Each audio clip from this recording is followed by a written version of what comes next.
Good morning, everyone. Uh, I'm Matt Fruman, Ward 3 Council Member and Chairperson of the Committee on Human Services. Today is Friday, February 28th. We are meeting in person in room 123 of the John A. Wilson Building and virtually via Zoom. The time is now 9:31 a.m. and which it's now 9:32, but we're within a minute or two of starting on time. Today, we're conducting a performance oversight hearing on the District of Columbia Public Library. The District of Columbia Library, or DCPL, was originally founded by an act of Congress in 1896 and has grown to consist of 25 neighborhood libraries across the district, the Central Martin Luther King Jr. Memorial Library, and the library services at the jail. DCPL is one of the few government agencies whose services are available to absolutely everyone in the district from ages 0 to 100 and above throughout the entirety of their lives. Our libraries are indispensable, safe, and welcoming spaces for all and open 7 days a week, connecting our neighborhoods and the district-wide communities regardless of ward, race, education, ability, or socioeconomic status. Our libraries provide essential services and programming at each location, sharing books and inspiring all generations of residents to develop and nurture their love of reading, preserving and sharing the history and culture of the district, and serving as community centers and accessible meeting places. Our libraries provide additional public services like our Department of Behavioral Health trained peer specialists with lived experiences who connect with and support residents facing a broad range of challenges. They also serve as central points where other government agencies and public and private partners can connect with residents, like the Neighborhood Legal Services Partnership Program that provides pro bono legal assistance to residents at walk-in legal clinics. Our libraries meet residents where they are, extending programming across the city through our schools, at neighborhood events and farmers markets, and on the go. DCPL is also leading the district into the future, supporting residents with digital technology training, free computer and internet access, and continuously and creatively expanding the online book, movie, music, and other digital materials collections that are increasingly popular post-pandemic. The district also continues to invest in making and maintaining world-class, sustainable, beautiful, and welcoming facilities in all 8 wards. This week, the library published its facilities master plan update that builds out a vision for our libraries to continue serving residents well into the future, accommodating to the changing needs of our communities in the post-pandemic world. Just as DCPL adjusted to post-pandemic needs, we also must prepare for and adapt to the dual and interrelated challenges presented by a new federal administration and the budgetary realities the district continues to face. I'm incredibly grateful for the work and commitment that Director Reyes Gavilan, his team, and every single librarian, safety officer, and other DCPL employee bring to our libraries every day to ensure these invaluable resources continue to be available to all our residents. I look forward to discussing this important work today, both with the public and Director Reyes Gavilan, and I'm committed to being a partner in continuing to develop and support our libraries and the district communities as chair of the Committee on Human Services. Now I'd like to offer a note on logistics for how the day will go. In order to ensure that we hear from all members of the public, I ask that all witnesses stick to their allotted time. The first witness to testify on behalf of an organization will have 5 minutes to provide oral testimony. All other witnesses will have 3 minutes. We will begin by calling witnesses who are here in person up to the table in front of me to testify in groups of 4. When I call your name, please come to the table at the front and sit in the order you were called from your right to your left. And do not forget to press the button on the microphone before speaking. The red light indicates that the mic is on. Once the panel is done, I, and if any of my colleagues will join, will ask a round of questions and then call the next panel. Now let's turn to our first panel of witnesses, our in-person witnesses. I saw Robin Diener, I'm sorry, Jasper Collier, Robert Vincent Branham, I don't see, Hadley Chase, Rhonda Henderson, Angel Moore,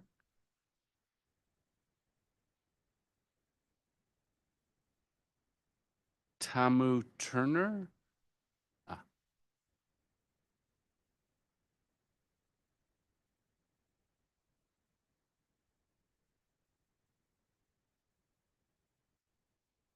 okay. All right. If you're ready, Ms. Diener, if you're ready to go. Is that on? Yes, Yeah, sure okay. is. All right. Well, good morning, DCPL, DC, and the DC Council and Chairman. My name is Robin Diener. I wear several hats in the library world. I will be speaking today as the director of the Library Renaissance Project, but I'm also the president of the MLK Library Friends. And I just want to say a few things in the highest possible praise of the extraordinary librarians of the DC Public Library and the services they provide. We are completely in awe of the programming that they put on. And to everyone listening out there, anyone who does not seek out their public library is missing an enormous taxpayer benefit. It's your money. These buildings are for you, and they're just unbelievably exploding with things for you. And while you're there, join the Friends of the Library. I want to also credit the marvelous work of Jean Badlamente and her team working on homelessness and other services for people who may not be housed, but who are at the library. They did a marvelous job when this fall, the ban on camping which was in place but wasn't being heavily enforced, was reinforced, and they got some people housed. They helped people move their stuff. They're simply wonderful, and they deserve a lot of credit. And the Friends of the Library are very, very willing to support them in anything they need, because it's just a hard problem. We need all the help we can get. I also want to thank the library for being responsive to ways to keep bird strikes from occurring into the windows at MLK during migration. They figured out how to help with that, and I'm so pleased. We had asked for a little while. And after many years of my complaining about the gardening and landscaping at the libraries, I understand from the wonderful Martha Sacoccio that the library is working on partnerships to do gardening at the libraries. So we look forward to that, because I guarantee it will be extremely popular with everyone. I mean, you don't have to buy alcohol, but you can get together with your friends and talk and have fun while gardening. So the Library Renaissance Project was founded in 2002 by Ralph Nader after a series of Washington Post articles by Mark Fisher about the dire condition of DC's public libraries at the time. Library Renaissance Project exists to protect and promote the public interest in the library. So one of our tenets is that that libraries be freestanding buildings, icons of the public right to information, lifelong learning, and to accessible civic space and services. We are not in favor of public-private partnerships, which are difficult and costly to maintain in spite of a lot of propaganda to the contrary. Recently, DCPL released a report on the West End Library. I'm calling it a flood. I understand there's some controversy about that term. in May 2022, we had asked for this over time to understand the extent of the damage, of course, the cause, the cost of replacement and repair, and steps that would be taken to see that didn't happen in future. Because, of course, at the West End, there's housing over the new library there. This report was prepared by the Urban Land Institute and seems to be based on their 2014 presentation to DCPL, which cited, the report is called a study in mixed-use development. So it was kind of a propaganda piece and not just really about the, causes and solutions to any leaking problems when housing is over public service buildings. This report has completely false context. It fails to resolve the questions it raises, even when it tries to answer them, and is clearly part of the public-private partnership assault on public land. Yet, in this report, all the evidence points to the misguidedness of, and by the way, they use the term mixed use and public-private partnership interchangeably. I'm not sure they are interchangeable, but so I'll use their term mixed use. Before the report even gets to the flood, on page 3 of the 5-page report, we are told, this is a quote, "The nature of mixed-use projects involves complexities." Complexities is the important word when sharing or ceding control of design, construction, and maintenance. Well, this is obviously true. My 5 minutes are up. Well, I think this will be of particular interest to you, council members. So of course I will submit my written testimony, but I don't know if you know the history of neighborhoods that have kind of fought back against housing over their buildings. I mean, there's 7 or 8 across the city who were not forced to have this over their buildings, in spite of, in my opinion, there were some pretty good ideas. Affordable housing for artists over the Benning Library was widely dismissed by the neighborhood there. And anyway, well, I'll look forward to hearing from you. Maybe we can discuss it at some other point, Yeah, particularly about Chevy Chase in your neighborhood. yeah, let's do. We see each other all the time. I'm actually quite familiar with at least one of those episodes, which was around the Tenleytown Library. Yeah, right. But I think you'll be unhappy to know that I was one of the people who supported the idea of putting housing over the Tenleytown Library at the time. But let's pick up the conversation. And for now, I want to turn to. If I may just say, unfortunately, there isn't really a place for alternative ideas. So there were only 2 ideas on the table. We, for instance, had other ideas that just couldn't get out I there. mean, actually, there were a number of ideas and some very interesting ones, but let's pick up that conversation. sir, thank I you. understand the point that you're trying to make. Mr. Collier, is that right? Right. Greetings and thank you. My name is Jasper Collier. I'm the Senior Manager of the DC Oral History Collaborative. I'd like to thank you, Councilmember Furman, as well as the rest of the council for this opportunity to share with you the public benefits and the impact of the collaborative, a partnership program of the DC Public Library and Humanities DC, the District State Humanities Council. The collaborative began 9 years ago when the DC City Council recognized the importance of documenting and sharing community stories in a fast-changing city. The collaborative has grown to include over 1,000 residents, at least a quarter of whom have received free training and grant funding from us to become community oral historians. As of 2024, this diverse group has collected over 600 oral history interviews with their fellow Washingtonians in every ward of the city and contributed these recordings to the People's Archive at the DC Public Library. Thanks to the programmatic funds allocated for the collaborative by the DC Public Library, these archived oral histories are readily available to local scholars, academic historians, community members who want to include Washingtonians' firsthand accounts when researching and presenting on our city's history and experiences. Additionally, every year we create and support public humanities programs that bring these oral histories to the general public in relevant and engaging ways. Just in the last year, we've hosted free programs highlighting the firsthand experiences of DC's Black artists, the storied yet shrinking bike messenger community, and the tight-knit network of poets who put DC's spoken word on the map in the 1990s. Their continued support of the DC Oral History Collaborative is a part of the library's more general commitment to oral history as a field and a practice. The library's programming and exhibition staff have made expert use of the oral history interviews available to them in the archives as they interpret the city's history for public audiences. This can be seen in their exhibits on DC's go-go and punk music histories.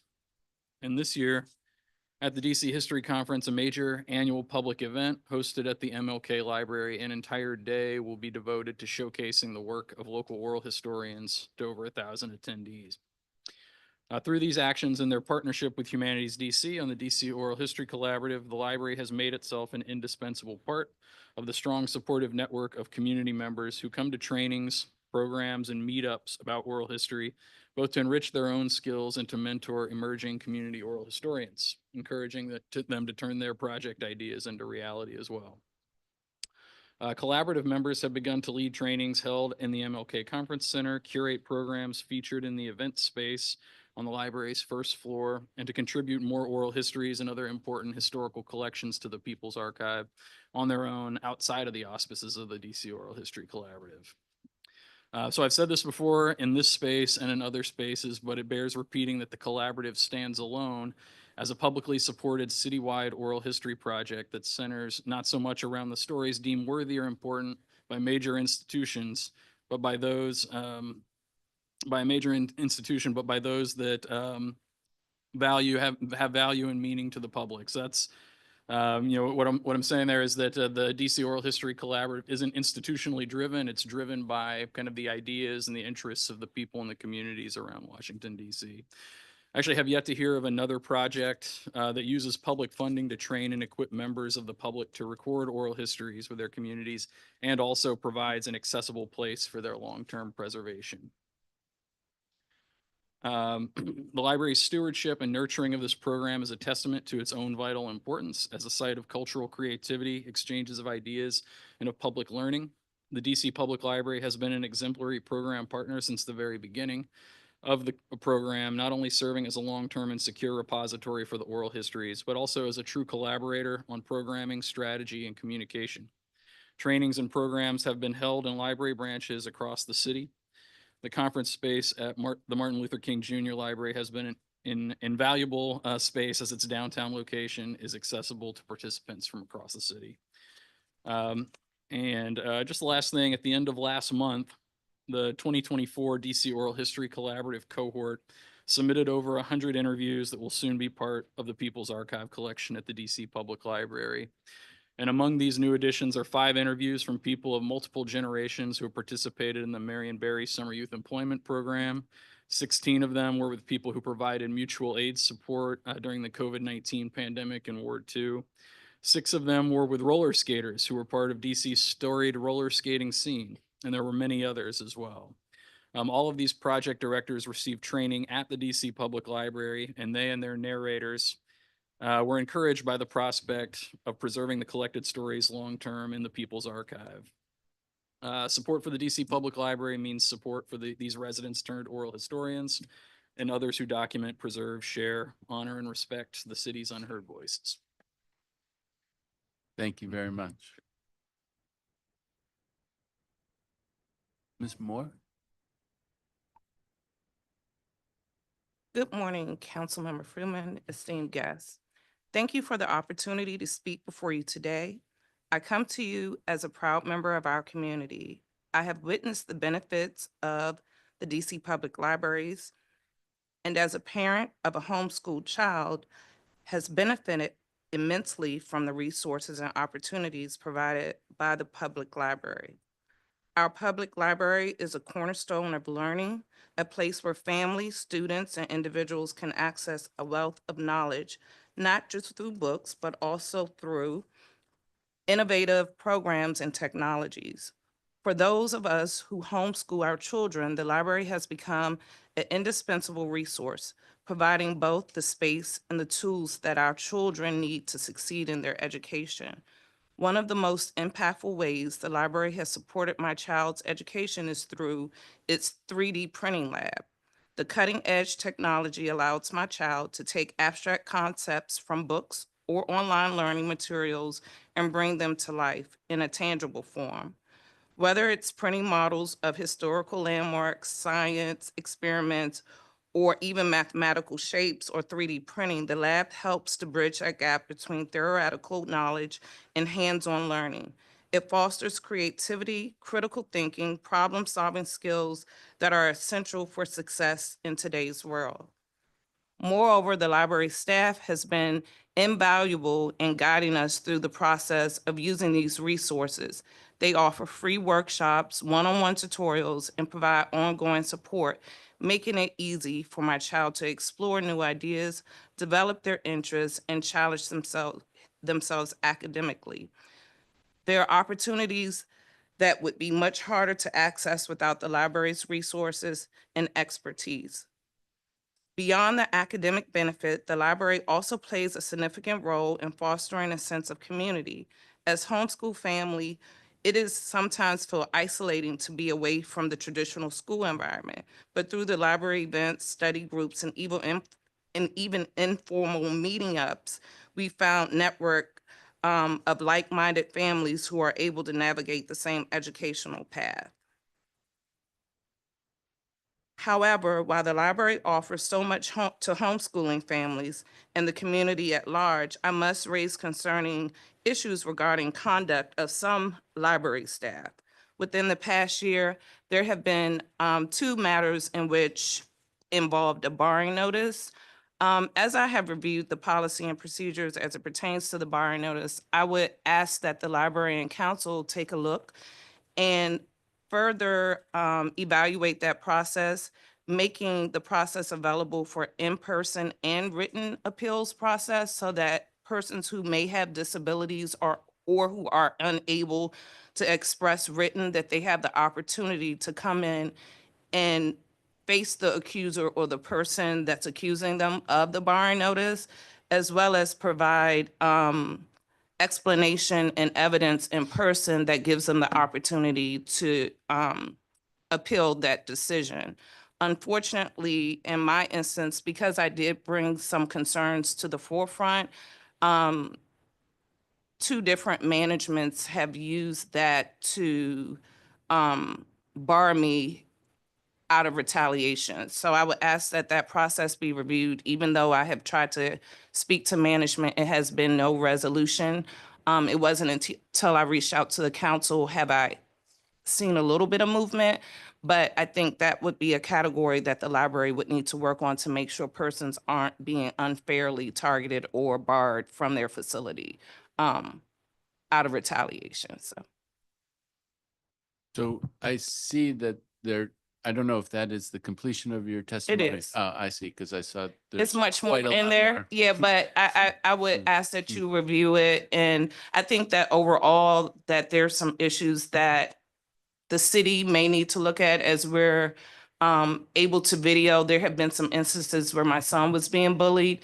And to be able to document in self-defense, especially after you've tried to go through the process and ask for video footage and the library denies that they have it, at which point, as a parent, are we allowed to take a picture of someone with our stolen cell phone in their hand to give to, like, so when we're not allowed to exercise our right to protect ourselves through video or photographs, it becomes an issue. Okay, so thank you, and No problem. I will absolutely look into it, and I will read the full testimony. Thank I you. worried a little that you were, but you summarized it in a way that was helpful, so I really appreciate it, and we will follow up. Thank you. And overall, I just wanted to make sure my son has had a wonderful experience. However, witnessing certain interactions, it diminishes all of the good things that the library brings when he sees his mother being sometimes unfairly treated and different things. But there are a number of staff at the library who he loves interacting with and meet him on his level of interaction. So I just wanted to make sure that that's the leading point in the library's experience. So I appreciate that. Thank you very much. Ms. Turner? Good morning, Councilmember Fruman, council members present, and committee staff. My name is Tamu Turner. I'm a retired biomedical researcher and retired District of Columbia Public Schools STEM educator. In December of 2024, Can you just bring the microphone a little closer? That better? I think so. A little better. Okay. Thanks.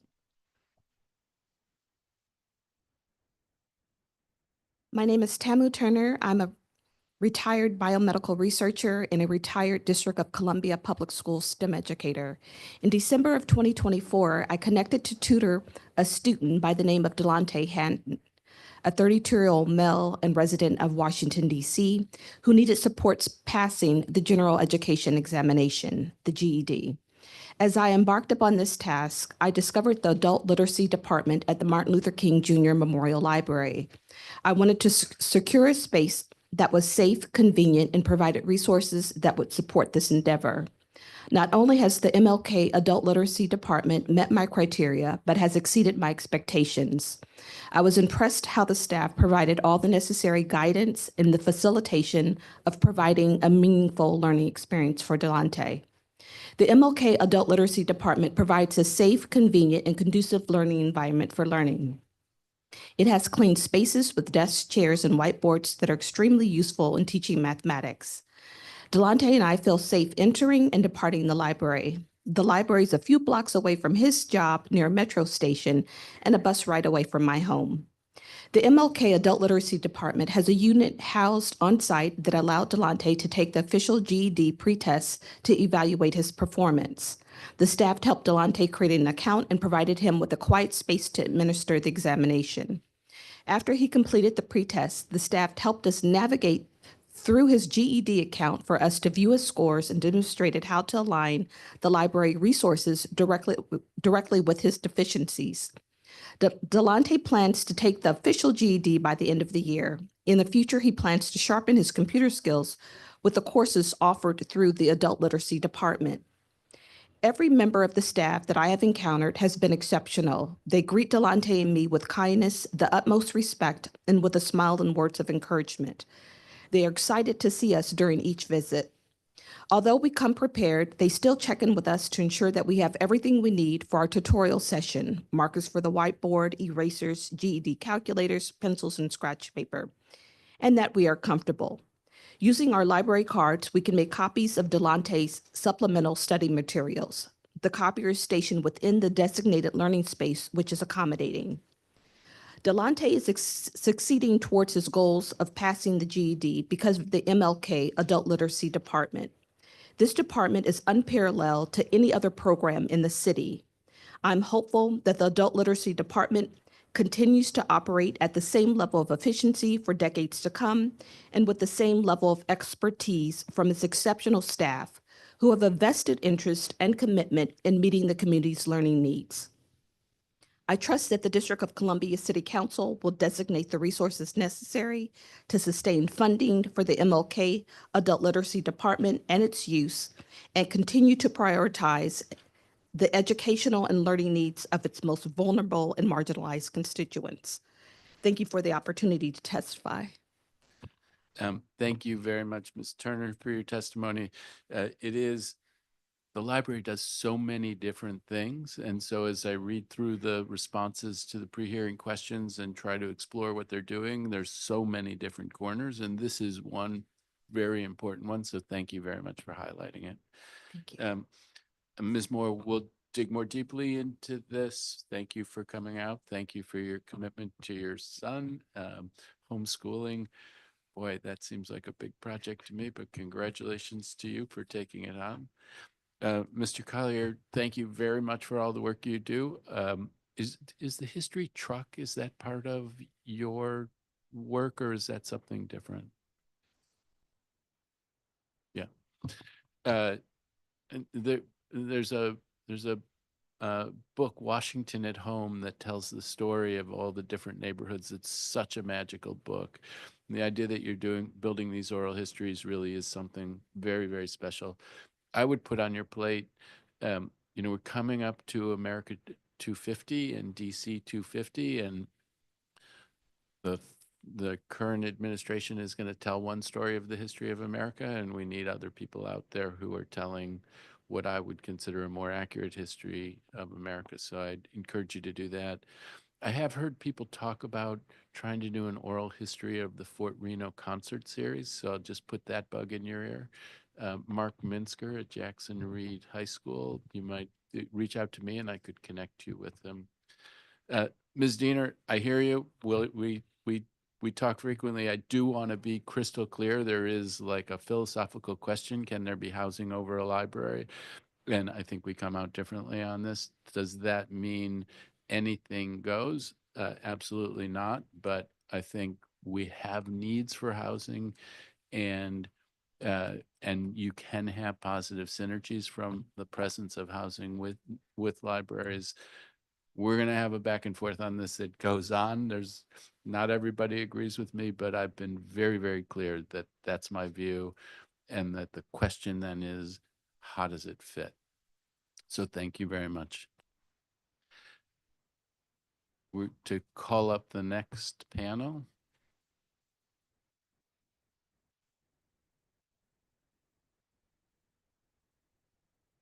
Okay, so we may have had some arrivals. Robert Vincent Branham. I still don't see Robert Vincent Branham. Hadley Chase in the hallway. Does somebody?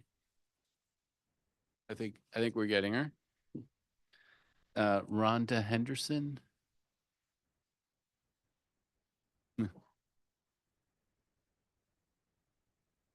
No, Rhonda Henderson.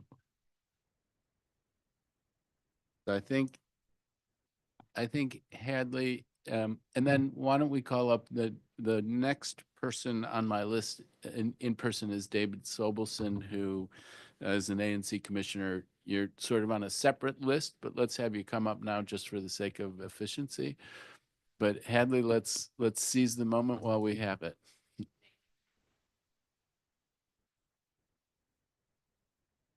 Yep, there we go. Okay, my name is Hadley Chase and I live in Petworth. I recently was laid off and I'm currently a stay-at-home parent for my toddler son over there. And during the week, we spend a lot of time together at the Petworth and MLK branches of the library. I'm always so impressed with how attentive the librarians are and the amount of programming and socializing and activities available. It makes a big difference to me as I try to make sure my son is learning, growing, and socializing since we cannot afford daycare right now. It means so much to me that I can count on the library as a safe place where I can spend time with my son without spending any money, and he will have fun and get to do hands-on learning activities. I value the diversity of the people we meet in the library. My son and I are surrounded by people of all ages and races, speaking different languages, learning different skills, and meeting different needs. I'm so proud that our library supports adult literacy classes and computer classes, provides free legal help, supports the age-friendly DC initiative, has a peer outreach program, thanks, and provides training in response to the opioid crisis. This is what it means to live in community, to take care of each other. Just as the library is taking care of my family during a difficult financial time for us, I want my son to witness the library taking care of other members of our community. Thank you. I have to say it's a learning experience for him standing and watching his mom do the Yeah. kids. So thank you very much. That's the hope. All right, Mr. Sobelson.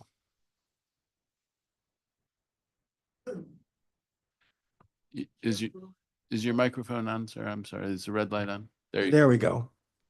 Chair Fruman, council members, staff, neighbors, and friends, I am Advisory Commissioner David Sobelson. I chair ANC 6B's Southeast Library Task Force. On February 11th, our ANC authorized me and our task force vice chair, Claire August, to represent the ANC at this hearing. We have submitted our vice chair's testimony in writing. I will deliver mine orally, and I've also provided you with hard copy and emailed it to staff. On this side of the Anacostia River, and except for Navy Yard, our ANC includes everything east of South Capitol Street and south of East Capitol Street. Our ANC has only one library, the Southeast Branch. It's also the closest library for many residents of Wards 7 and 8, especially in the Navy Yard. In January 2024, the Southeast Library closed for renovations. Renovations are supposed to end next January. Even if they finish on time, we will have lost access to a library for 2 years. DC Library guidelines promise that the DC library system will provide an interim library facility when a library will be closed for longer than 1 year. But from the start, library representatives hid their intentions. In several community meetings, they seldom mentioned an interim library. When pressed, they assured us, quote, "We are committed to providing some kind of interim services." By January 2023, instead of providing interim services, DCPL's director now insisted we walk to the Northeast branch, almost a mile north. The Northeast branch isn't near a metro rail station. It has no parking lot. It's hard to find on-street parking on Capitol Hill. A mile is a long walk even for able-bodied adults, let alone senior citizens, the mobility impaired, or parents of young children. It's even further, almost 2 miles for our public housing residents in Hopkins Apartments, Potomac Gardens, and Kentucky Courts. In 2023, the council appropriated funds for an interim library at the Arthur Capper Community Center. It's a lot closer for my constituents. It's the only library Navy Yard has ever known. But from the beginning, DCPL discouraged use of the Capper Library. They gave it scant publicity. We had to design and distribute our own flyer to promote the library. At first, they wouldn't even let us pick up or drop off books. They still haven't posted the times on the building. Most serious, DCPL refuses to open the facility on weekends, though the community center itself is open then. This committee should ask DCPL, when do DC residents most use libraries? During the week when folks are working or at school, or on the weekends? Why do you only open the Arthur Capper Library on weekdays? Why, except for Thursdays, do you always close it at 6 p.m.? Meanwhile, DCPL complains that no one uses the facility. Of course, DCPL won't open it when most people would use it. What happened to the hundreds of thousands of dollars the council appropriated for the Capper facility? This committee should demand an audit. This committee should also ask DCPL what it would cost to open the facility 1 or 2 Saturdays a month. If it's too expensive, close the facility on Mondays so kids who go to school or parents who work on Monday can use it on Saturday. Even worse, last summer, DCPL closed the facility entirely for most of the summer, blaming an HVAC system, a problem apparently isolated to the library because HVAC problems never required closing the community center. Where did that money go? Will DCPL close the library again next summer? In keeping up with renovations, our task force has welcomed monthly updates we get from contractor Whiting Turners, Terry Bosnick, and DCPL's Director of Capital Planning, Jasmine Pawa. A year ago, Ms. Pawa told us that DCPL will need a couple of months after renovations finish next January to prepare the new library to open. When pressed, she committed to the end of winter, March 21st, 2 months after January. But now DCPL Director Richard Reyes-Gavilan has withdrawn that commitment. Now he says he hopes the library will open by June 30th. Worse, he now plans to close the Arthur Capper interim facility in January. This committee should ask why it will take 6 months after renovations to get the Southeast branch ready to open, and why can't the Capper interim facility stay open until the new library is ready. To quote a resident from our first community meeting on the then proposed library renovations, "You can't just close our library and tell us to go downtown or to Northeast. We use the building here, and we still need services here. You're just coming in here making decisions without considering us and our needs." That's still happening. It has to stop. This committee can make it stop. I would be happy to answer the council members' questions. Thank you. Thank you very much. I mean, I think you've made your views very clear. I'm learning about this, so I will ask questions about this. But for now, I take it that you are disappointed that the Arthur Capper facility doesn't provide as rich of services as you'd like to see, and that it's not open as much as you would like to see it open as an interim facility, and you're concerned about the timing of the completion of the Southeast and the opening of the Southeast Library. That is correct. We're concerned that the Arthur Capper interim facility is not closed is not open on the weekends at all. And that it closes most nights at 6. I think I got it. And I will ask about it. But and then in the meantime, though, I guess I have not followed this project closely. I saw the video that Councilmember Allen did online of the Southeast Library that is coming. And it does look like a pretty magnificent facility that is coming to serve your community. So let's do what we can to make sure the transition works smoothly. I hear you. I'll ask about it. I'm really looking forward to seeing that Southeast Library when it opens. We're looking forward to seeing it open too, and I want to again thank Jasper Pawa and Terry Bosnick for their periodic updates on renovations. I took a tour of the facility in progress a couple of weeks ago. It looks great. Couple of things we might change, but it looks great. The problem is these 2 years, assuming the renovations are finished on time, and renovations sometimes take longer than you expect. Loud and clear. Thank you very much. Should I stay here or go back? No, and- I think that we will be, is there anyone else here who had come to testify in person? Oh, I'm sorry. Why don't you come forward, and you can stay for her testimony, or you can sit back down, whichever you prefer. Well, I'll wait till she's done. Thank you. Okay. I'm sorry if you can state your name, and if maybe you were out of the room when I called it, but or maybe you weren't on the list. That could be. Can you hear me now? Yeah. Okay. Yep, I'm Meredith Holmgren. And yes, so thanks for hearing my testimony today. My name is Meredith Holmgren. I'm a resident of Ward 7, and I serve as the president of Rosedale Library Friends. The DC Public Library is an absolute jewel of the DC government, serving countless communities across the district. Our libraries are critical resources of information, education, and opportunity. They have an impressive range of programs and resources that touch on every aspect of civic life, from literacy and childhood education to legal services, migrant services, senior programs, technology, sciences, oral history, and more.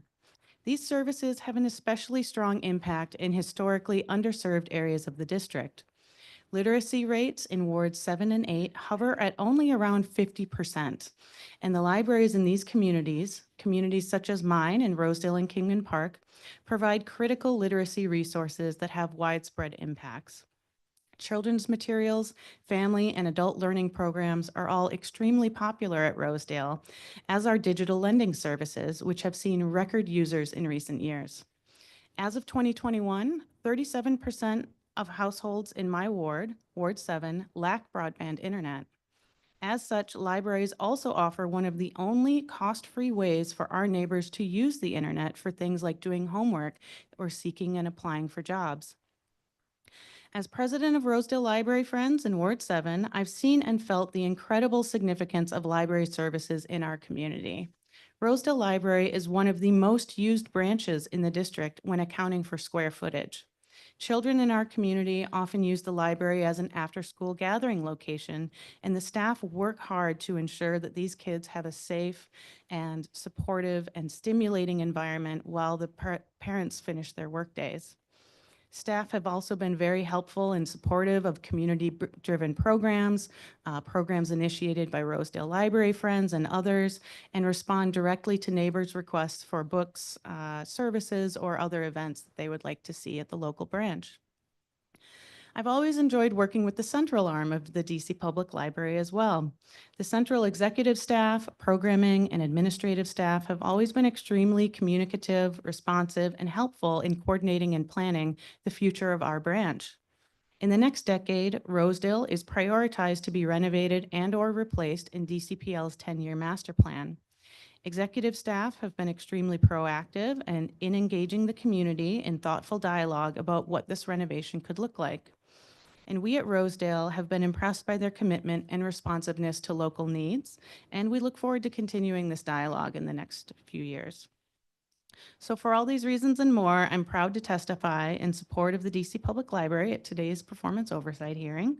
And I sincerely believe that our library system is one of the most precious public goods in the district. And I hope the value of this incredible asset is reflected in the upcoming budget. If you have any questions or follow-up comments for me, happy to converse further. Thank you very much. Really appreciate it, Ms. Holmgren. I think we had you as a virtual witness, but also I don't believe we've gotten your testimony. So if you can email your testimony in. Absolutely. Yep. Thank sure. you very much. Really appreciate it. All right. Well, with that, I think we will turn to our virtual witnesses. Thank you to all of the people who came in to testify today. And we'll turn to our virtual witnesses.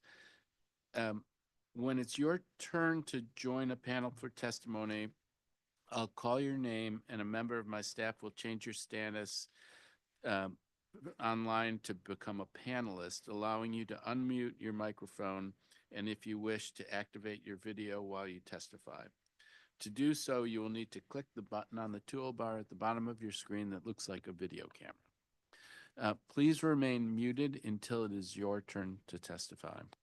When it's your turn to testify, please unmute yourself. When your time is up, I kindly ask you to conclude your remarks so that we can ensure that everyone has a chance to be heard. For technical difficulties, you can send a message to the host, which is labeled as Committee on Human Services, and they will follow up with you. Additionally, if you are having trouble gaining access to the Zoom and you have pre-registered, you can reach my team at ebenda@dccouncil.gov, and they will try to resolve your issue. So now let's turn to our first panel. I think we have Robert Oliver, Mark Pattison, Zach Israel, Carlos Izurita, Simone Zeren, Catherine Ahn, and we'll stop there. So if you are ready, Mr. Oliver, from the Federation of the Friends of the DC Public Library, you should proceed. Thank you. Yes, can you hear me okay? Sure can. Fantastic. Good morning, Chairman Fruman, council members, and staff. Your role in oversight of the District of Columbia Public Library system is both important and appreciated. We are in a time in which we cannot afford to lose ground. As president of the Federation of Friends of the DC Public Library, a group with representation across all wards of our great city, I want to thank you on their behalf. DCPL is facing two major challenges after making gains system-wide in all of its metrics after the recent COVID-19 pandemic. We have a dire need to increase staff to maintain current service levels. Current staffing is insufficient to maintain an equitable work environment. Unplanned closures have increased from 345.5 in fiscal year 23 to 676 in fiscal year 24, a 95.66% increase. Branch staffing does not account for all closures. For example, city-supplied steam heating failed earlier this year, but staffing is a factor. DCPL is forced to do more with less, which leads to burnout, which only exacerbates the problem. We now have several branches under construction. Each has a bigger footprint, thus requiring more staff.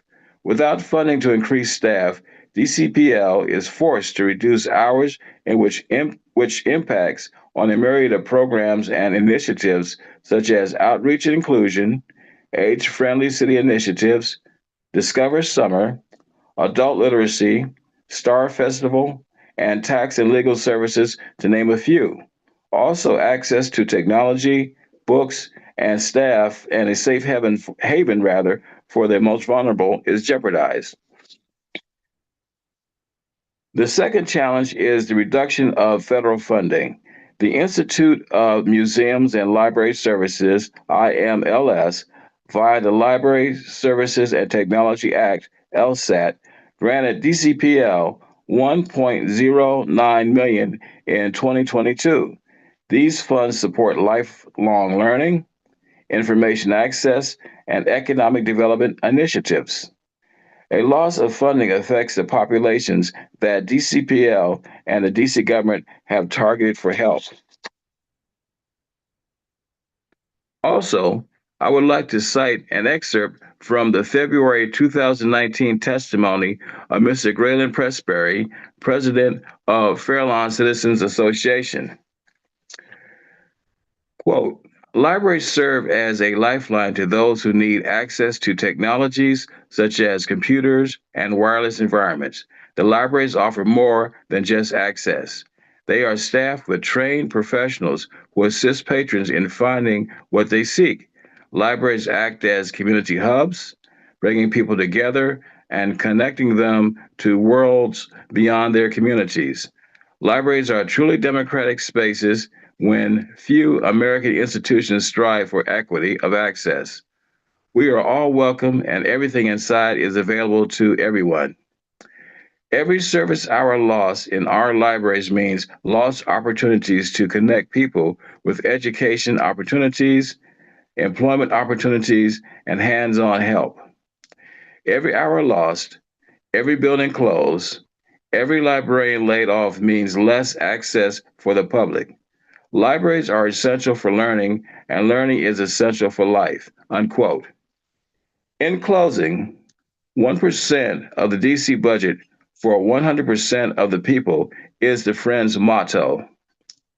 The DCPL and DC's fiscal year 25 operating budgets were $78.46 million and $21.22 billion, respectively. If the entire DC fiscal year budget was reduced to $1, DCPL's portion is 0.36%. However, raising that percentage to 0.47%, not even 1 full percent, would boost DCPL's budget to $100 million.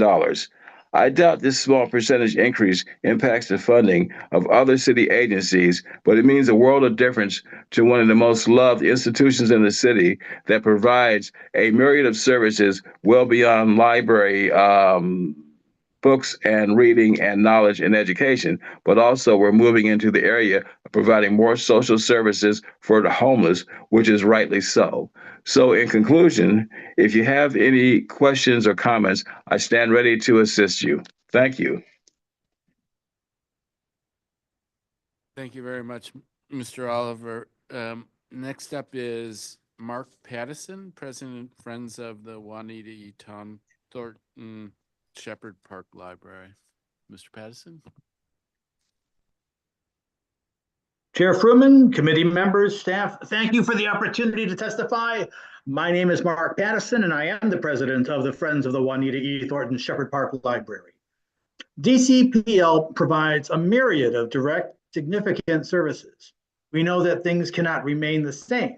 Nationally, we face a know-nothing administration that disdains analysis and prizes falsehoods, especially about our city. We also know that the district faces considerable fiscal uncertainty, which will require rigorous priority setting. While I have a specific issue about our branch, I want to turn your attention to some issues that we consider important to the functioning of DC's libraries. We believe these ideas will both improve operations and conserve resources. One, increase volunteers. Currently, DCPL only uses teenage volunteers. The system has worked well for the branches and the teens. However, the program should be expanded to include adults. Many adults, especially retired persons, want to volunteer their time and experience. DCPL would need to set criteria and screen backgrounds, but it would gain dramatically in willing hands. Two, floaters. DCPL employs a handful of permanent subs who fill in critical vacancies. If DCPL will soon face personnel shortages, it needs to increase its pool of staffers who can preserve critical functions. Three, branch budgets. Unlike schools, library branches do not have budgets. Instead, each spending request has to go up the chain. If we expect our libraries to develop tailored programs, they need the tools to plan these and be held responsible for their outcomes. And four, blanket contracts. DC has several contracts for common services, such as office supplies, that any agency can use. However, these do not cover typically needed library supplies. For our branch, the Friends set up an Amazon business account with a small budget that gives our manager needed flexibility. However, DCPL should set up its own schedules. Now for our branch. 2 years ago, we fought DCPL's attempt to relocate our branch. The council stopped that threat and began planning a much-needed Kennedy Street branch. Unfortunately, DCPL's fiscal 2025 budget repealed the council's language, substituting a vague plan to rebuild our branch and an even vaguer one for the Kennedy Street Multi-Service Center, which sounds a lot like the co-located libraries they're trying to get rid of. DCPL's current capital budget has $25 million to completely replace our branch in 2030. It says, and I quote, rebuild the Shepherd Park Juanita E. Thornton Library on its current site. Emphasis added. What's odd is that this project costs more than many other new library projects that include land acquisition. For example, DCPL's capital budget to replace the existing 4,800 square foot Rosedale Library with a new full-service 20,000 square foot neighborhood library is budgeted for less than the Shepherd Park project. Given DCPL's desire to close our branch, we believe that DCPL's language for us was suspect. Wednesday's issuance of its updated capital plan next Libris gives me more reason to doubt DCPL's commitment to rebuilding our library. In the section on us, it says in a footnote, quote, the existing budget will not be sufficient to design and construct a new full-service library. The library will have better sense of costs once the design advances with community input and estimates are provided by subcontractors, unquote. Now, we're familiar with the $211 million that DCPL spent to renovate the MLK Central Library. DCPL has also stuffed the library with presentations, exhibits, programs, and other offerings designed to draw people there. Even the current issue of the DCPL newsletter, Beyond Words, dated February 24th, features 5 Black History Month presentations and exhibits, and all at MLK. Meanwhile, DCPL is spending upward of $25 million on the construction or renovation of branch libraries. There seems to be little effort by DCPL headquarters to entice district residents inside these new buildings. System-wide, attendance is still 27% below pre-pandemic levels, if the new version of Next Libris is to be believed. The Shepherd Park Library got an abbreviated miniaturized version of the Green Book exhibit, which will run for a short while longer, but that leaves 24 other branches. DC Public Library needs to be more creative in either having rotating exhibits at branches or one-of-a-kind programming to branches to draw people to them, because having baby lap time in and of itself just won't cut it. Thank you for your attention. Thank you very much for your testimony, Mr. Pattison. Zach Israel.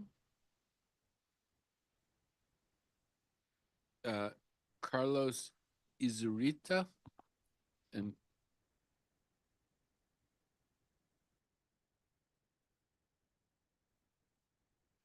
Mr. Izurita, if you could unmute yourself and there you are, and turn on your camera. Good to see you. And if I've mispronounced your name, help me. It's Izureta. Thank you. I appreciate it. Sorry, I'm a little under the weather, so I'm like it'll be very quick and brief. Thank you, Chairman Furman and the rest of the DC Council for giving us the time and space to do this.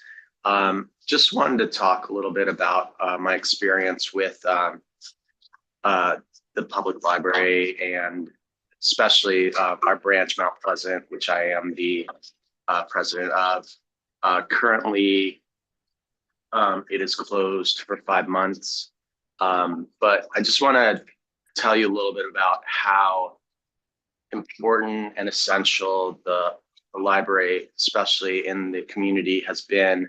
On any given day, you can walk in and you see, people taking advantage of the laptops, the digital navigator, which is fairly new, who is helping people, set up email addresses, find different things that people are searching for, whether maybe it's, something on ancestors or property values, different things that have been coming in very handy. There's also, as people have mentioned before, all the, the free learning classes, the legal classes as well, that they are available. There's also the Narcan training, which has been huge, especially in DC. It's, a lot of folks, unfortunately, overdosing, and has increased during the pandemic. So there's all these things that when you walk into Mount Pleasant or any sort of library, you see all these things happening, people taking advantage of the free Wi-Fi, the spaces that they're able to use to work remotely. A lot of folks in DC do work remotely, so they're able to use these for free. And then when you walk upstairs in Mount Pleasant, you just hear kids running around, parents reading to their kids. A lot of the teens are using the computers, playing games, or just hanging out with their friends. It's a safe space for them. And I just want to say a huge shout out to the staff at Mount Pleasant for doing such a great job. And even now during the closure, they're popping up in different venues in Mount Pleasant, La Casa, and a few other places. So there's still remaining a huge presence in Mount Pleasant. And I think, when I walk around and people stop me, they're like, hey, when's the library going to reopen? And I tell them we are trying to get all the information out, but it's nice that there still is a presence in Mount Pleasant, and we want to keep it that way. And we want to make sure that once the library reopens, we're going to keep the same hours. We're going to be fully staffed. And so that's what I'm asking. Thank you. Thank you. Simone Zren.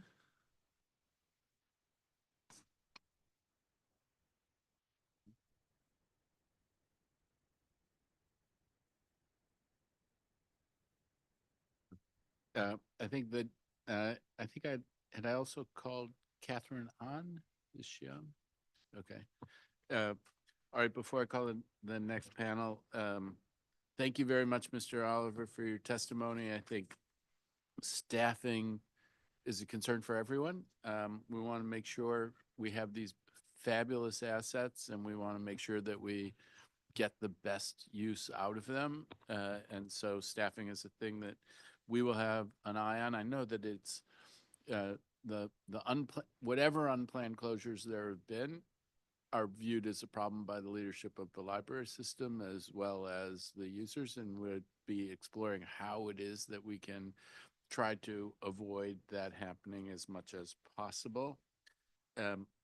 I hear you, Mr. Pattison, on some of these things on the cost of construction. I do think that that is a giant question that looms over everything in our capital budgets. What is that going to look like in this new environment? But hear you loud and clear. Mr. Izrita, thank you for your testimony. Your testimony sort of reminded me when I was working on the modernization of what was then called Wilson High School, now Jackson Reed. And one day I went out and walked out where you had a view of the field after school, and there were kids running around the track, and then others sprinting up the steps of the stands, and then others playing different sports. And it was a beautiful spring day, and it just sort of hit me, oh my God, this is beautiful. And it sounds like that's the experience that you have in your treasured neighborhood library. We certainly want to support that as fully as possible. So thank you for coming out with your testimony in support of the library. We'll turn now to our next panel. Paige Elaine, Rochelle Ellison, Funk Aduo, Mary Alice Levine, Trinette Smith Campbell, Sarah Kyle, I apologize, and Matthew Williams.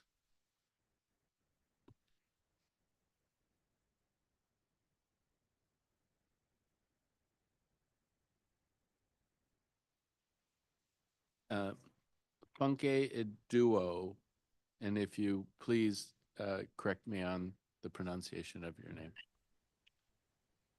Hi, my name is Funke Idu. Idu. Yes. Thank you. Please proceed. Thank you. Presentation to the DC Council, February 28, 2025. Dear Council members and esteemed colleagues, I am writing to express my profound gratitude for the District of Columbia Public Library, DCPL, and to advocate for continued and increased funding for its vital programs. My name is Olufunke Ido, a DC resident of 6 years and a proud US citizen. My journey with DCPL began in late 2019 at the Tentley Town Library, where I participated in valuable resume writing workshops facilitated by Ms. Biljana. The onset of the COVID-19 pandemic shifted my access to in-person services, but the library's virtual resources proved invaluable. Following a diagnosis of a degenerative autoimmune condition in late 2020, I was compelled to reassess my career path. As a seasoned attorney, certified mediator, management consultant, business owner, and human resource professional, I embarked on a transition to IT compliance. The Adult Learning Center at the Martin Luther King Jr. Memorial Library became instrumental in this transition. My technology skills, last formally updated in 1998, needed a significant upgrade. The center provided access to exceptional digital training and a supportive community. I particularly want to acknowledge Mr. Michael Rivera, whose engaging teaching style and dedication fostered a positive learning environment. The training and resources provided by the DCPL, particularly the MLK Library, have been transformative. The access to courses and examination registration, which I would not have otherwise been able to afford, directly contributed to my securing employment as a case manager for the DC government's TANF program, though that contract has since ended.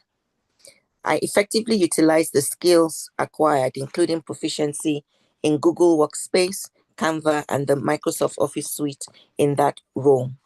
Furthermore, the funding supporting the MLK Library has enabled me to pursue and achieve significant personal milestones.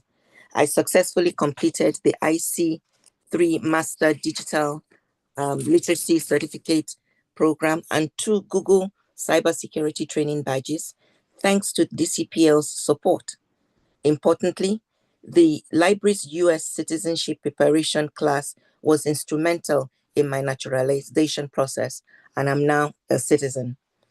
The DCPL is more than a repository of information. It is a vital, vibrant community hub and a vital resource for immigrants and citizens alike, fostering diversity of thought, belief, and culture.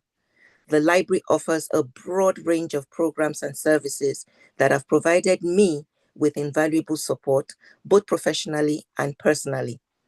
It has been quite literally a lifeline, providing refuge during a period of significant personal challenge. I urge the Council to prioritize sustained and increased funding for the DCPL. Defunding will be detrimental to the countless individuals who, like myself, rely on its programs and services. Let us continue to empower our community through access to knowledge, skills, and support. Thank you for your consideration. Thank you for your testimony. Mary Alice Levine.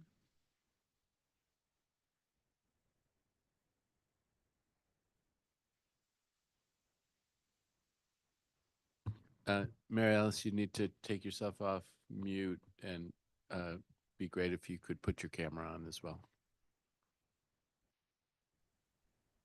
All right. Can you hear me now? Sure can. Ann can see you. Nice to see you, Mary Alice. Nice to see you, Matt. Okay, good morning, Chairman Fruman. And my name is Mary Alice Levine, and I am testifying today on behalf of the Ward 3 Democratic Committee. You have written testimony in front of you, Matt, at least I think you do. This will be considerably shorter. Last year, the Ward 3 Dems weighed in at the DC Public Library performance hearing about the then recent decision to close library branches earlier on weekdays and on the need to create meeting rooms that would accommodate hybrid in-person and Zoom meetings. In addition, we ask that meeting rooms be kept open after library closing at the request of community groups. Today, DC residents are battling injustices that we never envisioned a year ago. We are facing the suspension of home rule and the end of our elected mayor and council. We need free meeting spaces more than ever, and we need these meeting spaces at night in all neighborhoods where people with day jobs can help with organizing efforts that oppose the federal executive branch. Our libraries have rare free meeting spaces, and those spaces should be available. In June 2023, when DC branch libraries started closing earlier on weekdays, overall hours of operation did not decrease. Instead, the branches started to open 1 hour earlier at 9 a.m. Mondays through Wednesdays rather than at 10 a.m. But we didn't think then, and we don't think now, that adding an hour in the morning in exchange for closing the library an hour earlier is a good trade-off. DCPL disagreed with us and countered in a letter to our chair on February 6, 2024. The shift to an additional morning hour was done to meet the observed desire of residents who want to access our buildings as early in the day as possible. While we can understand that many in DC would prefer earlier hours, we observe that many other residents would like to access DCPL buildings as late in the day as possible. We believe that the increased need for access to meeting rooms at night is a tipping point in favor of evening access. And of course, Ward 3 Dems, as we all do, want the libraries open as much as possible. They should be open in the mornings, but we recognize there are budget constraints on our open times. Anyway, DCPL's reply continued. The shift was also done in response to staff safety concerns with buildings that were largely empty after 8 p.m. We note that DCPL quarterly performance statistics don't report on library usage at different times of day. We have not found any public data on what time of day our branch and central libraries are most heavily used. And whereas we can understand that some libraries are emptier than others at certain times of day and perhaps more unsafe, we see no reason to close all DC branch libraries at a time of day when they are needed.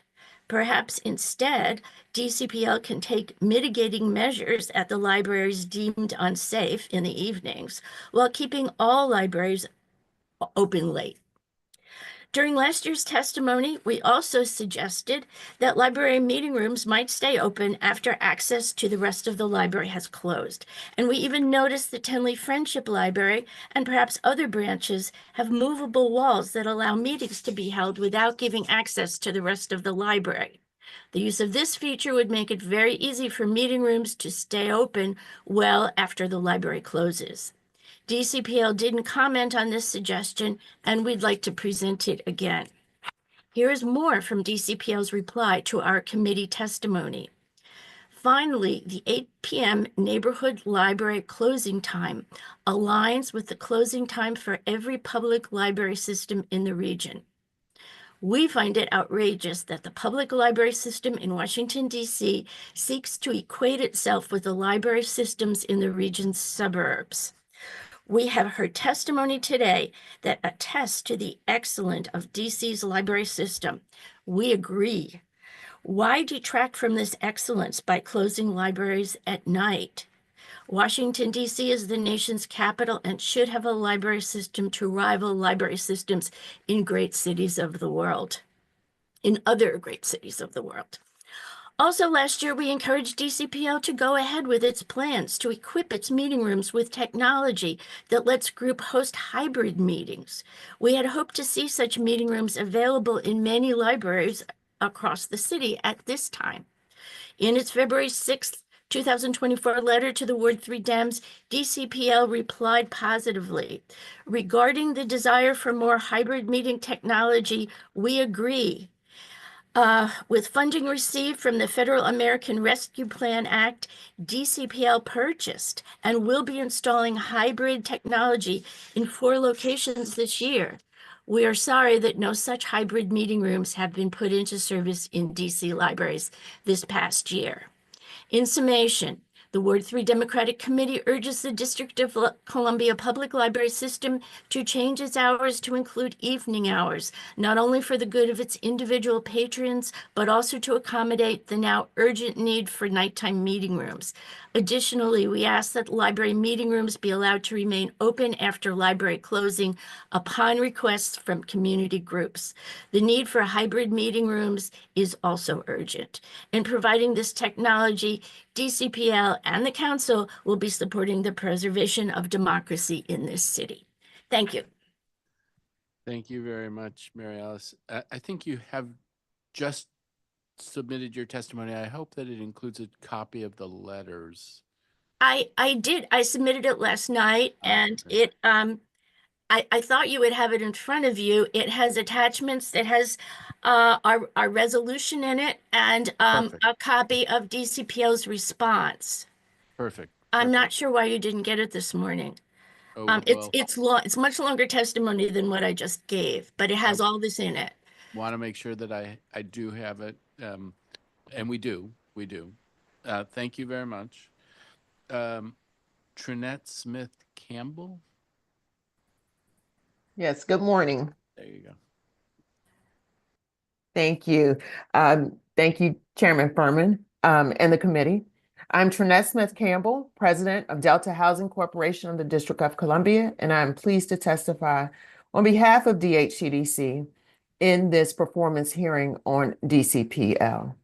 I would like to first provide some background on DHCDC. DHCDC is a nonprofit 501c3 organization incorporated in 1977 by members of the Washington, D.C. alumni chapter of Delta Sigma Theta Sorority Incorporated. DHCDC's mission is to provide affordable housing in the District of Columbia for the elderly and persons with disabilities.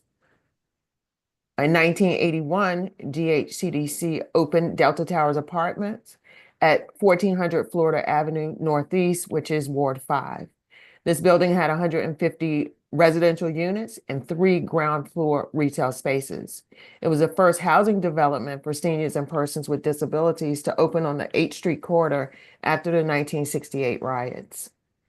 In December of 2020, DHCDC's second building opened, which is Fortitude at Delta Towers, and that is located at 808 Bladensburg Road. It's on the former site of one of 2 parking lots that were co-located with our Delta Towers unit. Fortitude is 179 units of affordable housing for elderly and persons with disabilities. For over 10 years, DCPL has been hosting a series called A Feel for Movies. And what they do is they provide residents the opportunity to watch movies adapted from books, engage in discussions post-movie watching, and they provide the books to the participants. These programs offer numerous benefits, including positive social engagement, cognitive stimulation, and continuous learning for our residents. The residents eagerly look forward to their regular visits with DCPL staff.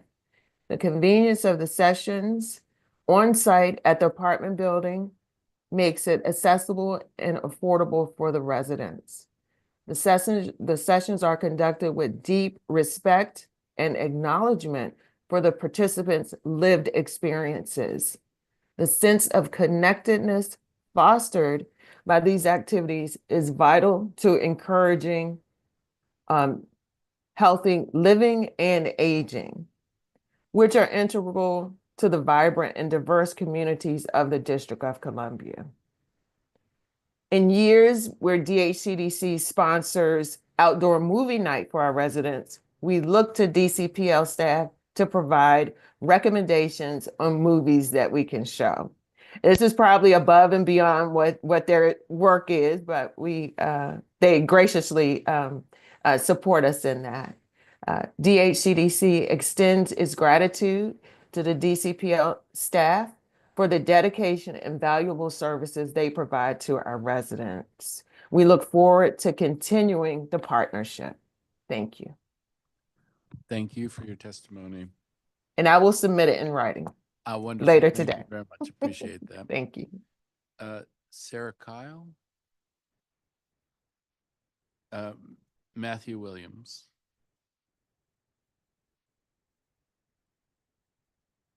Good morning.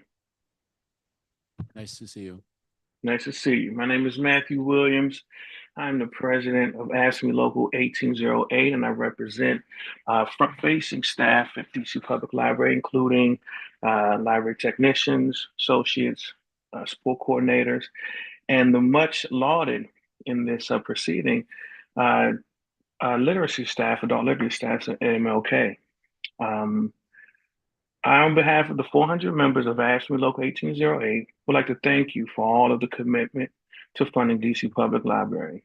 In reading publications across our nation, it has become an increased hardship in some municipalities to fully fund public libraries. We appreciate this commitment and look forward to furthering it in the future. We as stakeholders value the work we do and all the people we serve. We are the backbone of DC, providing services and resources such as computer classes, job seekers, programming for youth like story time, STEAM, in-person and virtual book clubs, chess and music enrichment, adult programming spanning from C.R. Gibbs's informative lectures, adult coloring, to the ever-popular adult gaming nights. We have been a major component in assisting with the mayor's initiative of getting out after COVID-19 health crisis by providing our buildings to serve as meeting spaces for everyone with a library card, to partnering with Art All Night, Chuck Brown Day, and various events to engage our DC family members. We presently appeal to the committee to provide some assistance to the hardworking employees of DCPL. Public safety has been a challenge for all in our region. Our head of public safety presented a robust proposal to better secure our library locations. This proposal includes increasing the amount of library police officers, enhanced camera surveillance, a better, more encompassing incident reporting system, and training for all to prepare for those dire situations. We as front-facing staff believe this and other advances can help continue the DC Library's reputation as an inviting and safe space. Secondly, tuition reimbursement assistance is an article in our collective bargaining agreement. And continually, because of budgetary cuts to our training budget, we have for the second time in nearly 20 years left without any program to assist our stakeholders with the ability to seek financial assistance to climb the career ladder. Between each promotion opportunity in public services at DCPL, my members face a degree impediment. Library technician is a position only requiring a high school diploma. And to apply for the next position of library associate, you're required to have a bachelor's degree, then a master's of library information to become a librarian. We look to the library's career ladder as a passageway to the middle class for our members, enriching us, especially high school seniors, with an opportunity to excel and not have the extreme burden of student loans noosed around their necks. We request from the committee a commitment to this program and at least allow for 10 to 30% of our membership to vie for this advancement. We appreciate our agency's commitment to assist, and especially the Masters of Counseling program cohort, vying for this advanced degree at the University of District of Columbia. We must not ignore that, albeit it is a great opportunity, it doesn't address a shortfall. One of my members is in a wheelchair, as a major trials in being provided appropriate door access. So as her chair enters and exits rooms, it bumps the door pane. She and I have conversed on this, and what we have surmised is a lack of funding to address this, as she's been advocating this since 2022. We all are understanding the ramifications of our country's commander-in-chief with many in the district now becoming unemployed, unsupported, and what we believe is much more to come. We stand anxious of our employment, our ability to serve, and being censored as we DCPL receive a substantial amount of federal funding. at the Woodbridge branch this past Saturday, the National Museum of the U.S. Navy was forced to abruptly cancel the program due to the POTUS's executive order on DEI. We hope some settling of this choppy start can be provided by our DC leadership. Lastly, we appeal to you today to assist with our staffing and working wages hardships. We need good working people willing to commit to the mission at DCPL. One of the most glaring issues with the staff is the children's librarian position. We are down approximately 17, and that may not seem as many, but this is a specialized position that births many young readers, works with educators in our local schools. Mr. Williams, Yes. I'm gonna ask your dispensation here. I'm gonna come back to you to talk about staffing and questions. We have a witness who has Okay. to testify before 11, and I would like to Okay. pivot to him, but I'll come back to you. I just want to be respectful of his timing needs. So Okay. that will come right back to you. But Mr. Israel, if you're ready to go. No problem.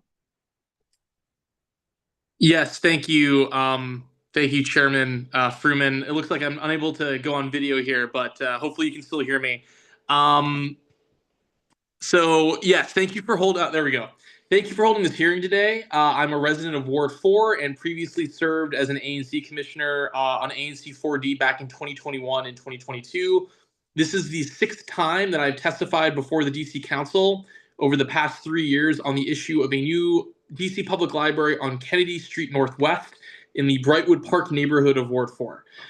In the intervening 4+ years since DCPL's original 10-year facilities master plan called Nex Libris was published back in November 2020, myself, Ward 4 Councilmember Janice Lewis-George, ANC 4D, and other members of the Brightwood Park neighborhood in Ward 4 have repeatedly testified in support of a new full-service public library on the Kennedy Street Northwest corridor.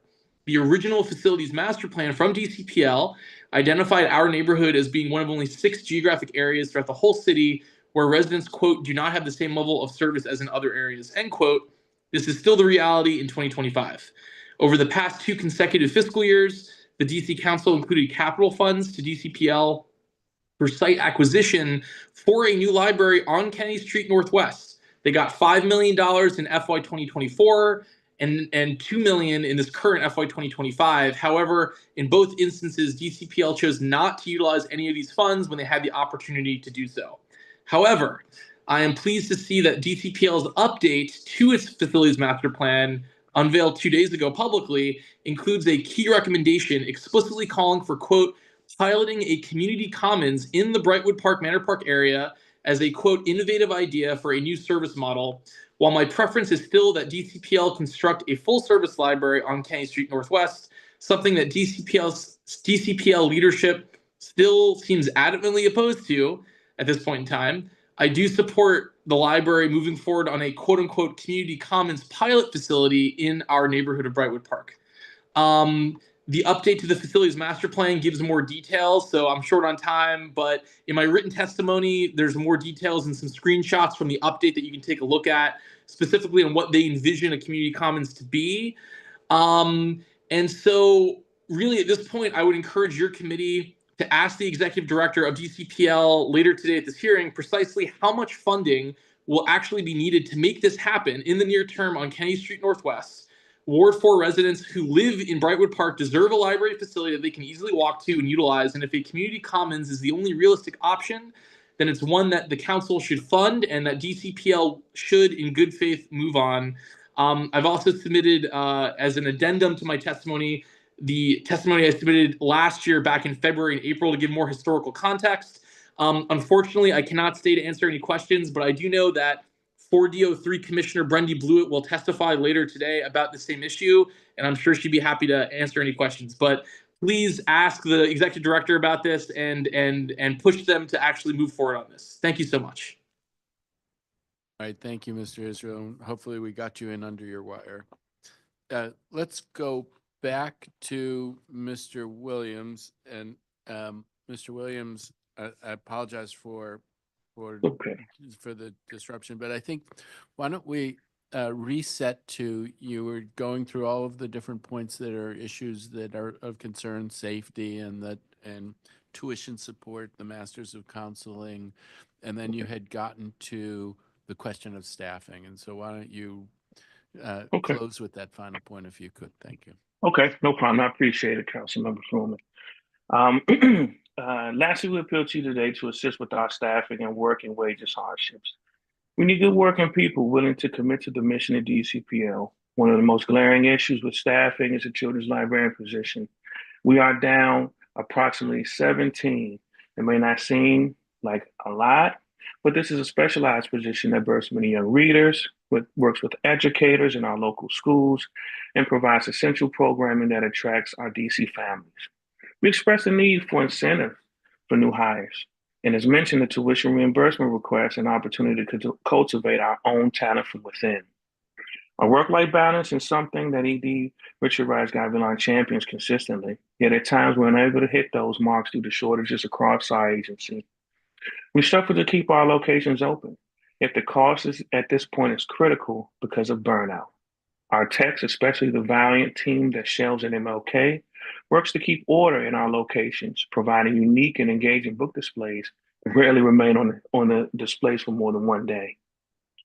ILA stand ready to take the next step to become librarians, and we'll even become more. We see the many newly renovated buildings, and we cannot wait to help open and serve, yet we need good people to do so. Lastly, the rising costs in DC is also concerning to me and my members. They have hardships finding and maintaining housing in the district. At this time, we'd like to advocate also for workforce housing and more benefits assisting those interested in home ownership. I believe this will strengthen our workforce by solidifying great spaces in our DC communities to thrive. Finally, our work-life balance is still left unaddressed, and we need to take a fervent look, even in the wake of DC's fiscal situation.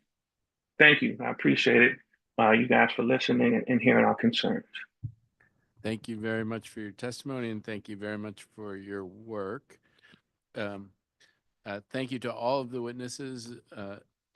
Ms. Adue, I got a great kick out of hearing you referred to Biljana, who I think of as B. She was a great asset in the Tenley Library, and it's great to hear that she made a difference for you.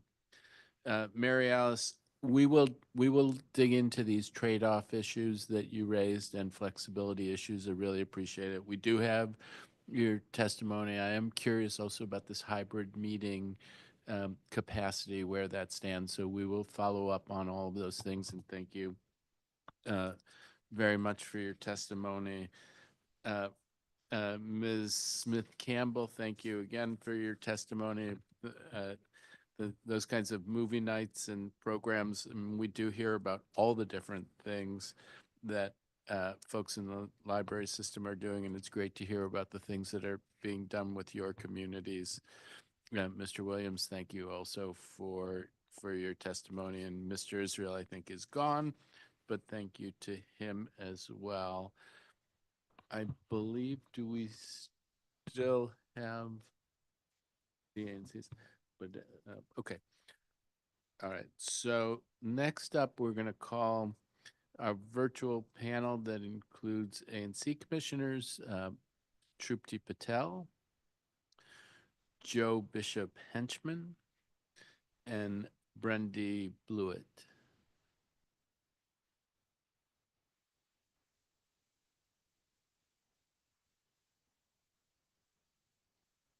Okay. I think I see Trupti. There you are. Omnipresent, Commissioner Patel. Good morning, Chairperson Freeman. My name is Trupti Patel, and I am a fourth-term ANC Commissioner that represents SM Single Member District 2A03, which is the historic Foggy Bottom. Thank you for holding this hearing so I can enter my comments into the record. And I am also the Chairperson Emeritus of ANC 2A. So I am here to share the disappointment, frustration, and lack of partnership that ANC 2A has had with the West End Library. And I'm going to pause for 2 seconds and just say I attach myself to all of the comments made by Mary Ann Levine, of the Ward 3 Democrats, because her frustrations and comments are literally mirroring what my testimony, and I didn't know what she was going to say. So I'll go back and continue. ANC2A pre-COVID and for a while post-COVID has always met in the West End Library. This is a wonderful amenity for the community, and the ANC was excited to be able to have our monthly meetings here. ANC2A has always appreciated the grace and flexibility offered by the library, and like most ANCs, we meet only once a month. This all drastically shifted in 2024. While I understand budget cuts happened, the services and hours became a point of contention with the ANC. The West End Library used to be open until 9 p.m. and now closes for 8 p.m. on the weekdays. ANC2A would try to exit and finish business by 11 p.m. or 11:30 p.m. We were always mindful and appreciative of the officer who staffed us during this time. The sense of cooperation and goodwill ceased due to the hours being cut back and being informed that they didn't want to pay the officer or the officer didn't want to stay late to accommodate us. ANC2A tried extremely hard to be mindful of this, and we were told a hard and fast exit by 10:30 p.m. To be honest, it just left a feeling left a bad feeling and a sour disposition. I could understand if this were a weekly meeting, but it's only monthly. ANC2A is now a 9-seat ANC, and we're all volunteers who want to allow for engagement without residents feeling cheated of being able to discuss items. Our new executive director wants to be able to set up the AV, but the sound system is quite challenging, and then Chairperson Jim Malek inquired about getting assistance. We were informed that this is not a service that the library does. I was shocked and stunned. Instead of being treated with excellent customer service, we were treated like a pain and an unwanted community partner. I have to be honest that this resource, which is paid for by my tax dollars, has cheated me by being hostile to the ANC and inaccessible to the ANC. The library is here to serve me, not the other way around. I'm quite furious to know that we're treated as an inconvenience. ANC2A has been going on for nearly a year since we've been in person, but given the lack of cooperation and unwillingness to assist, I'm leery to go back. The Friends of West End Library are livid that ANC2A isn't using the space. So I've come today with the following question/request from DC Public Library about West End Library. 1, we meet once a month, and it was always clear we tried to end between 10:30 and 11 p.m. Why the refusal to accommodate the ANC after it was built and created with the intention of the ANC using it? 2, would the library prefer we accidentally ruin the sound system since they refuse to provide the customer service to ensure that we can actually utilize the space? The requests they are to train or have very clear instructions on how to do an AV setup for the room that ANC2A reserves. Include in their budget to accommodate the staff time for the monthly ANC meeting, and that we are to be out by 11:30 p.m. As I said, this is a resource that should be one of empowering the community, not one where the community is viewed as a nuisance and made to feel unwelcome. And thank you for the opportunity to testify. And, perhaps one of the reasons why the AV setup that takes our previous ED 3 to 3.5 hours to set up is it wasn't designed for a hybrid setup. And we have asked and begged the library to how can we make this space more flexible in use? And it's been dealing with the stone wall. And I don't really like coming to hearings to throw people under the bus or anything of that sort, but I felt this was really important to bring to your attention. So thank you for that. All right. Thank you very much, Ms. Patel. Commissioner Patel. Joe Bishop Henchman. Thank you, Chair Furman and members of the committee. My name is Joe Bishop Henchman. I'm a member of the ANC 5F Commission in Eckington, and I'm here to ask you to maintain your commitment and the city's commitment in the capital budget to construct a new full-service library in the Eckington and Edgewood neighborhoods. It's currently in the capital budget to start construction in 2028 for an opening in 2030. And we hope that not only that it can remain in the budget, but it can maintain that timeline and that schedule. It's been wonderful today listening to the testimony from all of the other witnesses about the vital resources that the library is, the services that it provides to the city and to the neighborhoods that each of the branches of the library serve, the neighborhoods that have them. we're left out in Eckington and Edgewood. There's a 3-mile gap between the library to the west that serves Shaw and the library to the east that serves Langdon and Brookland. And even though it's a walk, or it's a journey to go to a library, usage data by population shows that Eckington and Edgewood residents still heavily use the libraries that we do go to elsewhere in the city. But we'd like this amenity for our neighborhood as well. The population growth in Eckington and Edgewood has been dramatic in recent years. Our zip code has been the fastest growing zip code, not just in the city, but in the United States. And as we're doing our fair share of helping address the city and the region's housing crisis by building here in Eckington and Edgewood, I hope we can continue to match it with the amenities that we need here. In 2021, Eckington Civic Association, Eckington Parks and Arts, and the Langley Elementary PTO all asked for a commitment to construct a library in Eckington and Edgewood. In 2023, ANC 5F added our voice to this, and it's been added to the capital budget since then, and we hope that we can maintain that commitment. I'm happy to answer any questions, and thank you for your time today. Thank you. I just want to be clear. It is in the budget now, and now you just want to protect it. Exactly, yes. Okay, thank you very much.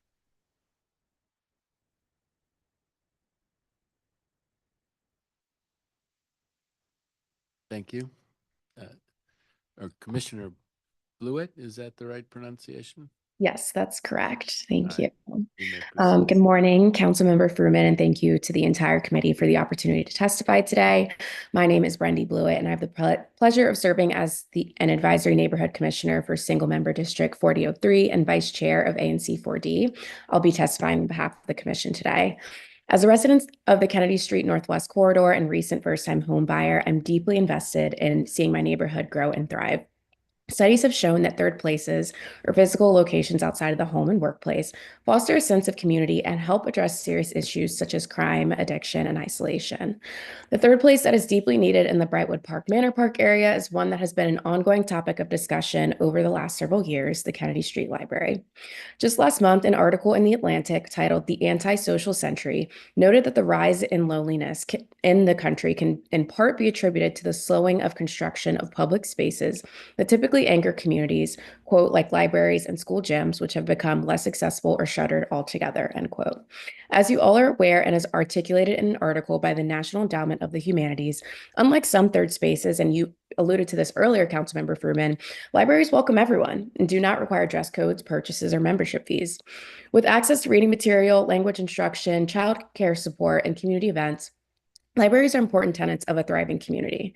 While DCPL has this week outlined an idea for a community commons that offers some of the core features of a library, which is a positive first step, we believe that the community needs and deserves a full-service library. With the development of the community commons, we believe community stakeholders must be involved in the design and potential usage plans for the space. It would also be beneficial to know plans to scale the community commons in the instance that demand for additional hours or services are demonstrated.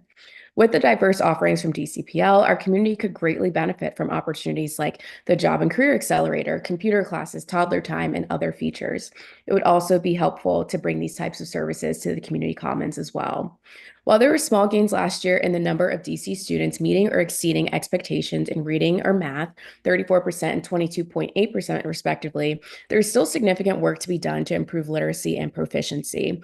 Imagine the improvement in testing scores we could see with the value add of a full-service neighborhood library to an underserved community, knowing that it could be a potential site for high-impact tutoring that has been demonstrated to directly impact improving student testing rates. Given that DCPL published Next Libris its facilities master plan in November 2020, which outlined that Brightwood Park Manor Park in Ward 4 was part of a service gap, or now also called opportunity area, and that, quote, there are a lot of individuals living in the area who do not currently use the library and have the potential to become customers, end quote. It is of critical importance that the DC Council, in collaboration with DCPL and other Ward 4 stakeholders, continue to work to ensure that the Kennedy Street Library project comes to fruition and that design, construction, and operating costs are appropriately allocated for in the upcoming FY26 budget. Of note, I'll add previous ANC 4D commissions have passed resolutions supporting a new Kennedy Street Library in April 2022, March 2023, and November 2023. The lack of a library in our area continues to be a gap in our community, and the prioritization and implementation of a new library would support DCPL's mission of being a, quote, a vibrant center of activity for residents and visitors in the nation's capital, and a recognized force in the community for engaging the mind, expanding opportunities, and elevating the quality of life. I appreciate the time to speak with all of you today, and I look forward to working together to bring critical library services to the Kennedy Street Northwest Corridor. I'm happy to answer any questions at this time. Okay, thank you very much. My daughter and her family live in Brightwood Park, so making sure that Brightwood Park gets all the benefits of every other community is important to me. I want to thank these witnesses. I hear there's been a fair amount of testimony on this Kennedy Street Library issue. I think that I understand it I'm sure there will be some conversation of it today. Mr. Bishop Henchman, key thing to me is it's in the budget, and what you're talking about is preserving it. And Ms. Patel, I served on an ANC for a number of years, and I don't think we used the libraries because we went so late. And even back in the day when it was 9 o'clock, but let me explore whether or not there aren't ways for there to be some flexibility around this issue. But I don't think the ANC that I served on has ever used the library as the site for its meetings, which is maybe about the hours. But thank you very much for your testimony, and let us look more deeply into it. With that, I think we have completed the testimony for this panel. I think we may have one person who has arrived who had hoped to testify in person. Ms. Henderson, if you're ready to go, if you could come to the table, and we look forward to hearing from you.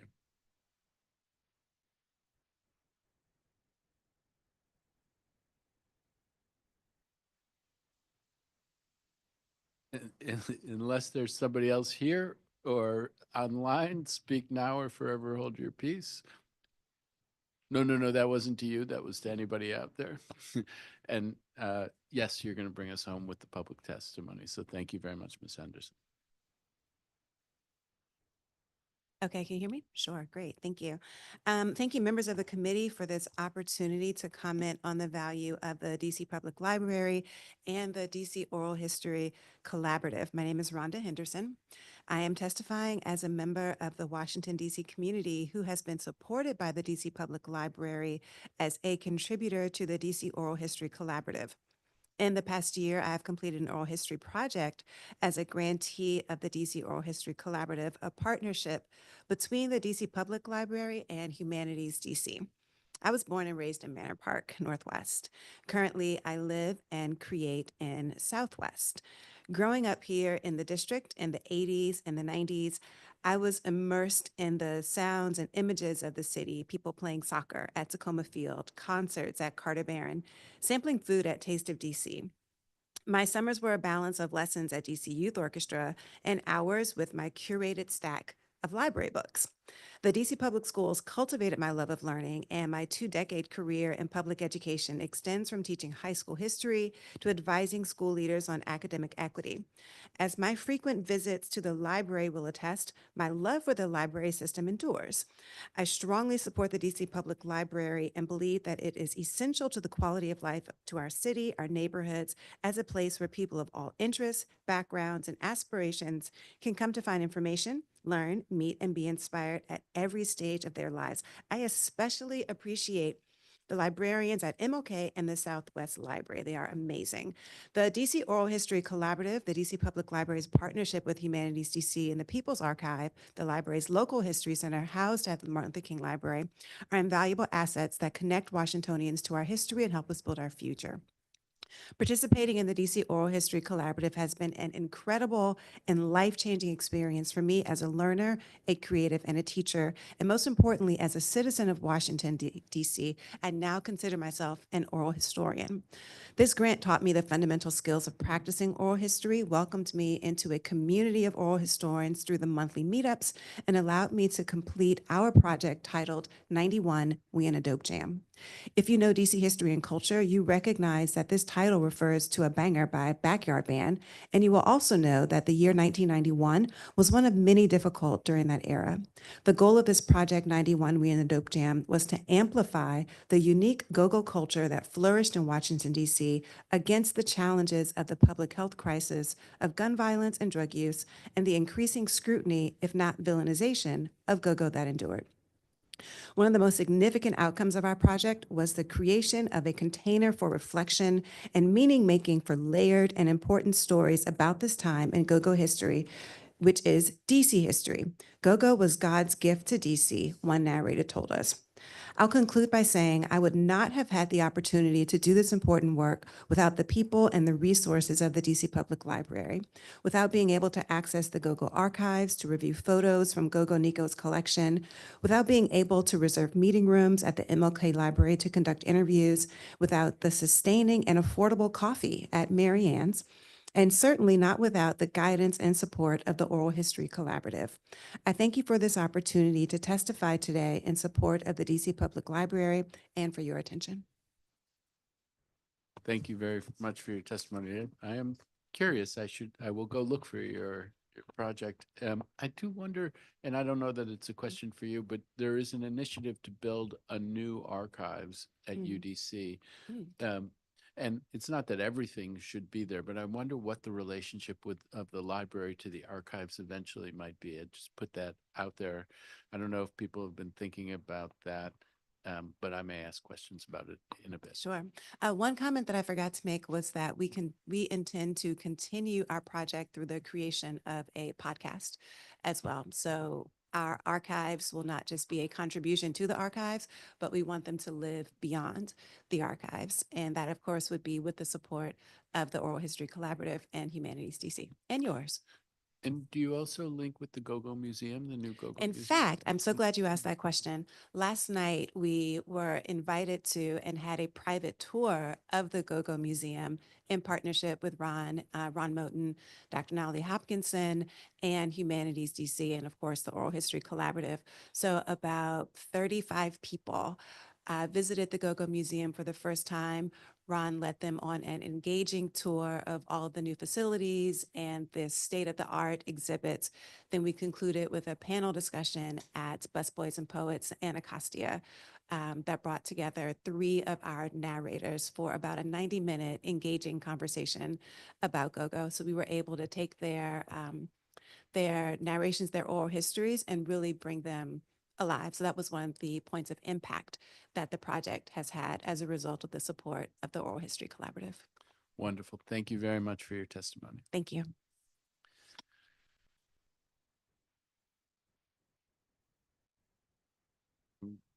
The question was, should I take a break? But I'm good. You're good. So let's proceed to our government witnesses. We now be joined by Director of the District of Columbia Public Library, Richard Reyes-Gavilan, and his team. Give you a second to get in place.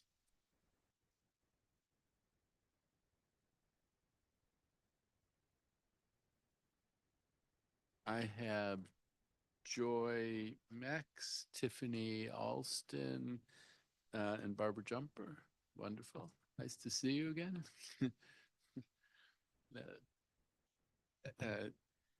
So it's our policy to swear in our government witnesses under oath.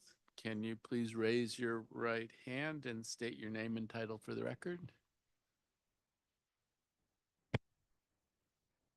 Richard Reyes-Gavilan, Executive Director, DC Public Library. Joy Mex, Chief of Staff, DC Public Library. Tiffany Alston, Chief of Public Services, DC Public Library. Barbara Jumper, Chief Business Officer, DC Public Library. Wonderful. Do you swear or affirm under penalty of perjury that the testimony you are about to provide to the Committee on Human Services is the truth, the whole truth, and nothing but the truth? I do. I do. Wonderful. You may begin your testimony. I don't know, Director Reyes-Gavilan, whether everyone will testify or you will testify and others are here to answer questions. I will be the only person testifying, but the executive management team to my left, as well as some of the directors who are in the audience right now, could be called up depending on the specificity of the question. If we want to go deeper into a specific program, we've got the experts who are supporting us behind me. Perfect. Great. All right, you may proceed. Good morning, Councilmember Fruman and staff. I am Richard Reyes-Gavilan, Executive Director of DC Public Library. I am pleased to deliver testimony regarding the library's performance in fiscal year 2024 and fiscal year 2025 to date. I'm proud to begin my testimony with the news from last spring that DC Public Library was awarded the 2024 National Medal for Museum and Library Service, the country's highest honor for a museum or library. The award, administered by the Institute of Museum and Library Services, was given in recognition of DC Public Library's many achievements over the past decade, but especially during and since the COVID-19 pandemic and following the 2020 reopening of the Martin Luther King Jr. Memorial Library. We could not have won the award without the strong support of the Council, so I hope you take as much pride in this extraordinary recognition as we have. In 2024, despite persistent staffing shortages, the library continued its excellent work, evidenced by growing use of our libraries, its programs, services, and online resources. While some of our most important performance indicators remain below where they were pre-pandemic, for example, visits to neighborhood libraries are down 27% from FY18 to FY24, more recent trends continue to move in a positive direction. There was an 11.4% increase in library visits in FY24 compared to FY23. That increase was spread throughout the system, where all but one neighborhood library experienced some growth. The MLK Library received almost 738,000 visits last year, a 15.3% increase compared to FY23. In total, there were 3.37 million visits to libraries in 2024. The first quarter of FY25 also showed a healthy 16% increase compared to the same quarter last year, so we remain cautiously optimistic about the post-COVID-19 rebound. The borrowing of books, ebooks, and other materials once again surpassed 7 million in FY24. There was a 7.2% decrease in the use of our physical collections compared to FY23. At the same time, there was a 17.6% increase in the use of our ebooks and other digital collections. What I said during last year's oversight hearing, the insatiable demand for electronic material poses some unique challenges for the library, still holds true. Residents want more ebooks and they want them faster. The cost of licensing ebooks increases every year. The average wait time for an ebook was 36 days last year, despite the library spending more of its overall collections budget on ebooks each year. It's becoming increasingly difficult to manage the expectations of both print and digital readers, and without additional resources, we have few options for addressing demand. In 2024, the library once again offered a wide variety of programs for residents of all ages. Our signature author events, often generously sponsored by the DC Public Library Foundation, regularly attracted hundreds of attendees. Public conversations with award-winning authors such as George Pelecanos, Eric Kleinenberg, and Supreme Court Justice Ketanji Brown Jackson are the best part of my job. Other programs such as La Comunidad Reads and Well-Read Black Girl are a continuing series of popular author events that introduce residents to underrepresented voices. In addition to author programs, the library continues to excel in offering signature events and exhibitions, predominantly but not exclusively at the MLK Library. Informative exhibitions like Undesign the Red Line at Cleveland Park Library and the Negro Motorist Green Book at MLK provide visitors new opportunities to understand the legacy of structural and overt racism on our city. Let This World Be Beautiful, a two-part exhibition highlighting DCPL's collection of original prints by renowned artist Alma Thomas also included response works from teaching artists at DC public schools.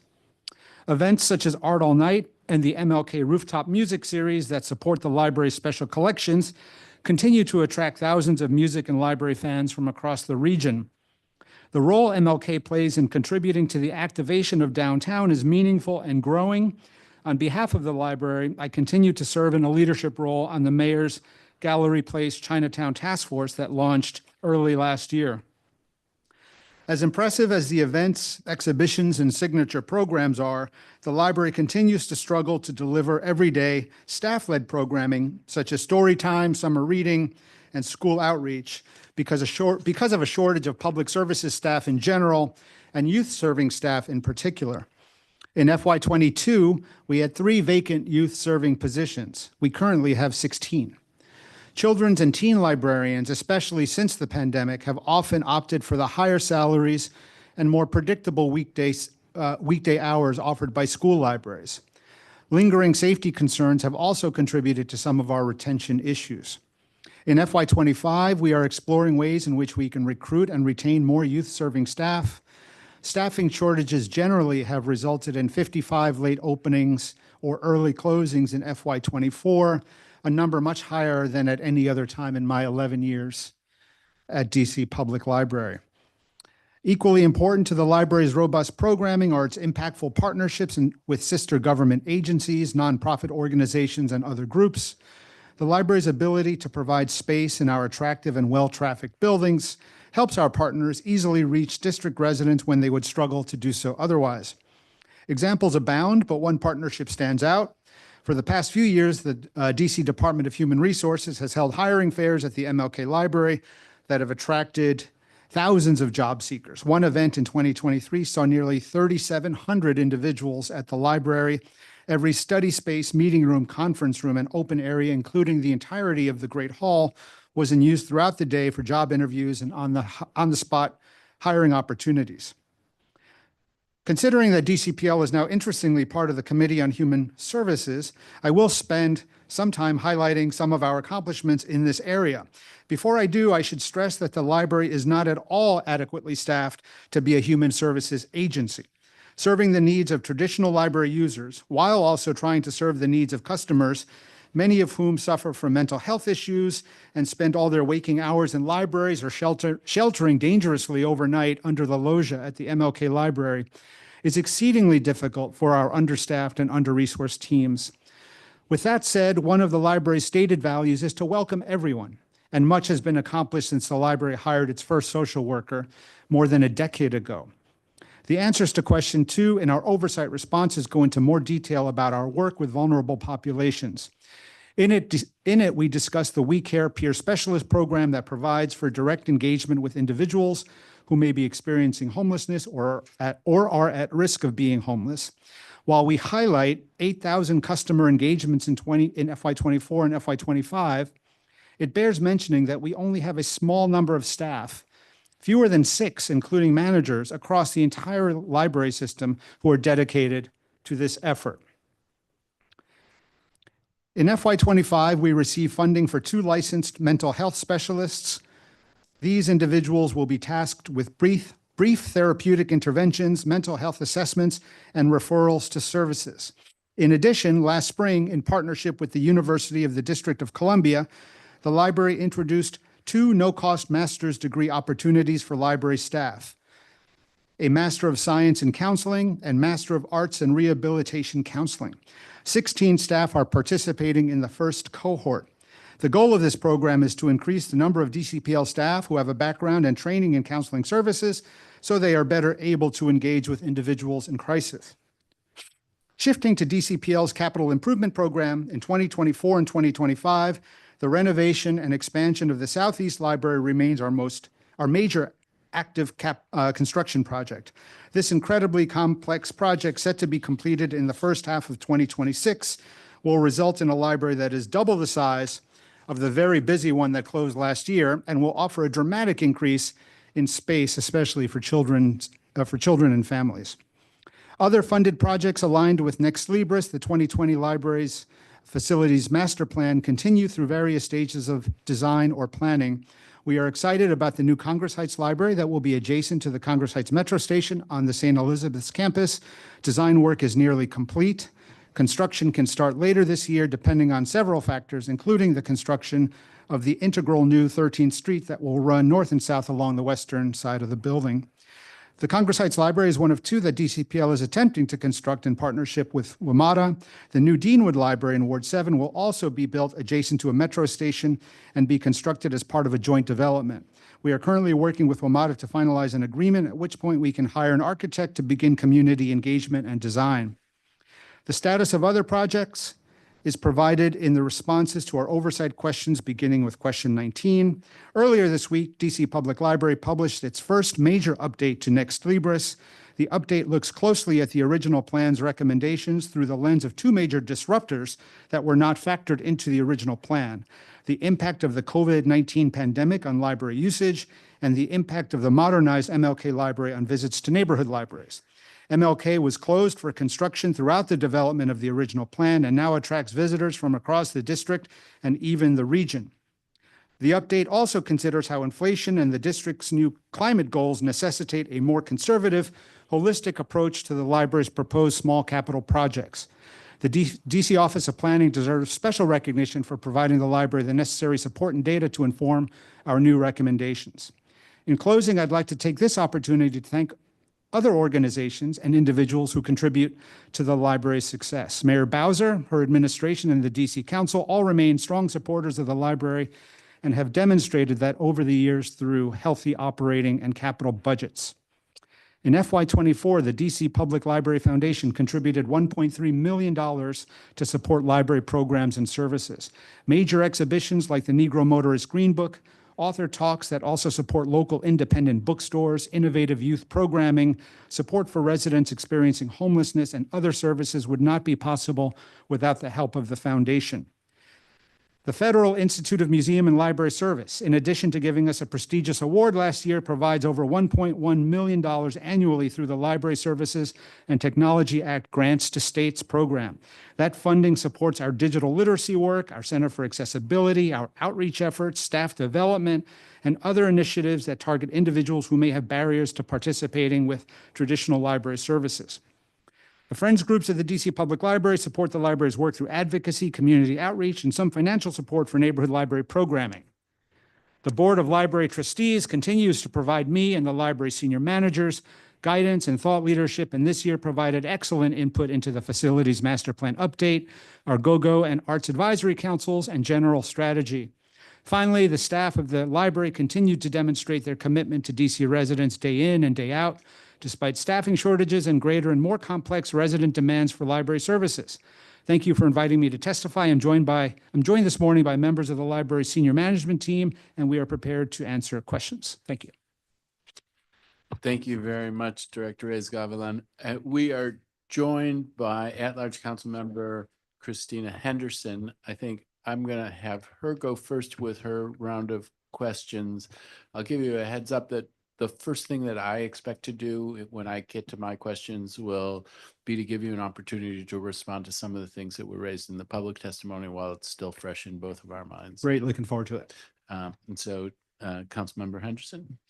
Thank you, Chair Fruman, and good morning. It's still morning. I have to leave for another event, so I appreciate Councilmember Fruman giving me this opportunity to speak with you guys.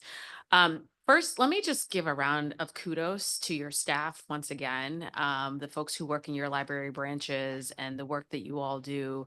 The uniqueness and the innovativeness of some of the programming that has come out, the events, the author talks. I feel very proud that we have one of the best library systems in the country, and we can only do that because of the work of the folks who are working throughout the system each and every day, down to circulation, collections, you name it. Fantastic. So thank you.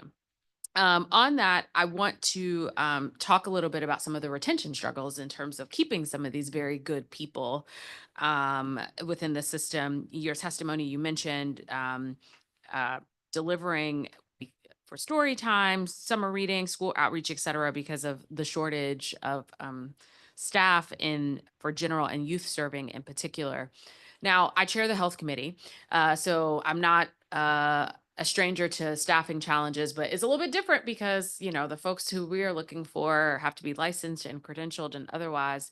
But I don't think that's necessarily the case for all of these positions within the library structure. And so, what's the biggest barrier in terms of one, being able to recruit good people for some of these positions, but then also being able to hold on to them?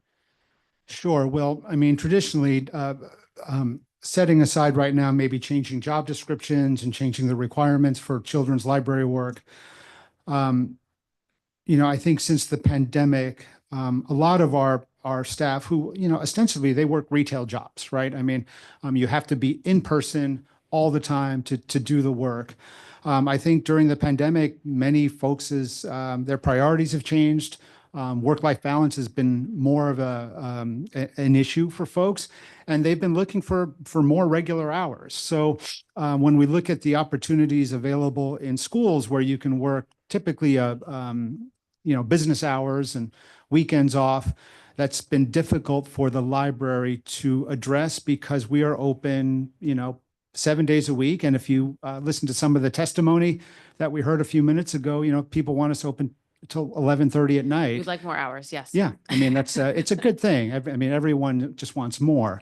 So right now we have to figure out how to address just the fact that we're a retail operation, but people want sort of more consistent hours. So can I ask that in terms of sort of the retail operation?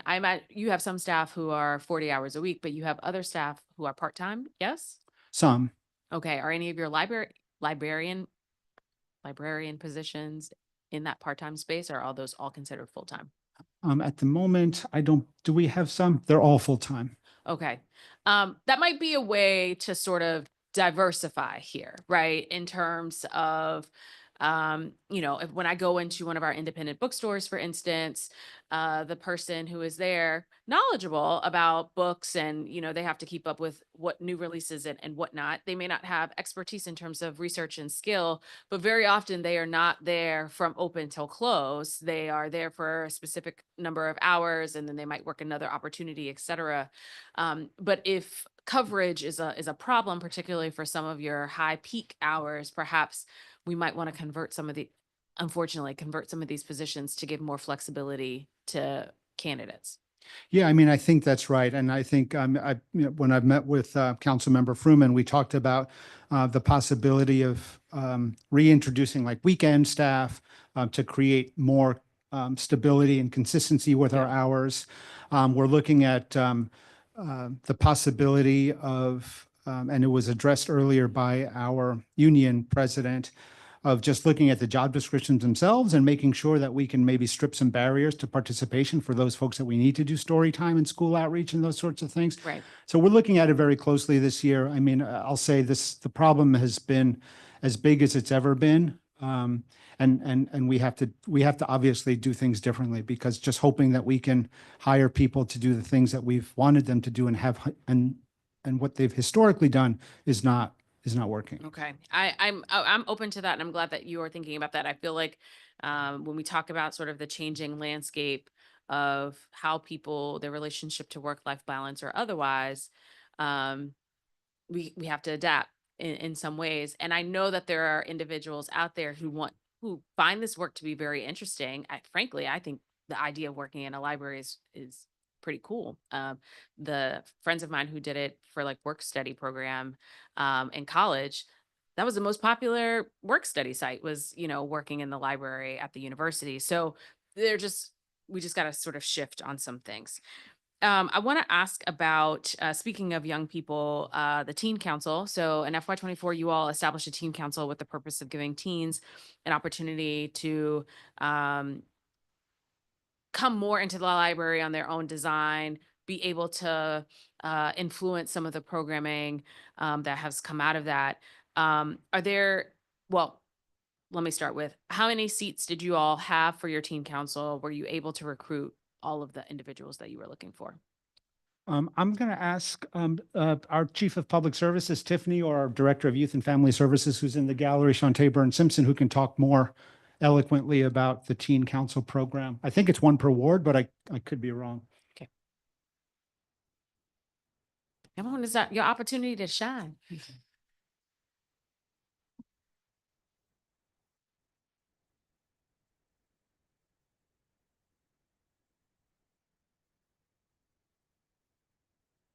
could just introduce yourself for the record. Oh, you got to hit the button in front of you. Good morning. I'm Shantae Burns Simpson, the Director of Youth and Family Services here at DCPL. So I'm a rookie chair, and we swear in government witnesses. So Okay. can I just do that real quick? Oh, You just said your name and position. So do you swear or affirm under penalty of perjury that the testimony you are about to provide to the Committee on Human Services is the truth, the whole truth, and nothing but the truth? I do. Thank you very much. So thank you so much for that question. We had about 200 applicants Okay.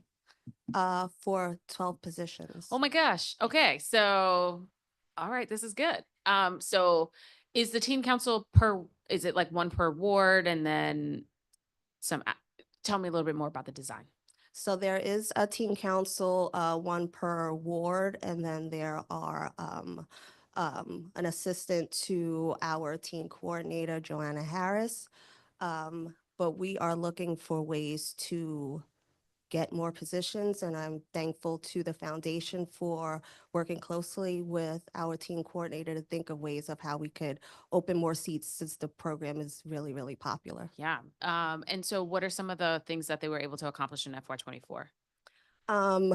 The Teen Council did a lot of great things, including a huge event for our Know Your Power program with PEPCO. They've had the opportunity to engage with high-profiled authors, one being Willow Smith. So they were able to open up that event. They were also able to just really take a leadership role within thinking about programs for DCPL. And we have amazing quotes highlighting them, just highlighting how they can build up their speaking skills and just really learning the ins and outs of working at the library. That's great. And I think we're talking about staffing and recruitment, starting sort of at that age of like, oh, what are the possibilities for working in a library system? This is an excellent pipeline tool. What's the largest barrier to expanding it beyond the 12? Is it funding? Yes, Okay. absolutely. Okay. All right. I only have like a little bit left here. Talk about the Board of Trustees really quickly. No, take your time. Oh, okay. Of the Board of Trustees, how many vacancies do we currently have on the board? I imagine we're not having any quorum issues as we have had some fairly dedicated members in the past. We've got 2 vacancies on the board, so Okay. 7 filled positions, and for the most part, we have not had any quorum issues. Sometimes the summer meeting can be a bit of a challenge, but generally we've been able to accomplish all of our business, vote on all the measures and everything else. Okay. I want to ask about your partnership with the Department of Corrections. Sure. I think the DOC hearing, I know my days are running together. I think I saw Director Faust yesterday. I think it was. You all offer a book service to those who are at Central Detention Facility as well as CTF.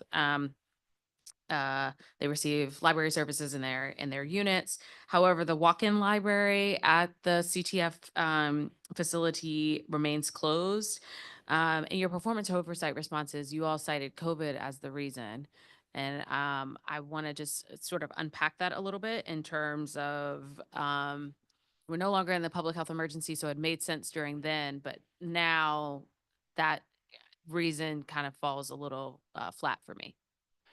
Yeah, I'm going to ask Megan O'Connor, who is our Director of Service Design and Engagement, to come to the table. You should just when you swear in the director, you say, "Director, swear you in," or anyone who might speak at this hearing.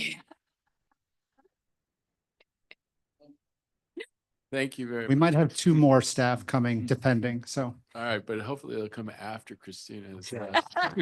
So, do you state your name and position? Megan O'Connor, Director of Service Design and Engagement. Wonderful. Do you swear or affirm under penalty of perjury that the testimony you are about to provide to the Committee on Human Services is the truth, the whole truth, and nothing but the truth? Wonderful. Thank you.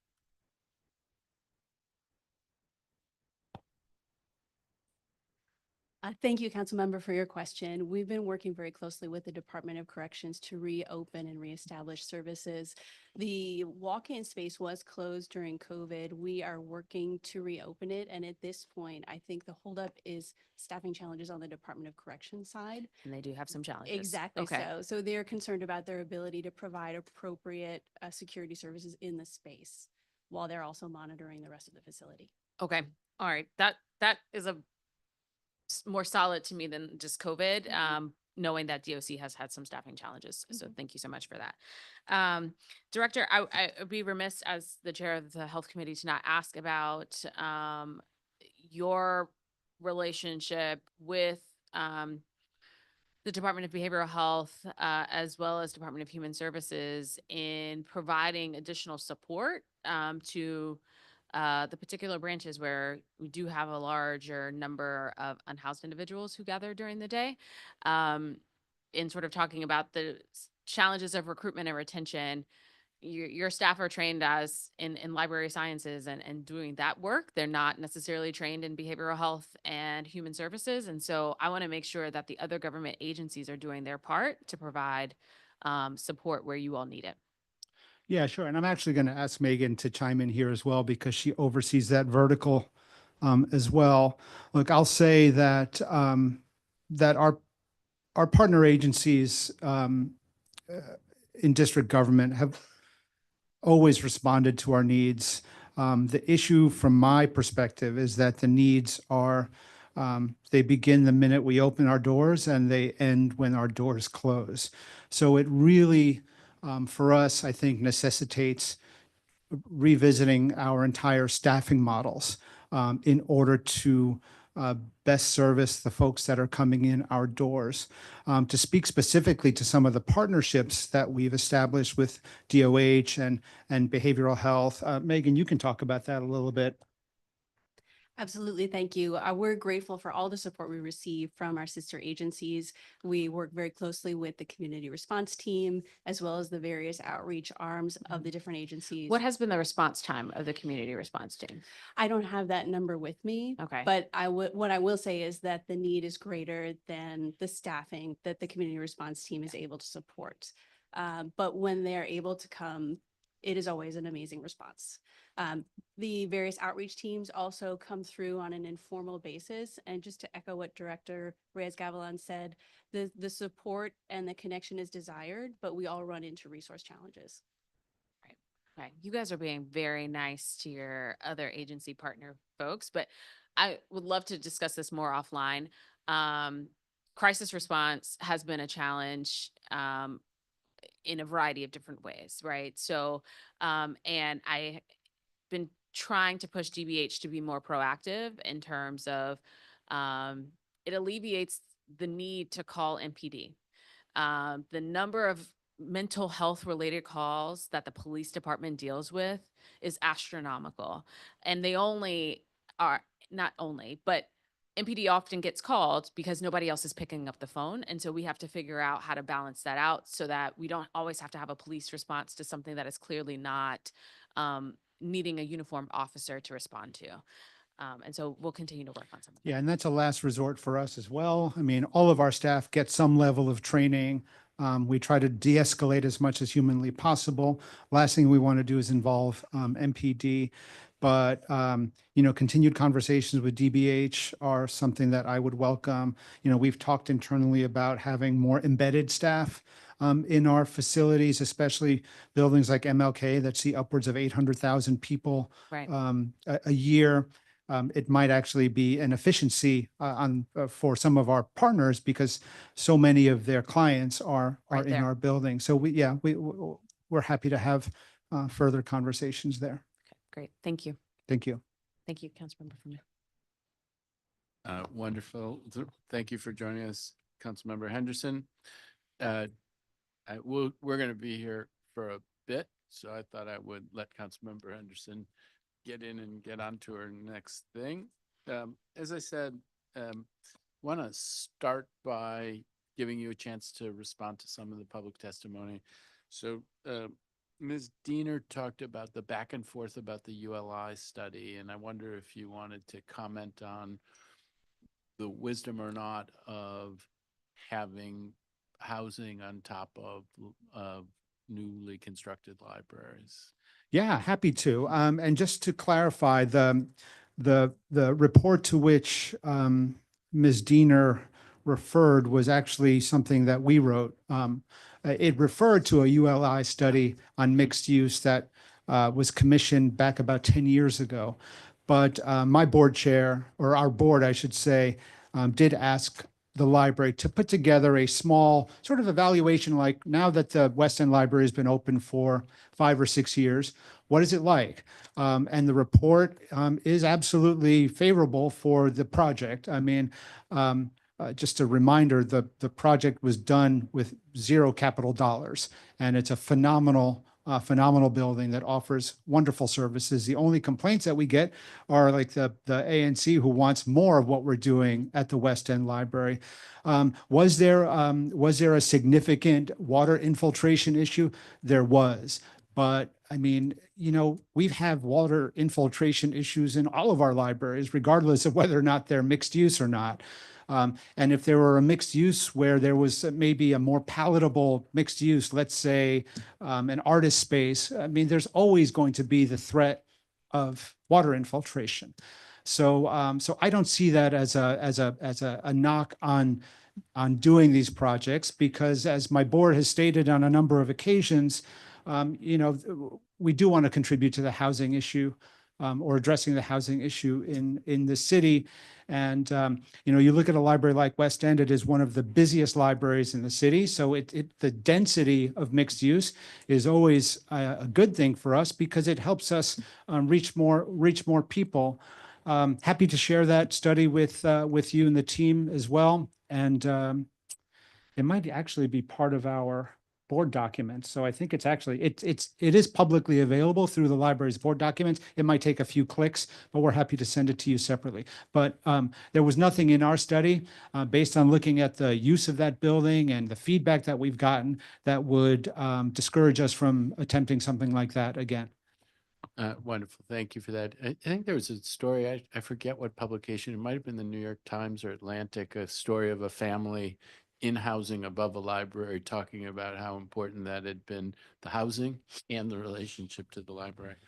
I don't think I want to get into the things that Ms. Moore raised, which seem very personal, but it may be that at some point down the line, we'll have a conversation offline about those things. Mary Alice Levine spoke to the trade-offs on hours, morning versus later into the evening, and then also where we are in terms of hybrid meeting capacity. I wonder if you could, and it will be in my questions and I'll take it out there, but while it's fresh in my mind from the public witnesses, I wonder if you could speak to those two things, how you view that trade-off, that the hours between, I guess. It's the 9 to 10 in the morning versus the 8 to 9 at in night. the evening. And look, when we made this shift in hours a couple of years ago, we understood that it was a trade-off. I mean, you know, the common denominator of everyone who testifies about the library is that they want more. So if you move it to morning hours, and there will be some people or some groups who are going to be unhappy, and we realize that. The decision we made back 2 years ago, they were multifold. We were seeing very few people in our buildings late in the evening. And we always see people waiting to get into our buildings in the morning. Ms. Levine is right. We do not publish our visit statistics by hour of the day, but our crack statisticians do have a just provided me, our most recent snapshot was from last March. And between the hours of 9 and 10 in the morning, we had 13,000 visitors across the library system. Between 7 and 8 p.m., we had 7,700 visitors. And I understand that it's not just necessarily a numbers game, that more is better, because we know that in the evening, we want to accommodate meetings. That's an important part of what our buildings were designed to do. But I will say that if we are going to just look at numbers, and you know the individuals who are clamoring to get into our buildings in the morning, we are in a human services committee. Residents without homes are clamoring to get into our buildings first thing in the morning after who knows where they spent the night before. And, we have worked with some community groups to move their meetings a little bit earlier, because we do close at 8 o'clock in our neighborhood libraries. We do close at 9 o'clock at the MLK library. Our ANC meetings, we have created the opportunity for our ANC meetings to stay. We keep our buildings open later to accommodate ANC specifically. Not every affinity group we've made that change for, but for ANCs we have, not till 11:30 or midnight with the West End. That's a different conversation. So at the end of the day, it remains a trade-off. We are serving more people in the morning. Oh, and I guess I should say, we've been talking about staff retention a lot.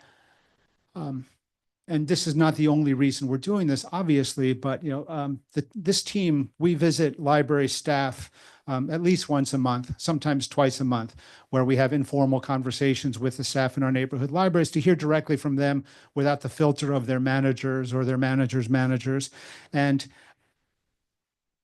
unanimously, they are so appreciative of being able to get out of the buildings at 8:15 or versus 9:15. Whether it's a safety issue, whether it's just a work-life balance issue, they can get home and maybe tuck their kids into sleep before the kids go to sleep.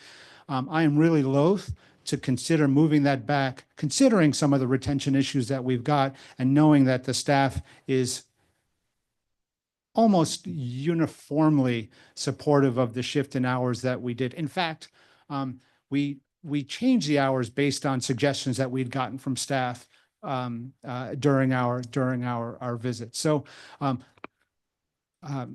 Ms. Levine is right. There's a trade-off. We think that this is still the right posture to be in. In terms of the hybrid meeting technology, we do have federal funding for that. And assuming that we can keep that federal funding, Joy, do you want to just talk about where we are there? Sure, happy to. We do have federal funding, as the director mentioned, to install hybrid technology in every meeting space in every library. That includes the larger meeting rooms, the conference rooms, and the study spaces. We're in the process now of hiring a project manager for that, and then we'll be able to develop a request for proposal to get a contractor and move that process forward. Wonderful. Thank you very much. I guess it goes out of order in my list where I had the different witnesses, but the idea that you'll stay open for later for ANCs. I served on an ANC for 6.5 years, and a big complaint that we got was our meetings were too long and went too late. And so but I wonder if you have a dispensation for ANCs, is that a once a month dispensation, or if an ANC moved to 2 meetings a month, would you still accommodate them for the later hours? I think the once a month is something that we feel that we can accommodate based on our staffing levels. Again, it means that we've got at least 1 or 2 staff members who are going to have to stay until the conclusion of that meeting and then beyond. If there was some cleanup that needs to be done, I don't think we've had any requests to have the meetings take place more often. I think most of our ANCs understand what we're trying to accomplish. We are sympathetic. I think we do want to, I think, Ms. Levine mentioned this notion of civic engagement. I mean, that's something that we traffic in and we want to support it, but it's a balancing act. And I don't think we've got any additional requests. And if we did, we'd have to evaluate based on our staffing levels at the time. All right. Well, staffing levels is another theme that came up in the testimony from many folks. And Councilmember Henderson raised the point of more flexibility. I guess one thing that struck me this morning hearing all the testimony, and it's a tragedy what is happening in our workforce with all of these very highly qualified federal workers who are out of work. They may not have the exact credential, but many of them are very highly skilled. How much flexibility, and this doesn't just apply to the libraries, but I think this applies to the city as a whole. The city, we have a lot of vacancies still in our city government, and we're going to have a lot of highly skilled people who are residents of the District of Columbia who need work. And I wonder if you're thinking at all, or if there's a way to begin thinking about what could we do to extend opportunities to some of these federal workers who are out of work, who may not have exactly the right credential, but clearly could, with some training and mentoring, could fill important slots. Have you thought about that? Is that a thing that's come up? Yeah, it's come up. In fact, I've got, many of my neighbors have lost their jobs. And I was just having a conversation with a friend of mine who was a contractor at USAID.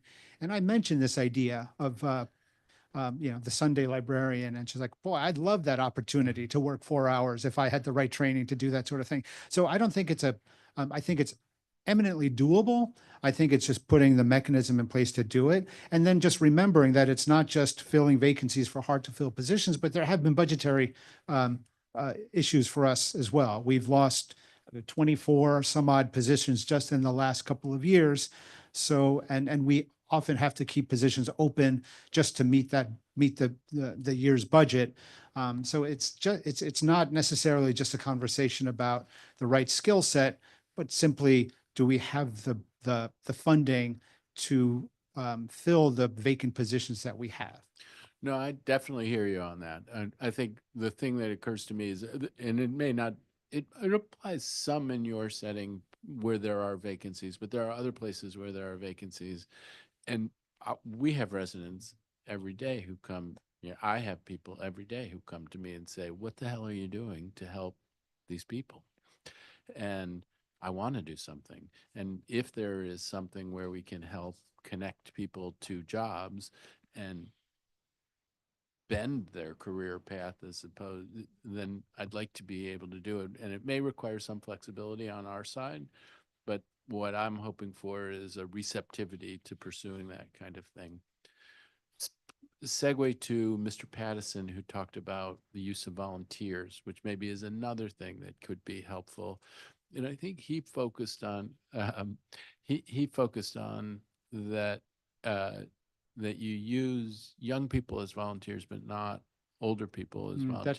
That's not exactly accurate. We've got plenty of adult volunteers. We've got welcome ambassadors at the MLK Library who provide tours through our exhibition program.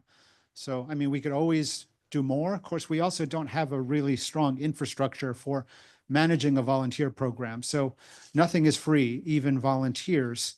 And we also need to make sure that we are not skirting union issues where we will be trying to replace what should be union positions with volunteer positions. But okay, so that's helpful. That's helpful to hear. I don't know whether I'm mischaracterizing what he was saying, or you feel like the way he characterized it didn't capture it, that there actually are more categories of volunteers that you're using. Whichever, we'll keep up the conversation on that. I think there were other things raised, the Shepherd Park Library, the Kennedy Street Library. I think we'll probably go through that some, and I wouldn't be surprised if Councilmember Lewis George arrives at some point and wants to talk about those things. So I think I'm not going to take that fire right now. In your testimony, you talked about being part of the mayor's Chinatown Gallery Place Task Force. And in a number of different settings, I'll just offer this. We hear from folks from that community who are concerned about the impact of what the thinking of that task force will be on the viability of the historic community in Chinatown. And I just urge you to be a voice for strengthening the cultural ties in the community as opposed to replacing it with something that new and shiny. Right. I mean, I think, you know, we want to leverage the unique aspects of the neighborhood. Like our goal on the Gallery Place Task Force, at least what I'm working on, is in getting more people downtown more often to spend more time and spend more money possibly than they have. I mean, there's still a concern, despite the fact that the arena is staying, that the arena is going under construction. And there are a lot of basketball games and concerts that are not going to be taking place. I just saw that my daughter was bemoaning the fact that Caitlin Clark and the Indiana Fever are going to be playing in Baltimore 2 times instead of DC because of the renovation of the arena. Long and short is all we're trying to figure out among the partner institutions downtown is how to get more people to enjoy what's there, not necessarily dictate a new type of activity. All right, wonderful. And again, last one before I turn to my long list of questions. So we're here for a bit, I hope. And if I may stop after a little while and ask if you'd like to take a break or whether you want to push to the finish. There was testimony about the DC History Conference, which I love. I almost think it's outgrowing you. Do you have the space to, I mean, when I go, it's just so crowded. Is there, do you have a way to expand, to accommodate it if it continues to grow? First of all, I don't think we've outgrown the space at MLK. I mean, I think it's great to see that building crowded. It's great to see every conference room full of sessions around DC or regional history, the auditorium, the event space. I mean, it's 400,000 square feet.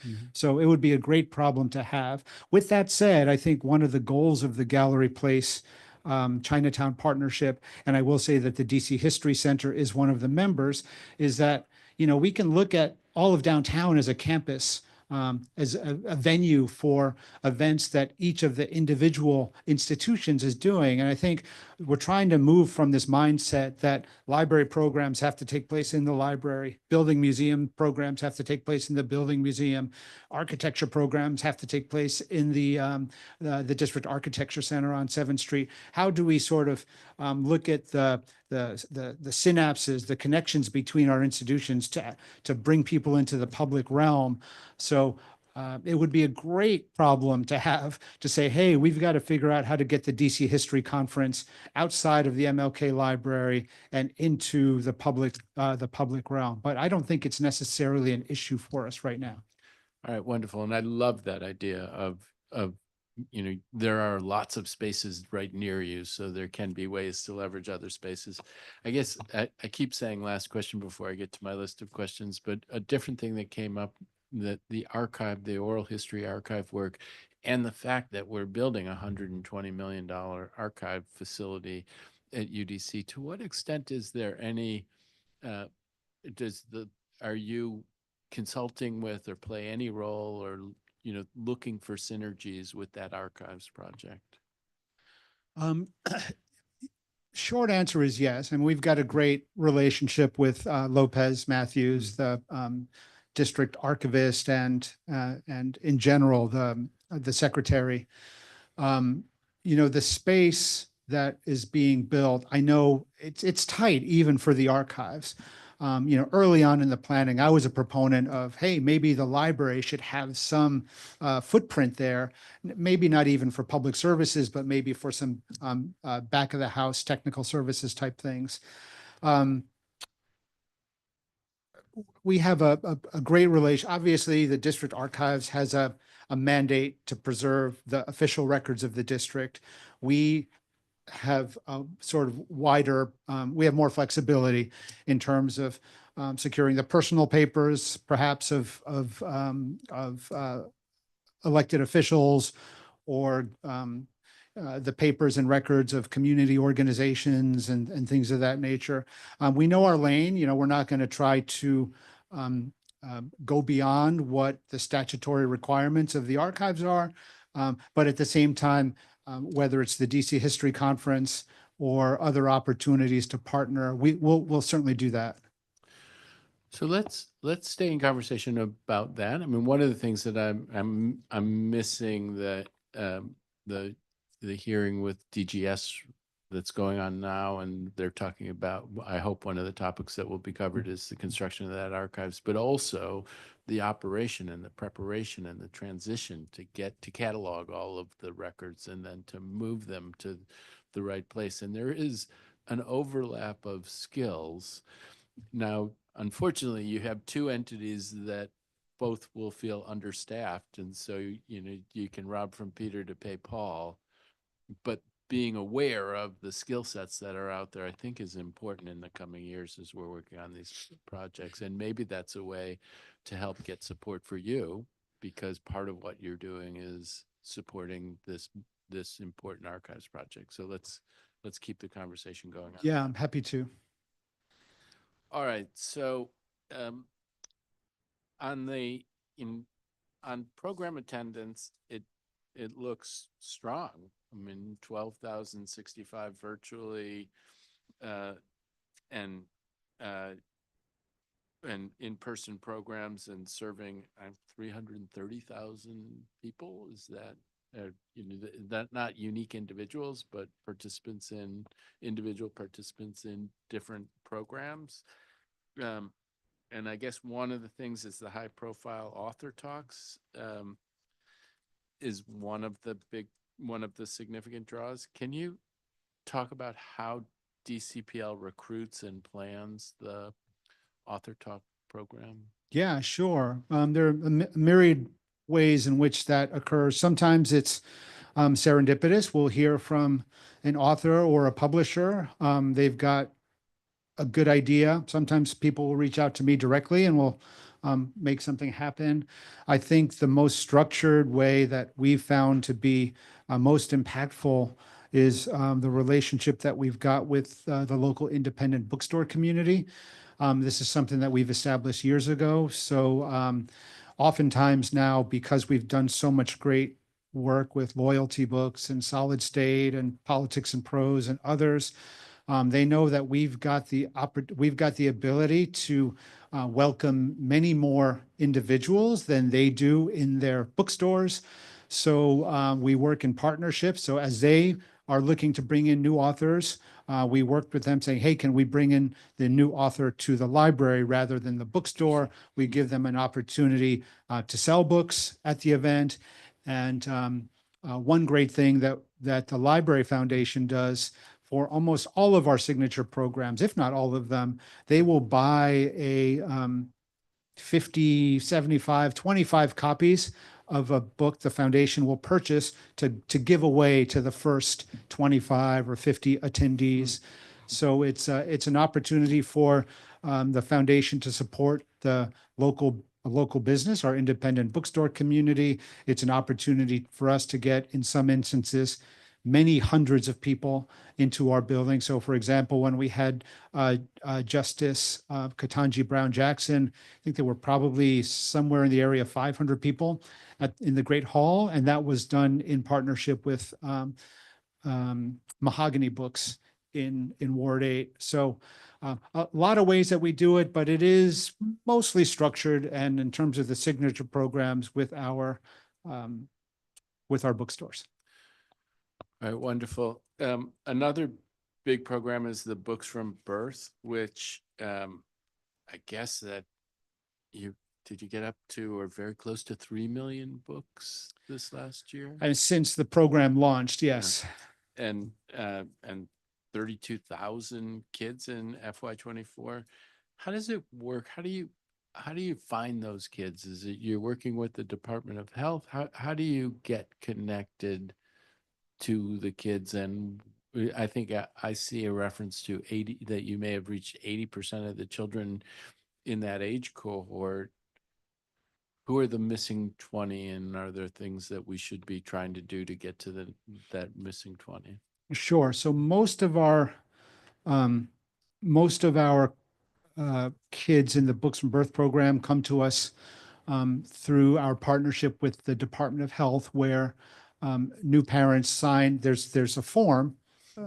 When you give birth, do you want X, Y, or Z? And one of them is, do you want to sign up for this free book distribution program? And so that's where we get, I believe, the vast majority of our participants.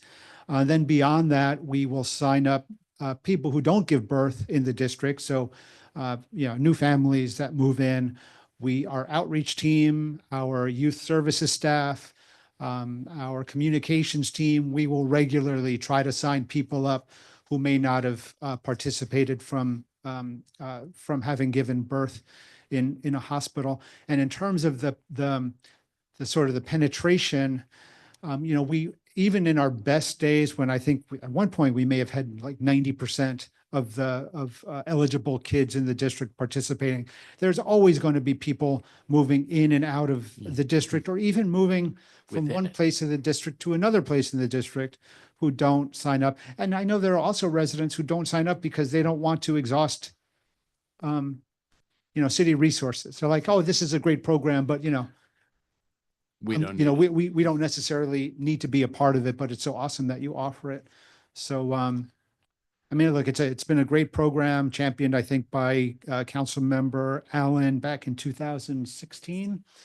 So, and I know, we haven't done a deep dive in terms of other states and other municipalities, but in some of the studies that we've seen, participation in DC is much greater than it is in other parts of the country.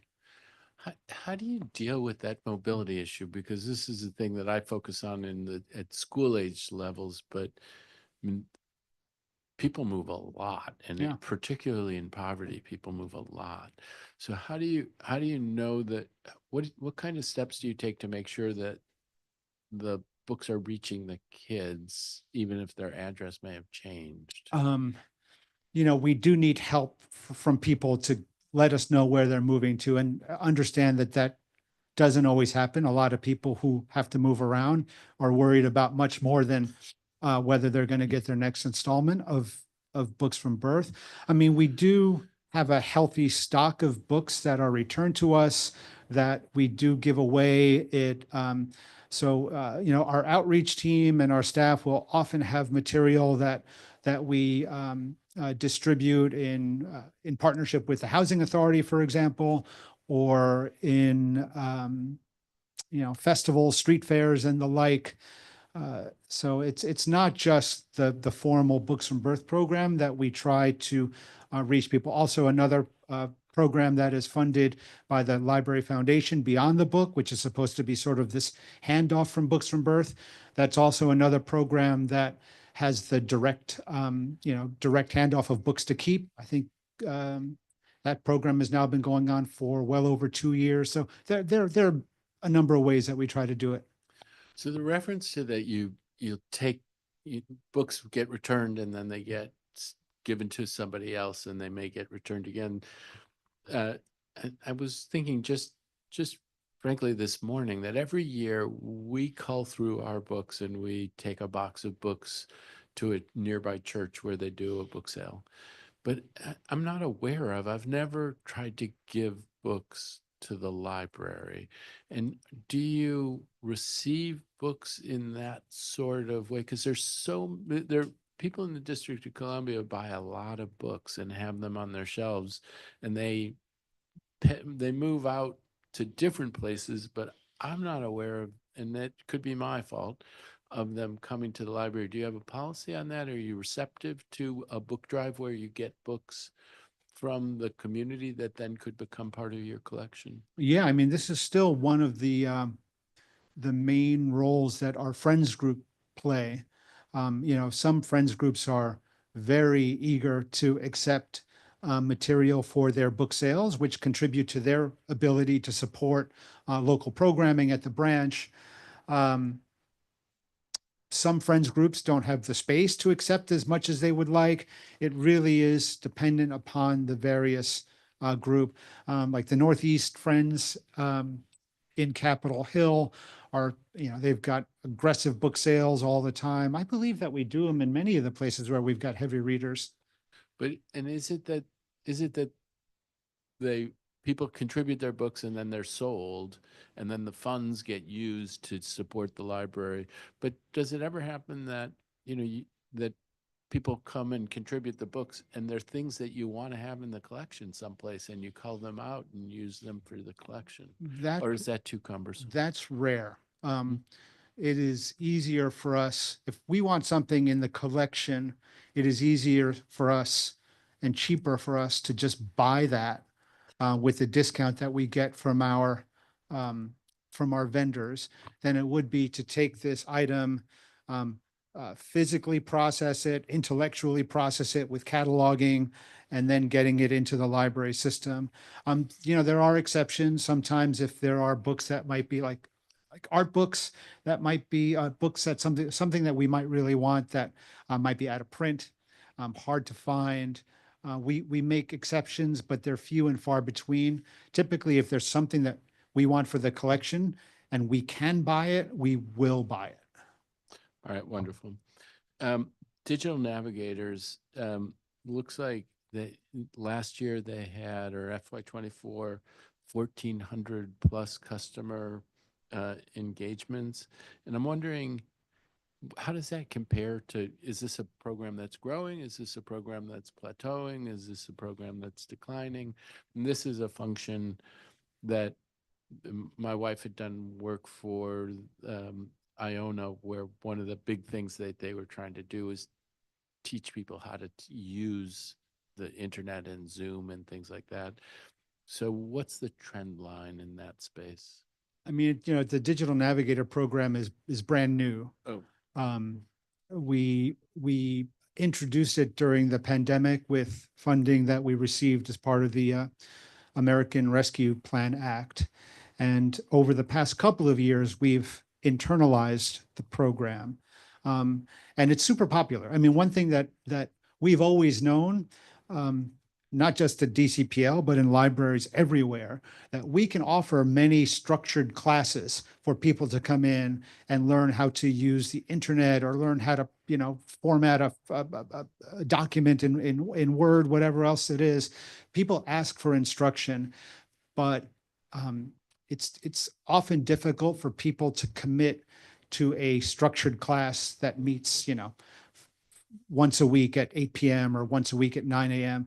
What people who use library computers want is on-demand assistance. And so what our navigators do without being tethered to other obligations in the library, hopefully they're not tethered to other obligations in the library, is that they are there for that on-demand assistance where somebody might need 10 minutes of support to learn how to do something rudimentary like attach a document to an email or sign up for an email account, or things of that nature. So it's been super helpful because the demand for that on-demand help doesn't abate. We would love to have more navigators. In fact, when we go out and talk to staff, they love the idea of having more navigators. How many do we have now? Do we know? 7. Across the system, we've got 7. Yeah, again, that's the kind of thing where we're talking about federal workers who, probably have those skills that could, and who knows, what kinds of opportunities might exist there. The Discover, when I looked at the programming data, and it's strong, but a lot of people participating in the programs, but big increase in the summer peers, and a lot of that I think is probably the Discover Summer program.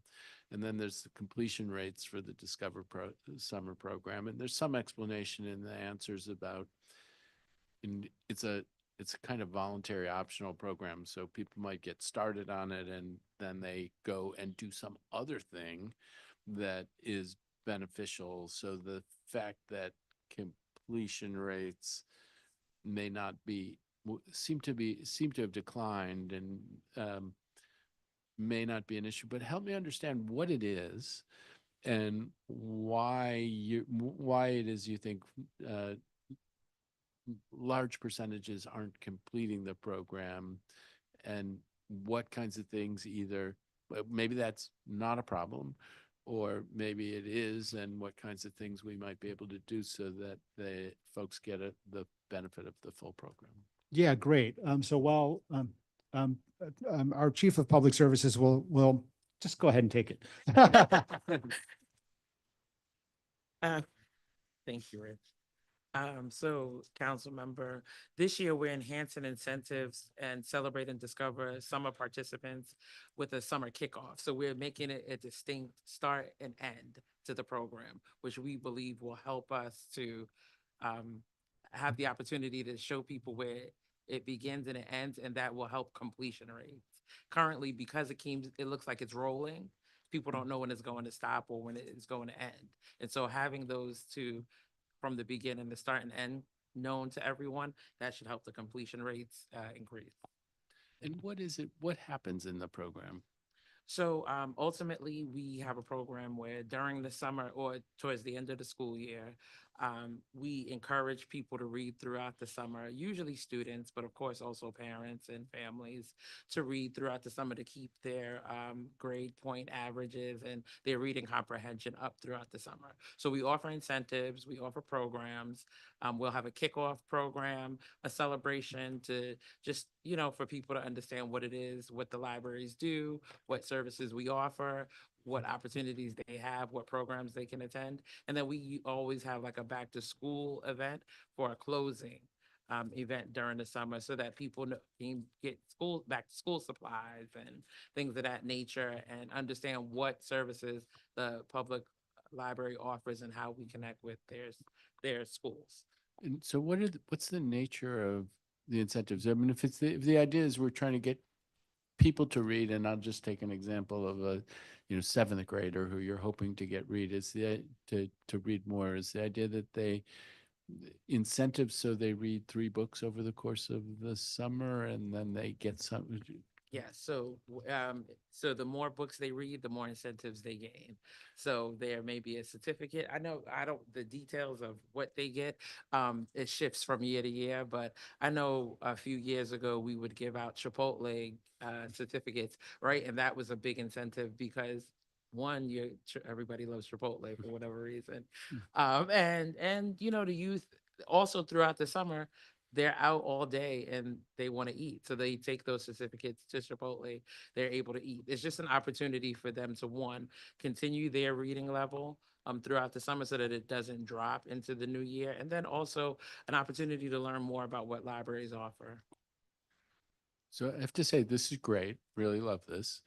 It is going to lead me to track completion rates more closely because summer learning loss is a big deal. And so I guess you do and I do want to see kids complete. I'm glad the program exists, but I want to see kids complete it because completion is more important than I was thinking before in order to achieve the goals of the program.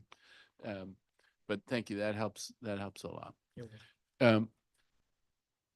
How do you participate in the summer youth employment, the Marion Barry Summer Youth Employment Program? To what extent does the library participate, and what's the form of it when you do? Tiffany, do you want to, Yeah, I can speak to that. Good afternoon, council member.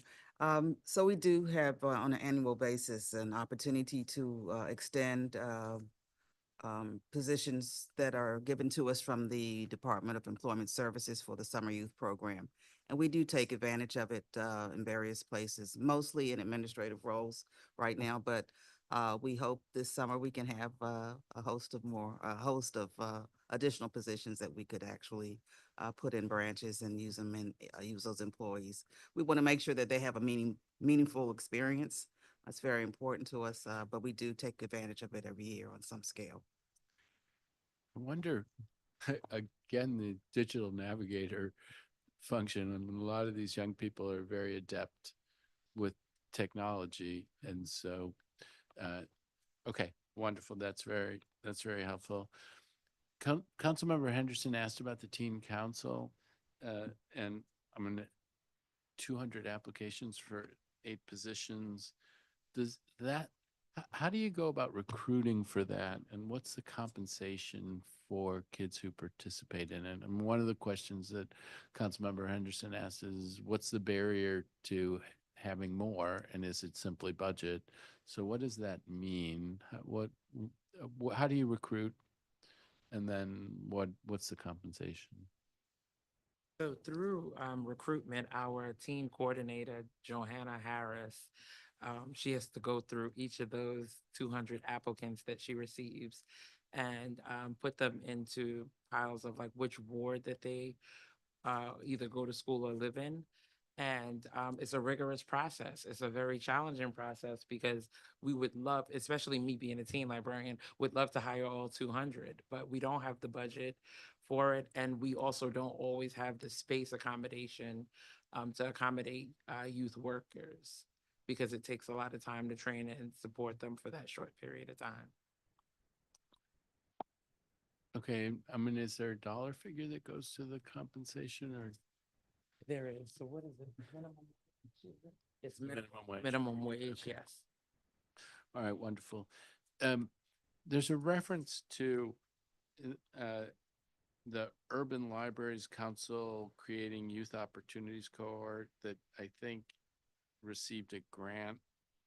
Am I right that that program received a grant from Walmart's Center for Racial Equity? Or can you talk to me about what that Walmart grant is being used for and what the magnitude of it? Sure. Do you all want to talk about the Walmart grant or? Beyond what we have in our oversight book, let me get back to you. I know there was some maybe emergency preparedness and some other things, but it was a one-time partnership with the Urban Libraries Council who raised that funding from Walmart. Okay. We heard testimony about the adult learning department and, really beautiful testimony of the woman who was helping somebody get their GED. How do you recruit residents or connect with residents who want to participate in that program? How does somebody find that program? How does that? We're going to bring up the director of the Martin Luther King Jr. Memorial Library, Marianne James Daly, who can talk about that department. Wonderful. If you'd state your name and position for the record. Marianne James Daly, Director of Public Services for the Martin Luther King Jr. Memorial Library. Let me wait, I need you to raise your right hand. And do you swear or affirm under penalty of perjury that the testimony you are about to provide to the Committee on Human Services is the truth, the whole truth, and nothing but the truth? Yes, I do. Wonderful. All right, so the question was, how does one find the adult learning program that helps people achieve a GED, and what do you do to recruit folks to participate in it? So there's a number of factors. The staff in the adult learning department are very well integrated with the adult learning and adult literacy community. So there is definitely a lot of conversation back and forth between adult education schools, workforce development programs, adult literacy programs that are throughout the city. So some of that is referral from there. We also get a lot of questions from residents and other citizens that want to know how to either get their GED or also improve their CASAS assessment. We do also get a lot of inquiries for, I reference CASAS, for example. A lot of our workforce development programs either require a GED or they require some other equivalency to say that you have the skills to, learn, gain a certification for plumbing or otherwise. So also a lot of people come to us where they're not able to participate in a structured program, say at UDC or somewhere, but they need some spot help in order to qualify for a program. And are you able to meet all the demand from the people who come to you, or do you? Yes. Right now, we have a very strong core group of educational specialists. And then occasionally we also supplement with some volunteers, some adult volunteers. And by the combination between volunteers, some contractors, and also our really strong staff, for the most part right now, we are able to meet our demand. It bears noting that our federal IMLS dollars contribute largely to some of the certifications that we can offer, as well as some of the permanent staffing that we have in the department. Say it again, which scholars? The federal funding that Yeah, we get every year supports in large part much of the work of the department. Okay, and did you say there are contractors involved as well? And Yes, who are those? and sometimes that is funded either in a combination of local funding. For example, we have some conversation circle contractors that help people who are English language learners. But we also use, as Rich mentioned, we use IMLS funding to also fund contractors for various digital literacy or adult literacy programs that we have. So we have a good, strong staff, but we do always look to have more additional funding to support technologically for adult learning. And the contractors that you use, like who are these people? What are they? What groups are they, or what? So for example, our conversation circle contractors are people who are English language educators. So they're more or less sort of freelance educators. Also for our digital literacy programs, it runs the range. Sometimes they are former HR professionals who help us do trainings for resume help. Sometimes it is also other folks who have previous experience in doing technical education. All right, wonderful. I wonder if you could speak to what role the library, in this a gear shift, in terms of the age-friendly city initiative programming and programming generally for seniors. Talked a little about teens and young children, senior programming. I think my impression is there's a healthy amount, but I'm curious if you can speak to where you think you are in terms of senior programming and where you might be able to expand. Great. I'll just start it off and turn it over to Megan, who can talk more eloquently. The partnership that we've established with DACL, for example, has been really strong. They were great during our 10,000 device distribution program from a couple of years ago. We do programming all the time. A lot of our program, we don't necessarily exclude someone, obviously, by virtue of their age. So a lot of the regular author talks that we do and other programs, they will often skew towards seniors. But Megan can speak specifically to the senior specific programming. Good afternoon. Yeah, so as Rich mentioned, we work closely with the Department of Aging and Community Living. We're also a strong partner with Iona and regularly have Iona staff or contractors come into our locations to offer senior specific programs, whether that's a Tai Chi or an art program. So we definitely rely on partners who have expertise. Our library staff also offer programs, whether that's a senior technology hour or a senior focused book club. But to Rich's larger point, all of our programs that for adults are inclusive to everyone, and we see strong turnouts from the senior population in all of our programs. So just fell a little that my wife ran around town DC from its inception and partnered with the libraries on a lot of these things to provide senior programming. So I remember her trying to find Tai Chi instructors in order to be at different library locations. I think it's great that Iona is doing that. I wonder if there's any effort to reach out. That Around Town DC program was a pilot, and it really is a thing that probably should happen in more parts of the city. But do you reach out to the other lead agencies or the villages on these kinds of things as well? A lot of that happens at the neighborhood library level, where a neighborhood library is doing regular outreach with the senior centers or the villages in their area. All right, wonderful. I'm gonna shift gears to another topic that had come up, which is around meeting room reservations. And I think that looks like meeting room reservations citywide are up by 5%, but a lot of the gain is at the Martin Luther King Library. And so can you speak to what's happening out there in terms of the neighborhood library meeting room usage, whether or not we're demand is staying high. If there's things that we could do to get to have those facilities more fully used.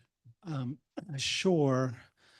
I think the way you see meeting rooms tracking is similar to just how you see attendance in our libraries. And MLK has seen outsized growth since we opened it in 2020. And it certainly has more meeting spaces and more study spaces than any other facility in our system. The one thing that, and we've talked about it a bit already, the request for hybrid technology is something that is, I think, going to be a huge driver in use in our branches because people want to participate both ways. And right now it's pretty cumbersome to try to do that. Beyond that, I think it's just the general, what are the things that we can do to bring people back into our buildings? And that I think would then resolve the issue of meeting room use. But we've been pleased at what we've been seeing. As I mentioned in my testimony, we've seen increases in usage across the library system, not just at MLK. So we're optimistic that numbers will continue to grow. The hybrid technology will help a lot in terms of meeting rooms. And then, again, we talk about our hours of service. If we could be open many more hours, we'd get that much more usage. So, it all, I think, boils down to resources. Some of the decline could be related to the not having the evening hours. So that before, when you had evening hours, you might not have had many people coming just to use the libraries, but you might have had people coming for the meeting rooms. That's fair, yeah.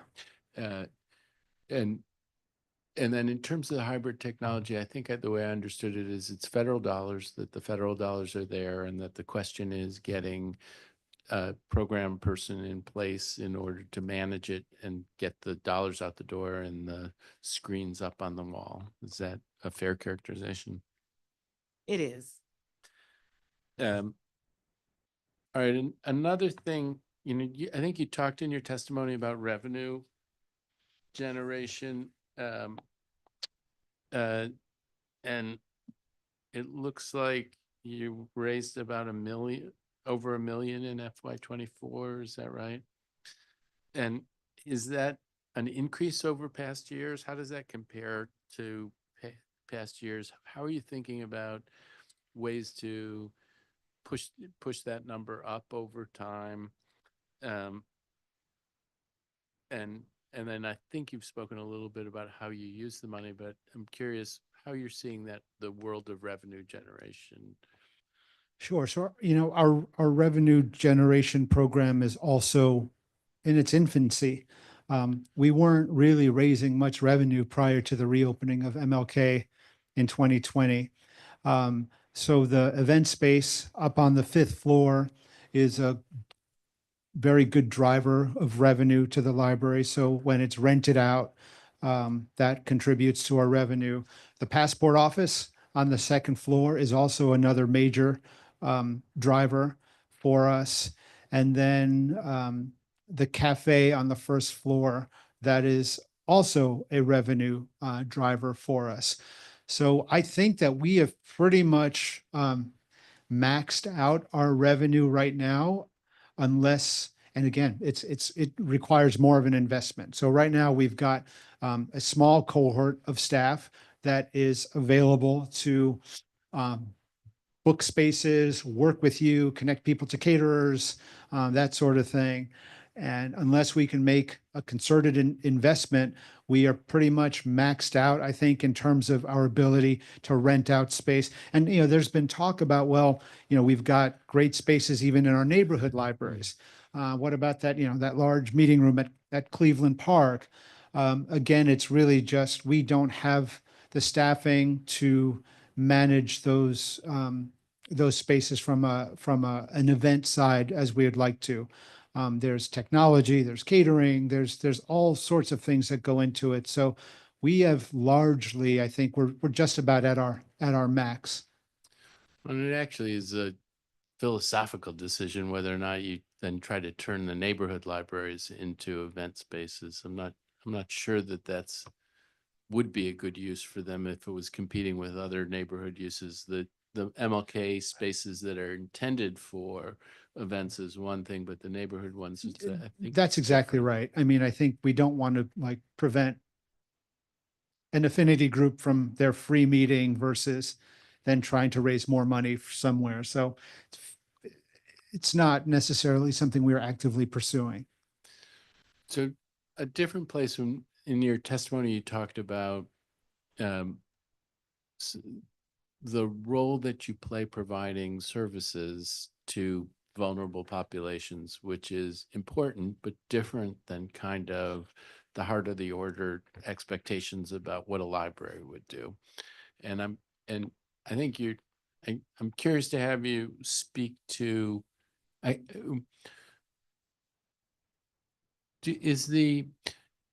do you wish you didn't have to be in that world, or do you think we're in this world and we want to play an important part in it, but we need to have the capacity to be able to do it right?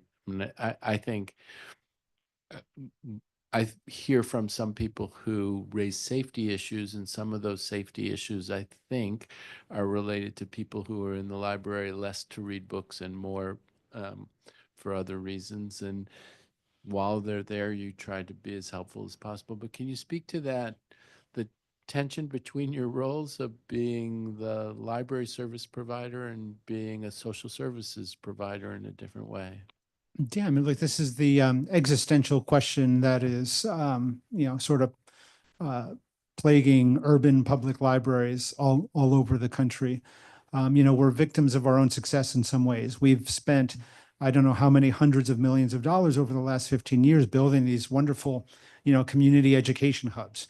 They are safe, they're beautiful, they provide dignity, they provide technology, they provide, wonderful, friendly staffing. So, if you are, without other options, why wouldn't you go to a library? So I think where we struggle, and I'll just speak broadly. So, I'm hitting my 30th anniversary in libraries in September.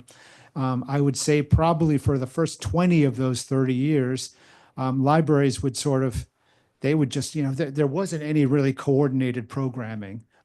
We were one of the first libraries in the country to hire a social worker.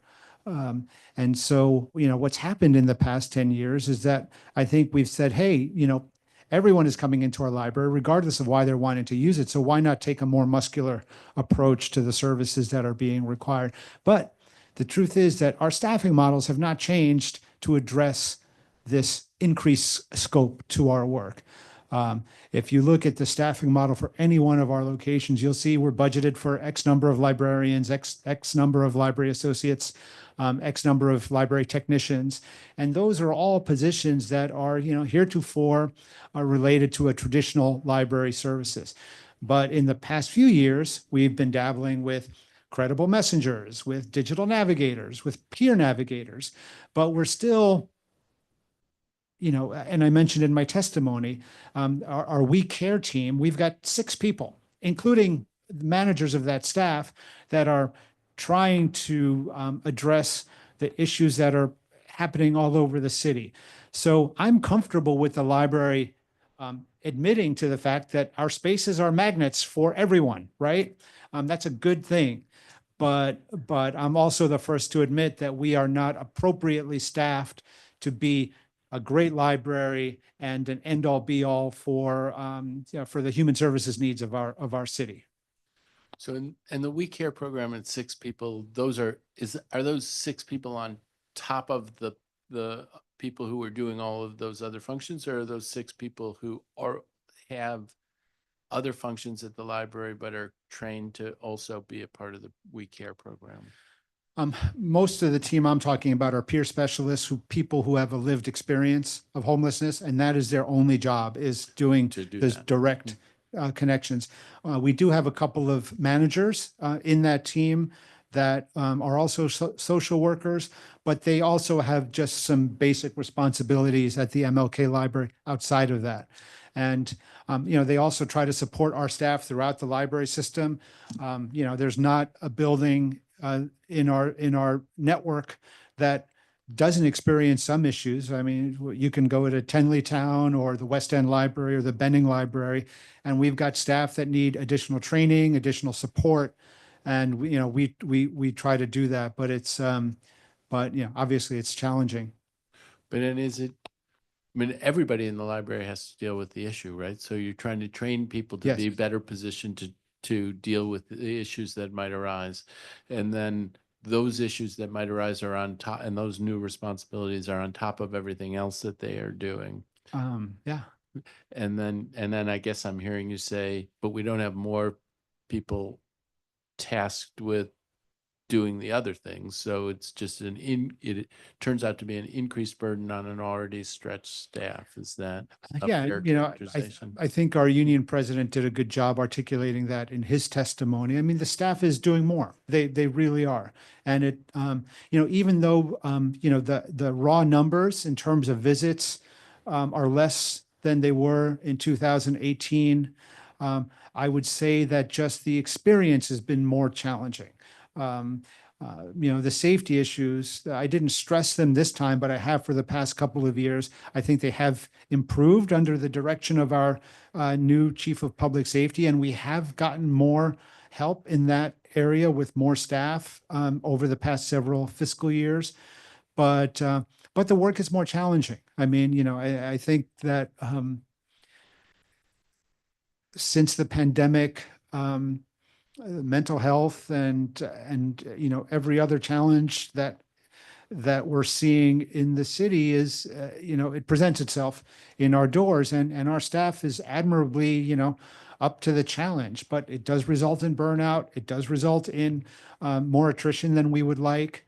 It has impacted children's librarians who are like, hey, I want to work with kids. I don't want to do all this other stuff. And this is part of the reason why we're experiencing some of the issues that we are experiencing. So that's interesting. I mean, and there's a sort of anecdotal evidence of the cost of adding these responsibilities. Is there any way that you evaluate the positive impacts that are coming from it? Is there, what kind of metrics do you use to establish that this is making a difference? I mean, sure. And Megan, if you want to talk about that, you can come on over. But we try to document all of our interactions so that we know how many connections we're making to services. I think that's important as we either raise money privately or ask the city for more money. We want to document how well these programs are working. And I think, Megan, you can speak to how we are capturing some metrics around the efficacy of the We Care team, at least. Yeah, thank you, Rich. I think before I jump into that, I'd like to offer a framing to help think about how we approach these services. We think about referral services, connecting services, and direct services.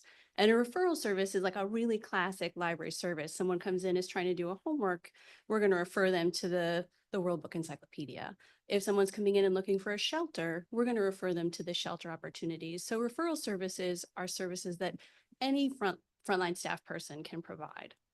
The We Care program really focuses on connecting services, where you're building an emotional rapport with someone so that they can gain some trust, and then really help them, instead of saying, here's how to go and get your ID so that you can then apply for services, really helping to make that connection, providing a warm handoff.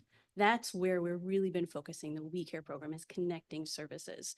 Direct services are therapeutic services, mental health services, shelters, and that's really right now beyond the scope of the library. So the focus of our work is connecting services, and we have tons of anecdotal examples of helping people get their ID, access housing, get on the list for housing, and then accessing housing, getting into therapeutic programs. So we have, because of the sensitivity of the work, we don't keep really detailed data, but we have tons of anecdotal information about the support we've been able to provide for people to help them take the next step in their life. And the other thing I'd like to share personally is, although my job is primarily administrative, once a week I do a program with the public. On Thursdays at MLK, we have a knitting circle. And the participants in the knitting circle are people who have all kinds of of experiences. And it came up in conversation once how many people in the group have ever slept in a shelter. And it was like 4. And there are other people in that group who are administrators at universities, who are technology professionals. And it was just such a beautiful example of what the public library can be, where you bring together people with every kind of life experience. And we're just sitting and we're knitting whatever we're making and connecting and talking. So I always like to offer that because it's the highlight of my week every week. Well, that's lovely. How many people participate in the knitting circle? In the knitting circle, it can range from 6 to 10 to 12. And what time is it? Thursdays at 5 p.m. And anyone who would like to learn, we're happy to help. My wife has COVID. She became addicted to knitting, and so I Send will her our pass way. it out. Send her our way. All right. I'm starting to think I would benefit from a 15-minute break or so, and I don't know whether that works for you. If you wanted time for you to get a bite to eat, I could make it longer, or if you, so why don't we do just a couple of other things and then take a 15-minute break if Great. that's okay with you. One is the Narcan distribution, and I know, can you talk to me about how that program is working, how frequently you're providing Narcan, whether there's been any change over time in the usage of that program?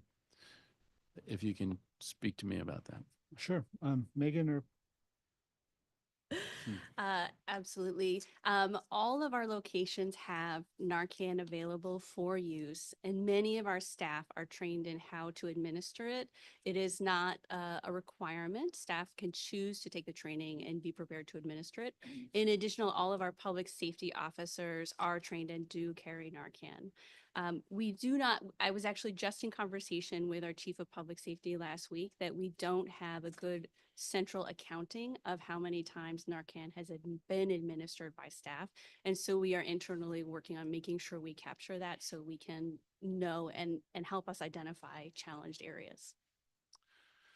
So I do think next time, trying to gather that sort of data, and the same on the peer program. I understand that there's sensitivity, but I think that it doesn't have to be personalized, the information, but some number of, we were able to connect these many people with these services, I think would be useful. Absolutely. But it is available at all the branches. Yes. And is there someone at each branch who is trained in how to do it, or? The managers are all trained. The managers are all trained. Okay. And then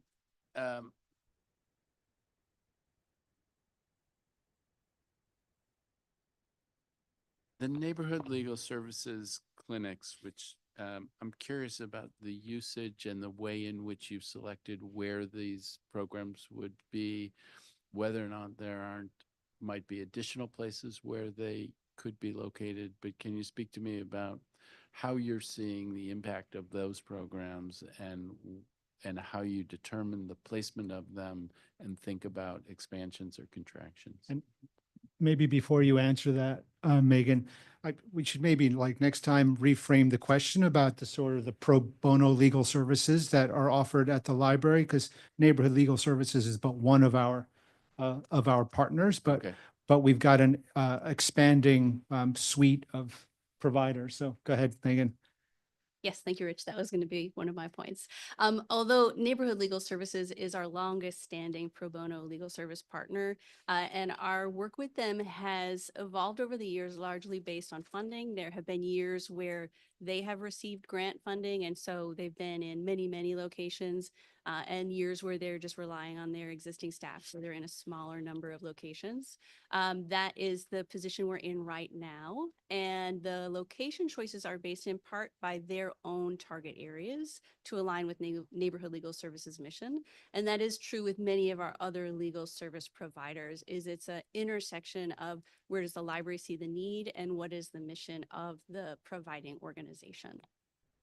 And did you say, I mean, it's largely contingent on their funding, Mhm.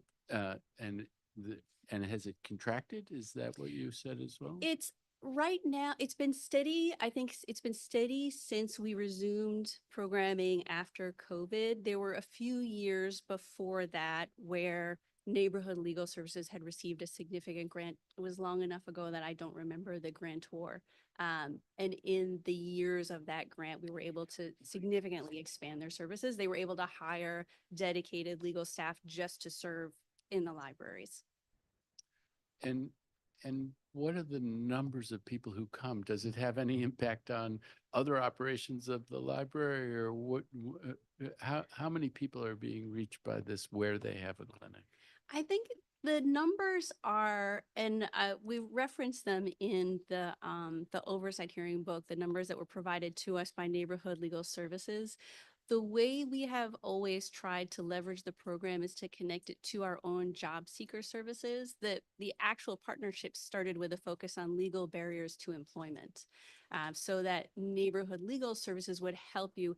And personally, it really helped me expand the idea of what a legal barrier to employment could be, because they were ready to help in if you had issues with your landlord and your landlord wasn't addressing a mold issue in your apartment, and that meant that you couldn't focus your time on job searching, or if your license had been suspended. So they had a really expansive view, and so we were able to connect their lawyers with our job seeker participants, so that if you're looking for a job but you have a legal barrier, those two services can come together. And it's one of the strongest examples of an organizational partnership that we have had.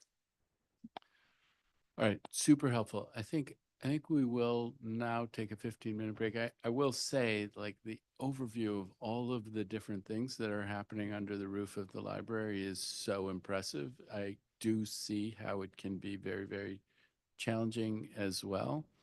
I suspect it is, you have to do what you have to do, and so we need to equip you to be able to do it well. But for now, let's take a 15-minute break, and then we'll come back and pick up on some of the other questions. Great, thank you. Thank you.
All right, let's get restarted, and thank you very much. Thank you for indulging me with a short break. And let's turn to the simple question about circulation and e-circulation and physical circulation. So one of the things that we see in the data is in declines in physical circulation, big increases in digital circulation, and that has all kinds of cost ramifications. So you have 4.8 million in the budget now for circulation. How much of that is for physical circulation? How much of it is for e-circulation? And then related to that, I think I see there's a suggestion that you need to get to 6 million. And how would that break out? How do you juggle balancing the need to meet all of the different kinds of demands and the changing shape of demand? Sure. So last year, we spent roughly $5 million. 3.2 of that was spent on digital and 1.8 on physical. If you go back 5 years, the split was almost 50-50 with a slightly larger amount on physical. So clearly, we've been putting more of our resources towards electronic. And as we share in our oversight responses, the demand is still not being met. There's still more than a 30-day wait for any material that you put on hold in terms of ebooks. So this is the quandary that we're in. We are moving more of our collections dollars to electronic. There is still physical demand for library books, clearly, but it's we have a limited pool of dollars, and we are just trying our best to manage expectations and demand. And the demand certainly is greater now for ebooks than it is for print, especially among adults. But when you talk about a desire to get to 6 million in terms of the circulation budget, what do you see the breakdown of that to be? There's no science necessarily here, but we do, we often benchmark ourselves against peer libraries. So libraries that have roughly the same footprint or may serve the same kind of population. The peer libraries that we use all the time are the Boston Public Library, the Columbus Public Library in Ohio, and the Denver Public Library. And so I can share with you their numbers for FY24. In Boston, it was 6 million. In Columbus, it was 8.3 million. And in Denver, it was 9.3 million. So we are, just in terms of how we benchmark ourselves against peer cities, we are pretty far behind where those cities are. Any infusion, frankly, allows us to address demand. And one thing I think you and I talked about, council member, when we met, we're seeing job losses around the region. One thing that I know is that when there is a recession or mini recession, however you want to frame it, the demand on library services becomes that much greater. So, and it actually came up earlier in the hearing, this notion that people will be possibly canceling some of their like Audible or Netflix or Spotify and looking for Libby and Canopy and Freegal to make up the difference. And so I very much anticipate even a stronger demand for either reading or recreational services that are currently offered by the library. And people may be, sort of cutting the cord, as it were, or canceling streaming services in favor of whatever they can get for free from DCPL. So you only anticipate an increase in demand. Yeah, for sure. When you say Boston, Columbus, Denver, what are the populations there? Are they? They're, you know, with similar, similar in terms of the, less than 1 million, but also you have to factor in the sort of any kind of reciprocal borrowing agreements and metropolitan areas, but they're similar. And I mean, the licenses, and this is a new world for me, but I take it that ebooks are, what is it? It was 60 and it's going up to $75 for an ebook? Depending on the title, there's a different structure for individuals versus institutions like libraries. So where you might spend $10 or $12 on an ebook, that same title to be licensed by the library could be 5 times as much, $60, $70, $75. And to compound the issue, most of those books, we don't have, we're not owning these things. So it's a licensing. So it could be for a certain period of time, let's say 2 years, at which point we would have to re-up, or it could be number of uses. So if you borrow a book and it's checked out 24 times or 36 times, at that point, we would need to relicense it if we wanted to continue to provide access. Yeah, and I worry about this because, I mean, in order to fully serve, you have to have all of the different assets out there that you can be lending out. At 6 million, do you think you could do it? That you could you shorten ebook wait times? Do you expect if you had a budget that was 6 million? Could you? I mean, you know, again, this is not a science, right? I mean, I liken it to, you know, back when cars were becoming really popular, cities were building more highways saying, okay, we will alleviate traffic concerns. But what would happen is that just more people got cars and the traffic concerns remained. What I can say is more is better, right? So, it's hard for us to predict how many people will want our services. So I can't promise you that with $6 million, the wait times will go down to 15 days or 10 days or anything else. But, you know, all we can do is tell our funders what the situation is that we have. And again, with more, we can do more. But the demand may still remain.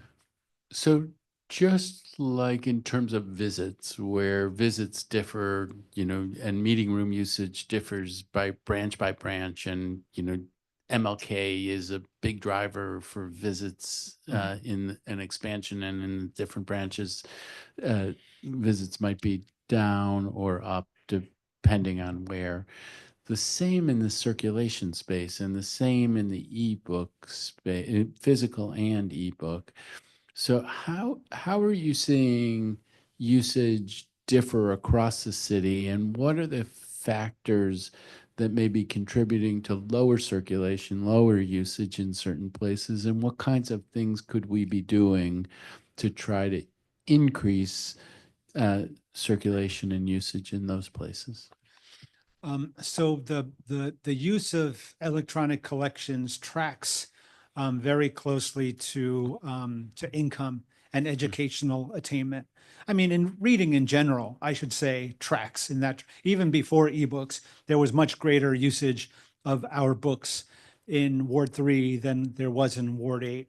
I think that the divide is even greater when it comes to ebooks.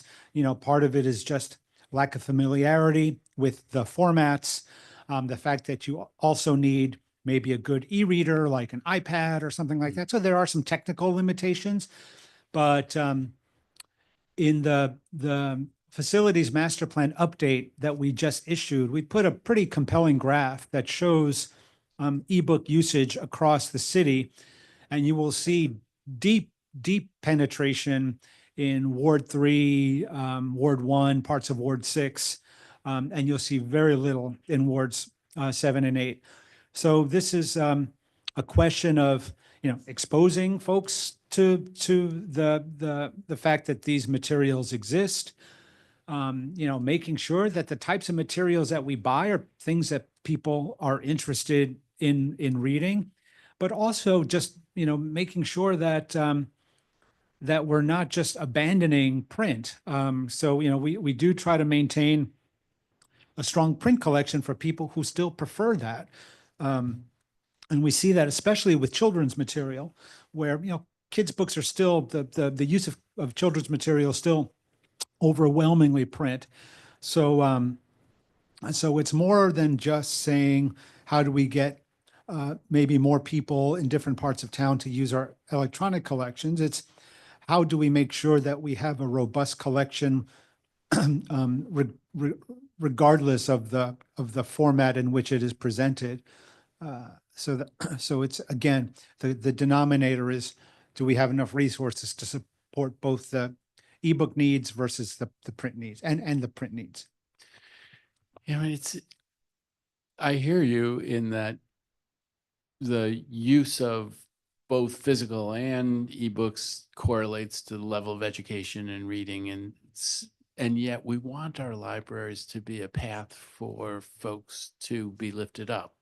And so I don't know, I think you're trying to do all different kinds of things to draw more folks into the library and get folks engaged in reading so that you would push circulation up.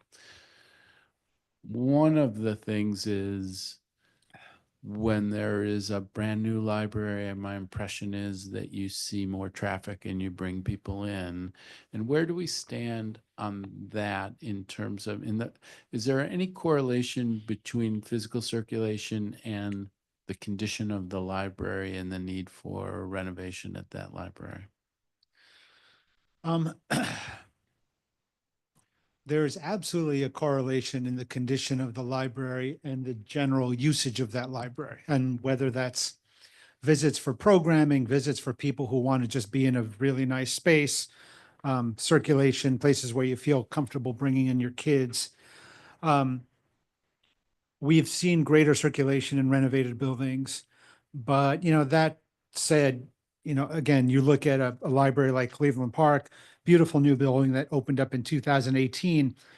Even in its 2016 state, the Cleveland Park Library was probably the most used library from the point of book borrowing.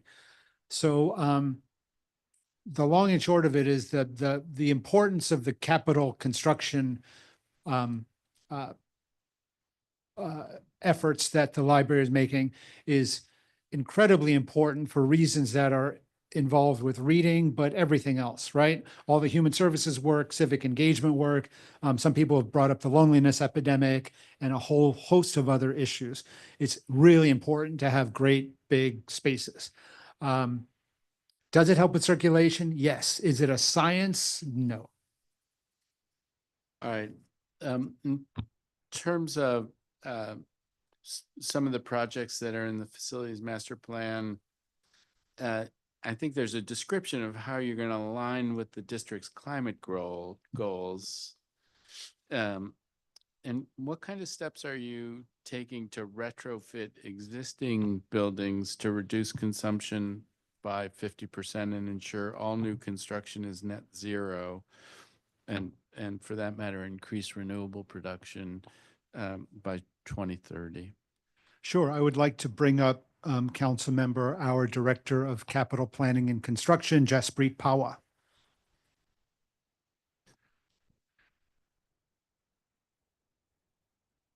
I'm glad that Councilmember Henderson isn't here, but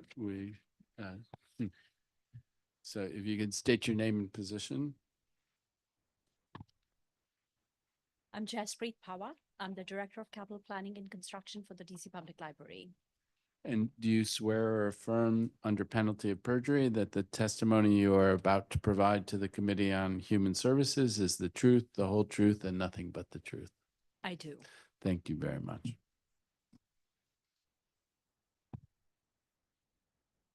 So the question goes to, what are you doing to respond to the district's climate goals as 10,000 feet? Absolutely. Council members, so all our new projects are written with a guideline, design guideline of meeting the net zero. We are integrating that into our RFP. It's a harder question for our existing buildings. We have done the building energy performance standards audit, which has given us clarity on what the energy performance of all our buildings currently is. And as Rich noted, the climate change is a big focus on our facilities master plan update that has been published. Our plan to approach each of those spaces as a holistic renovation is based also on reviewing the BEPS performance.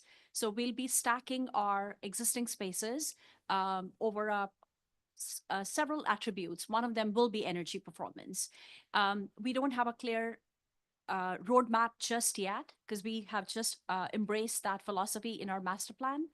But that's what we want to do. We want to look at each building, look at what its other competing needs are in terms of customer experience, in terms of building envelope, and there's all these things, while they seem like they are separate, but they're all interconnected. So for example, when you upgrade a space for aligning the customer experience with the service that needs to be provided, you invariably touch things like electrical, you touch things such as AV, you touch things such as HVAC. And all those things also have an energy consumption aspect to them. And when you're creating, for example, a natural light, one of our design guidelines, which we are embracing and touting about a lot with the industry, hinges on certain elements that are also, while they have always made good sense from a design standpoint, bringing in natural light, it also has an implication on how much energy that the building uses. So that window to wall ratio is also kind of becoming as a part of our approach. So all these attributes that are interconnected, we are looking at it, we want to look at it each building at a time and sit down with our public services team and say, how do we prioritize this?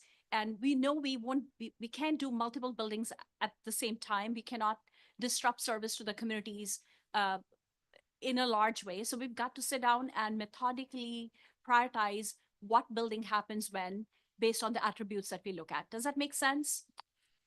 Yeah, I understand it. I mean, one of the ones that comes up is the Parklands Turner Library and the new library in Congress Heights. And it says, I think that the design is almost complete and construction maybe this summer to $24.9 million.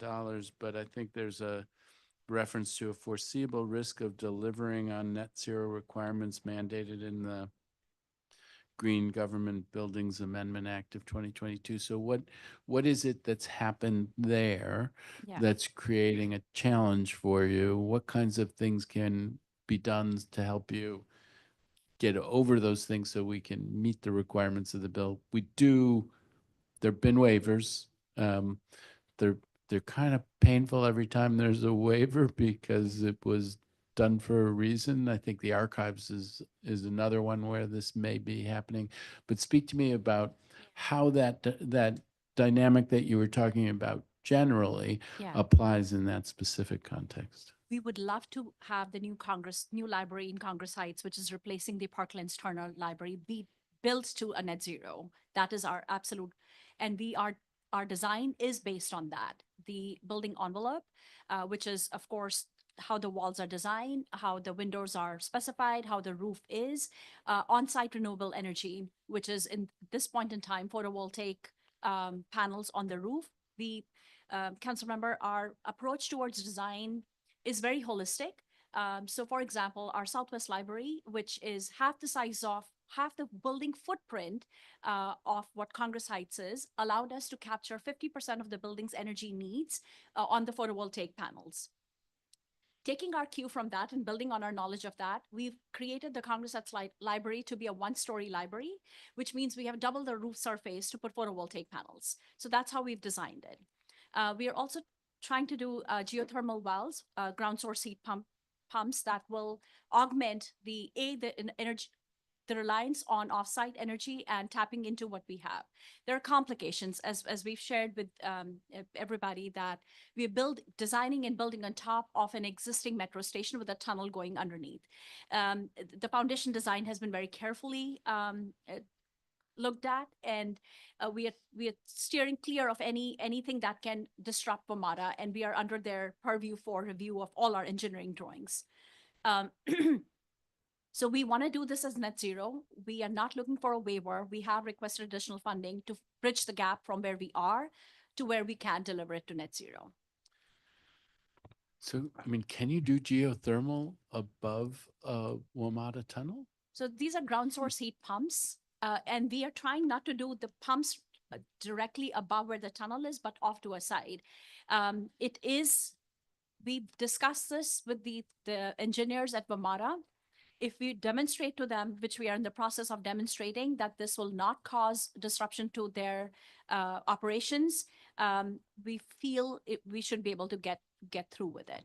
And if not, we'll have a different challenge to look at.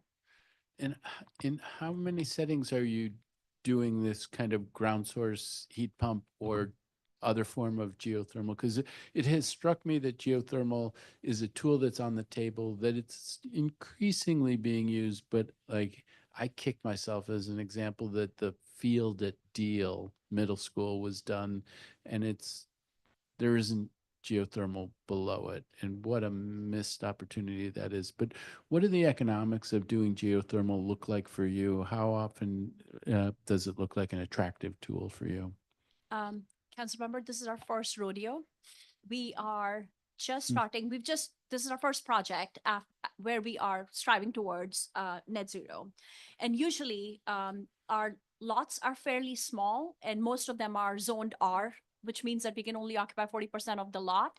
And we've always had to seek variance. I say all that to say that our lots do not afford us the luxury of building geothermal on site, unlike a school building or unlike a recreation center.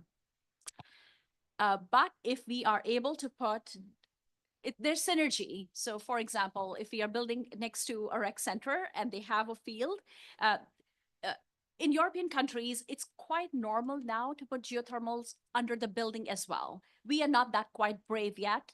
We are happy to embrace cutting edge, but bleeding edge is not where our comfort zone is.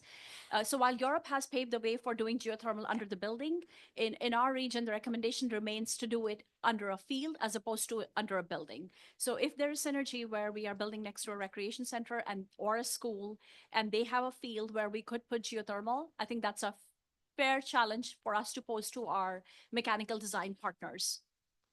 Okay, and while we're talking about Parkland Turner, I think we've heard from folks in the community that there isn't an automatic door there. I don't know if you do new construction, you oversee maintenance as well, but do you know where that stands in terms of having a functioning automatic door that will improve accessibility? So I'm not sure if you've been to the Parklands Turner Library, but it's a small rental unit in a strip mall on Alabama Avenue where all the various retail shops, like the library, have doors that open out. Changing that would require, I think, to have it reconfigured to have the doors open in. And that's something that I don't think we've broached. I will say that we are really just motivated to get out of the Parklands Turner Library because it doesn't work for us for a million reasons, not the least of which are the doors that currently open out. So I think that is our goal.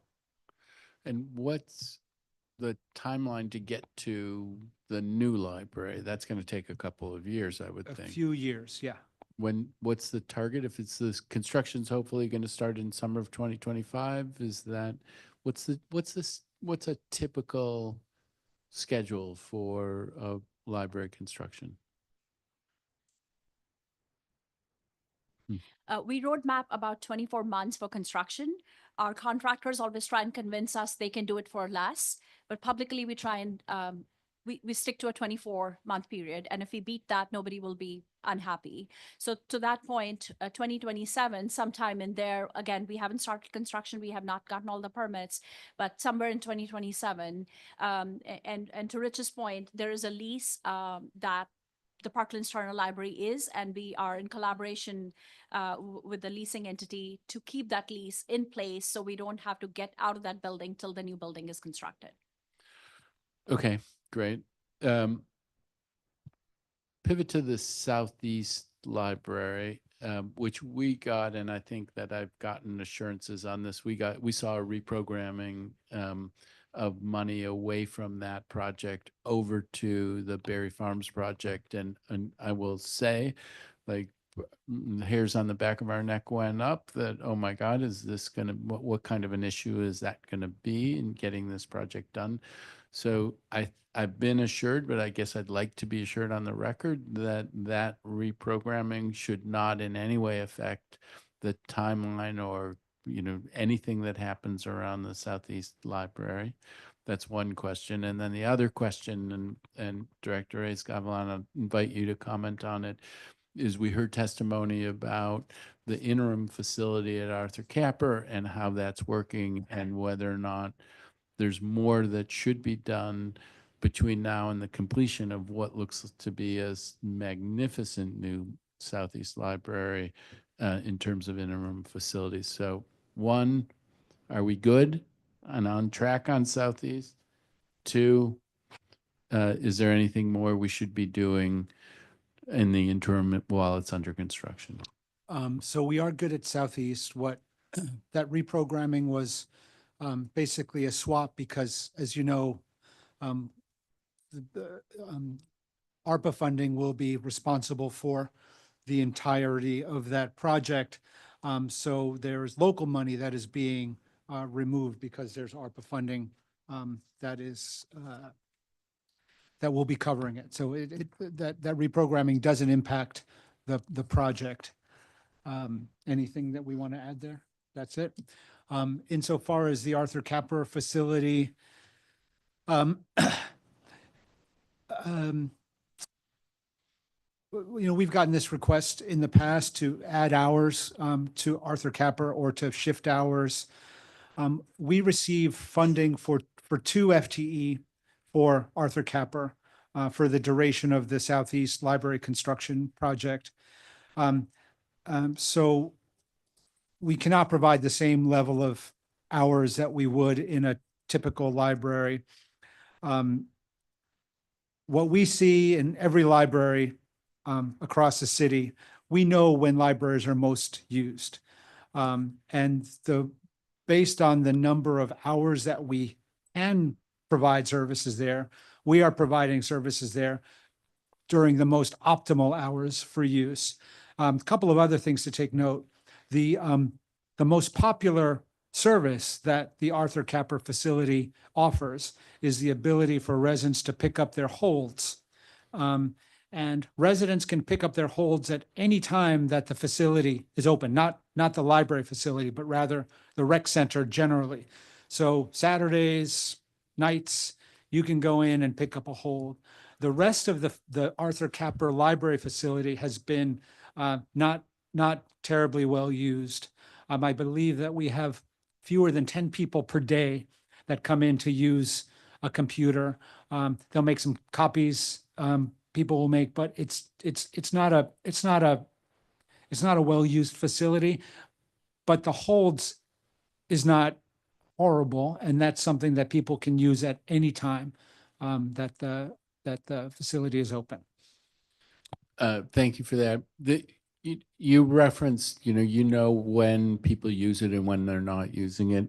And this came up before, and you had some data about the usage in different hours. Mhm. And I wonder if we could get that data. I don't want to turn it,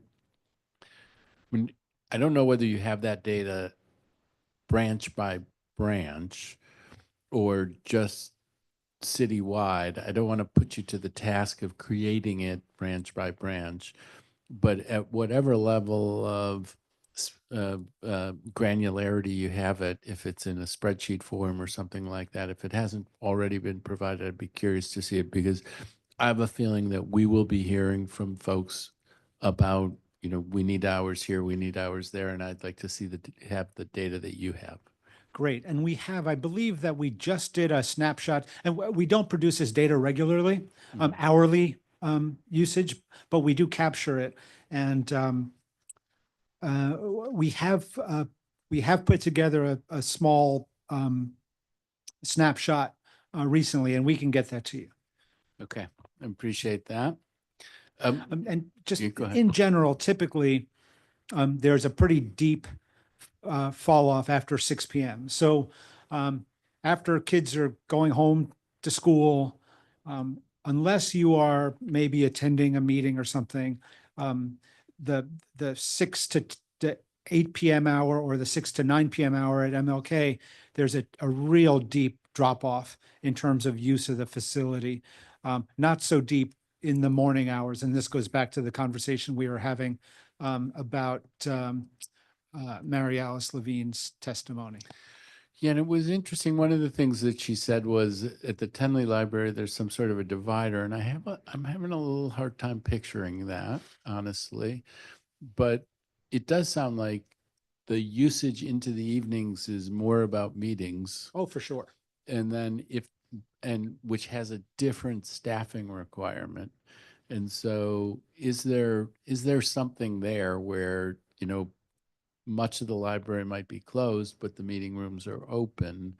Is there a way to be nimble about that? And I'm not asking for an answer on that, but just a thought, because it does seem to be a difference in how the building is used at different times of day. I mean, yeah, I'm happy to answer it right now. Sure, go ahead. We've got two choices. We can schedule staff to work, let's say, from 2 p.m. to 10 p.m. or something like that on the night of a community meeting. But that will then create issues for us in terms of when that staff member was originally scheduled to start. And, we mentioned in our testimony the 55 late openings. If we start shifting our existing resources around to accommodate later nights, it's going to put additional pressure on us in terms of problems with inconsistent openings. So the other option is overtime, which is something that we don't typically have a very robust overtime budget to offer staff, or we could offer them comp time, but then that is just pushing the problem down the path. And so it comes back down to, we need additional resources to be open, even though you're right that the model can be a little bit different if we're just accommodating a meeting, but it still requires typically a public safety officer and at least one public services staff member.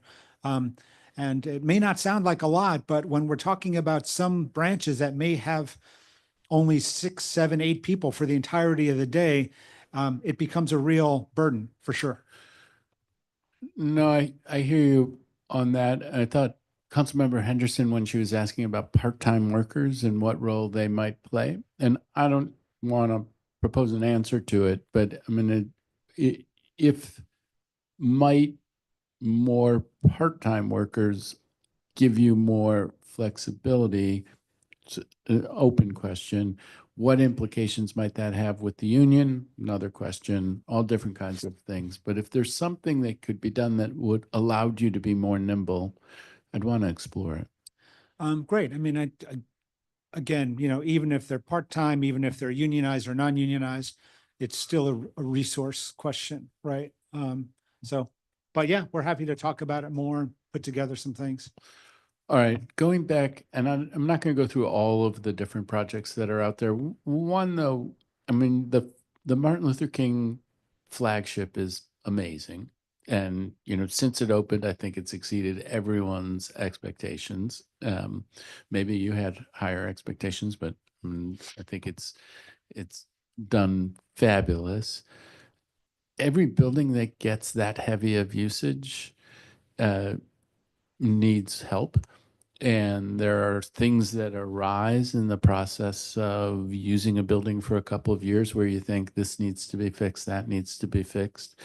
I think you have issues around the loggia of what, what use should that have. Can you speak to how you're thinking about maintaining the Martin Luther King Library at its high standards, and what kinds of things, what do you need to fix in order to do that, and what kinds of things are realistic to do in order to make it even that much better? Yeah, I mean, it's a 440,000 square foot building. We do have a we do have a budget for general maintenance of the building. Increasingly, we're talking about that building because it's been such an overwhelming success. How do we keep it as an overwhelming success? Design of the Martin Luther King Library began in earnest in 2014. So it's already an 11-year-old design. We have functions in the library right now, a lot of our technical services functions. We had at the Penn Center location in Ward 5 over by the Metropolitan Branch Trail. Those back of house operations have been reintroduced to the MLK library. So it was not part of the original design. The short answer to your question is that there's a lot that we can be doing in that building to make sure that not only are we serving 740,000 visitors per year, but possibly 800,000 or 900,000 or even 1 million. More study spaces, more spaces for programs. Those things are actually already missing in that library. One of the things that we're committing to doing is putting together an MLK 2030 plan.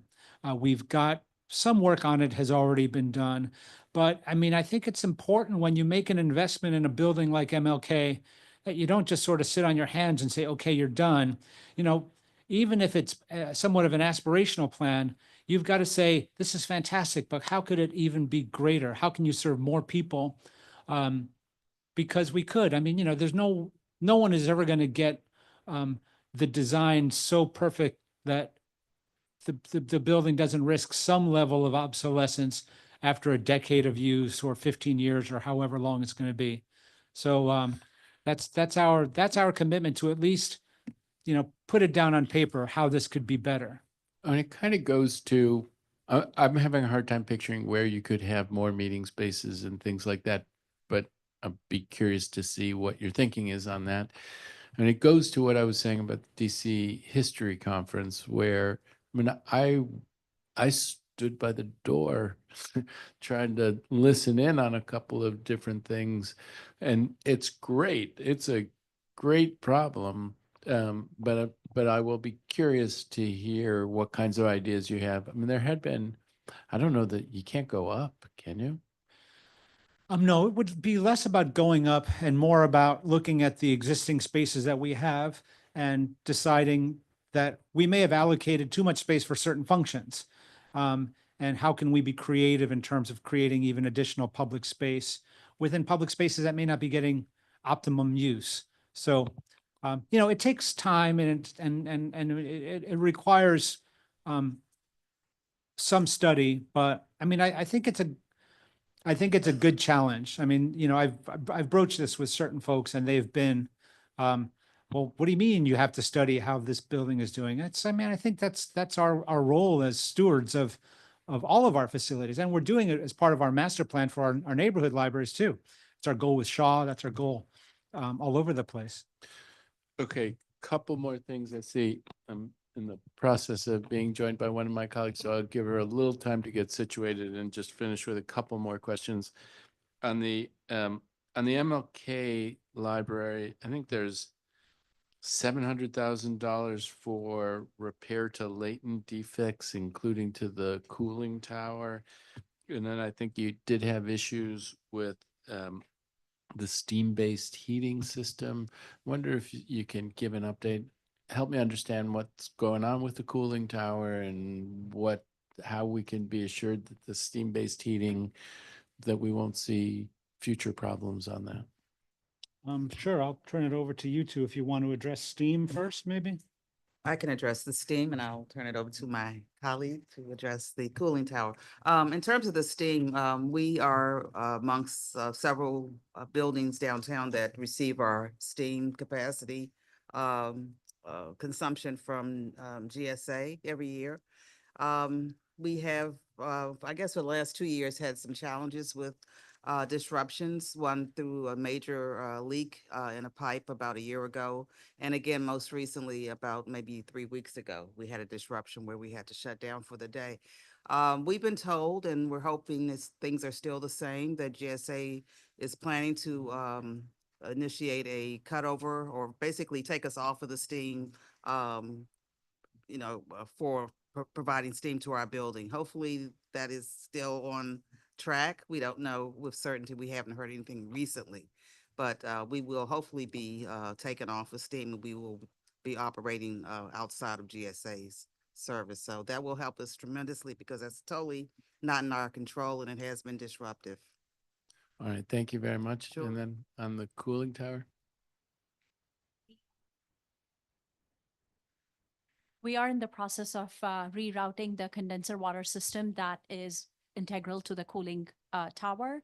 And the premise is once that's resolved, the cooling tower will be functioning at its intended capacity.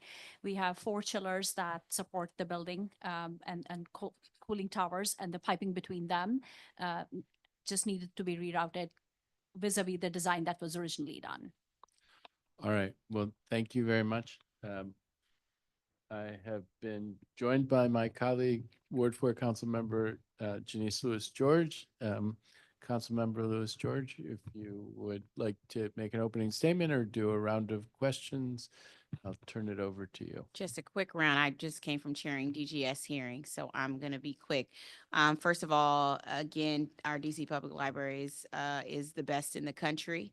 And I'm just so grateful that we have the library system we do have with the programming, the intentional programming we have. I just can't say enough about how proud I am, especially as a Washingtonian, to have the library system we have. And I hope you all are always as proud as I think the community is about the library we have. I want to say thank you all for my son is got his first library book.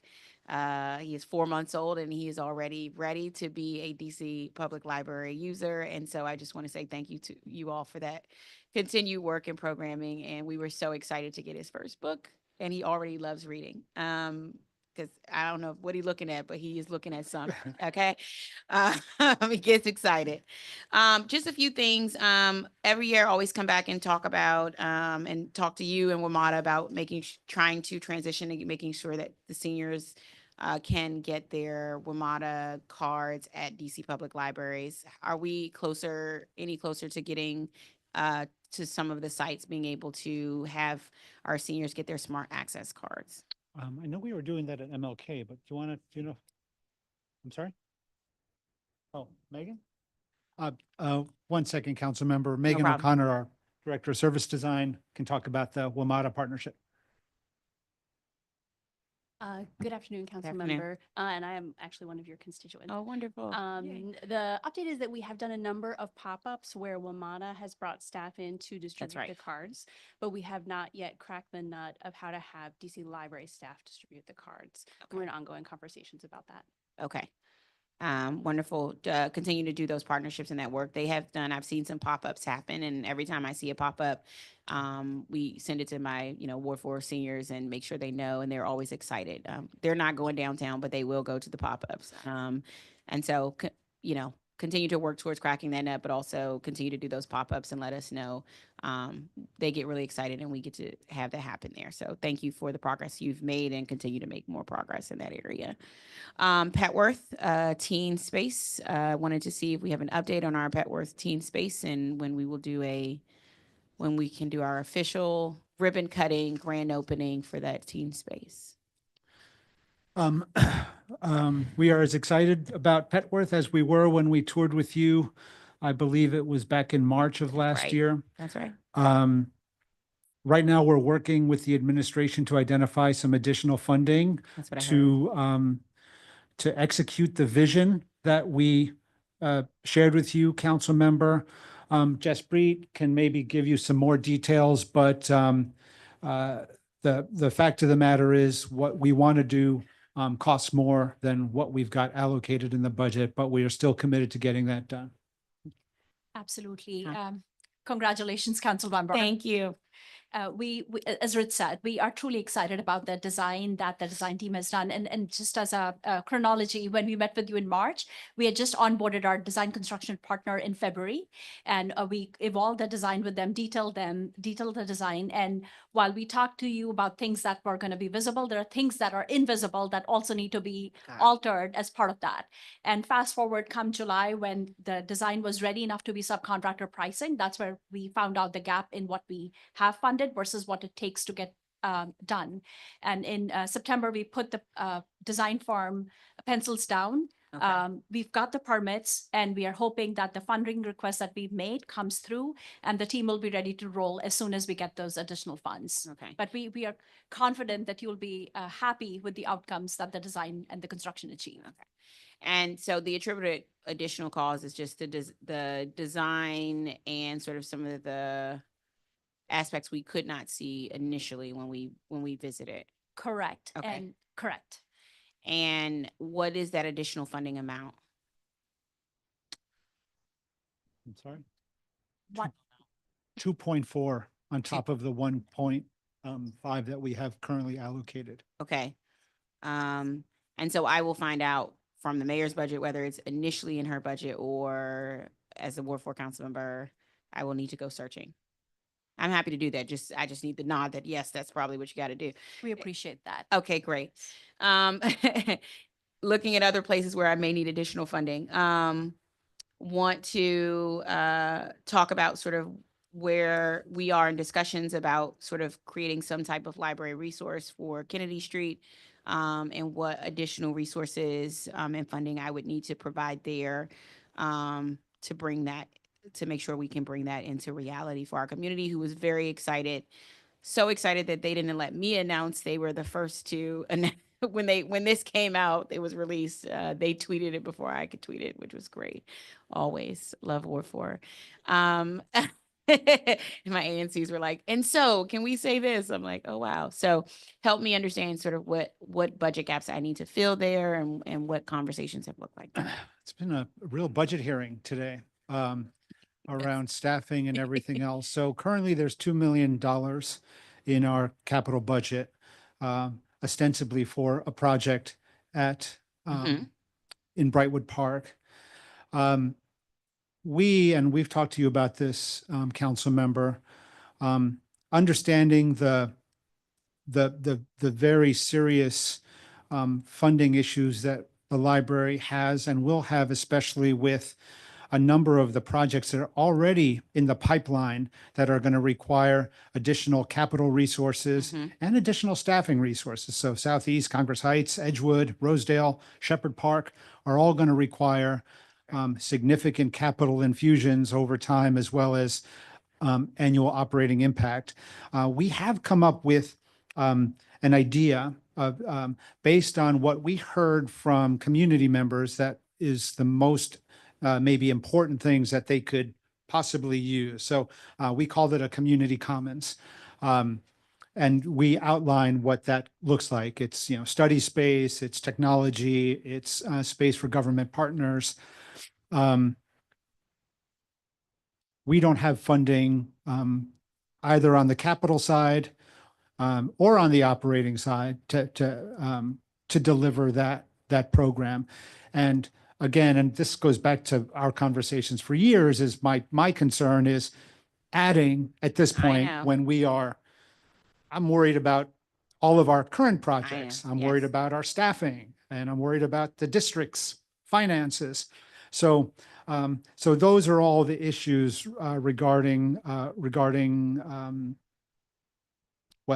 Kennedy Street, as well as, frankly, every project that we've got that is planned for design at this point. Got it. I was going to come to Shepherd Park, so you're already in there. The Shepherd Park Juanita Thornton Library. It says status, project funded, and there was a great little small little asterisk with a big line attached to it, which said, the existing budget will not be sufficient to design and construct new full-service library. The library will have a better sense of cost once the design advances with community input, and estimates are provided by subcontractors. So In fairness, we put that on all of our projects. Okay. It's not just the Sorry, Shepherd Park caveat. you know me, I just went straight to the board. I didn't see that. Okay. I feel better that I wasn't singled out there, but I went straight to the Ward 4 pages and like, What we're seeing in terms of escalation on all of our projects. yeah, You know, most of them are currently funded at about $24 million. You know, they're going to require a decent topping off. okay. My question was sort of, what do you think that decent topping off will be, sort of be? And when you say sort of once the design advances, we wouldn't really know that number for Juanita Thornton until 2028, Right. right? You know what? We wouldn't even hazard a guess right now, Gotcha. council member. Like what we're seeing, even with a small capital project like Petworth, just the volatility in terms of construction costs, materials, layer into this conversation now the possibility of tariffs that would impact the cost of structural steel. I mean, you name it. It would be foolish of us to give you a number because we would likely have to come back and say that was, just arbitrary. The fact is that we're also, most of our projects had been done as a design build delivery. We have now sort of disentangled those to go design, then bid out for builder so that we can have enough funding for the design, but ensure that we've got the right ask to the city for construction costs. Because, it's happened over and over again, and we're the first to admit it, that, we've gone to the city, we need X amount of dollars, and then we get back and say, oh, wait, actually, we need more. So this new delivery method would at least give us an opportunity to be more realistic in terms of our requests of the city. Understood. And sort of what is the impetus of sort of, well, I know it, say on record with the impetus for being worried about sort of the future funding for construction, for cost here as it relates to all of our projects. I'm sorry, say. So what are, for the public's, why are you all worried about sort of not having the funding you need to maintain the sort of libraries we have now? Can you explain to the public sort of what the issues are that are being raised?